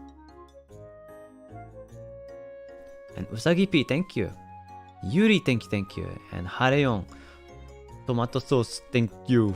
And Asaka, you did good storytelling today. Enjoyed it a lot. It's chill and funny. Welcome back. Thank you, Asaka. Arigato. And Kaz, welcome back. It's nice listening to your stories. Thank you, Kaz. And Ori-chan, could tell from the way you're speaking you had fun. Thank you. And Kayo, 帰りなさい。テーマパークやオフコラボを存分満喫したようでよかった。予想外のカラオケ最高に楽しかった。ありがたい。二次英雄メンバーとのやりとりが微笑ましい。次のコラボが待ち遠しいです。全員集合できますように。明日のハロウィンボイス楽しみ。ありがとうございます。Thank you. And Nissa, thank you. And Mint, thank you. Happy birthday for when it becomes your birthday on the 18th. Thank you. And Jashwan, thank you. And Spring, thank you very much. And Pau, thank you. And Marubon, thank you. Arigatou. The plane can totally relate to the plane experience. Me and my friends were nearly denied boarding. My shoe base fell off while running to the gate, and my seat got taken by an old man when I got on board. What the heck? I always hate those awkward moments with the plane seats, because like you're gonna be sitting next to this person for like a few hours or something. So like if you accidentally sat in the wrong seat or something like that, it's like that's that person, and I can't run away from them or anything. They're just there. Yeah. Anyway, thank you. And Sakaki, thank you. And Susu, thank you. And Spring, sheesh, thank you. Echoic, thank you. And Chikoto.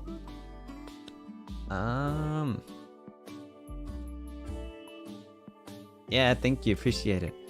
And Stera, thank you so much. Thank you. And Atmosphere, arigatou gozaimasu, thank you.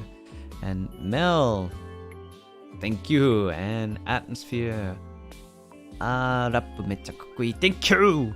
And BB, celebrating my wedding anniversary with my hubby and now watch you streaming together.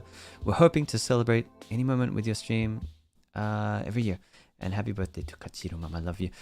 Congratulations, that's pretty cool. Good job sticking together for so long. Thank you, BB. And husband. And Harumi. Okaeri, thanks for sharing trip memories. Looking forward to Halloween voicing. Good. Happy birthday, Mama. Thank you, Harumi. Thank you. And Ayuka. 最長日本語を読むの本当に早くなってる。だけど、アルテイする必要があるの。本当に練習になってる。RTA のつもりじゃなくて、ちょっと早めに読んでみただけ。別に。必要に早く終わらせたいってわけじゃないからね。ごめんね。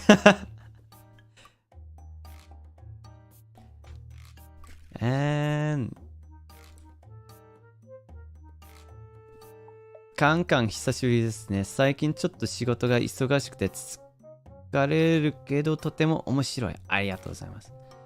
And Lien, enjoy your upcoming break and come back soon. We'll be here waiting. Yes, I hope that when I do have a break, it will be productive. Thank you, Lien. Yes. Okay, that's gonna be all the reading for now. Sorry about the internet problem earlier. I feel bad. I wish there was a way I could fix it, but I don't know what to do other than move countries. Just threw a little wrench in my stream there. Anyway,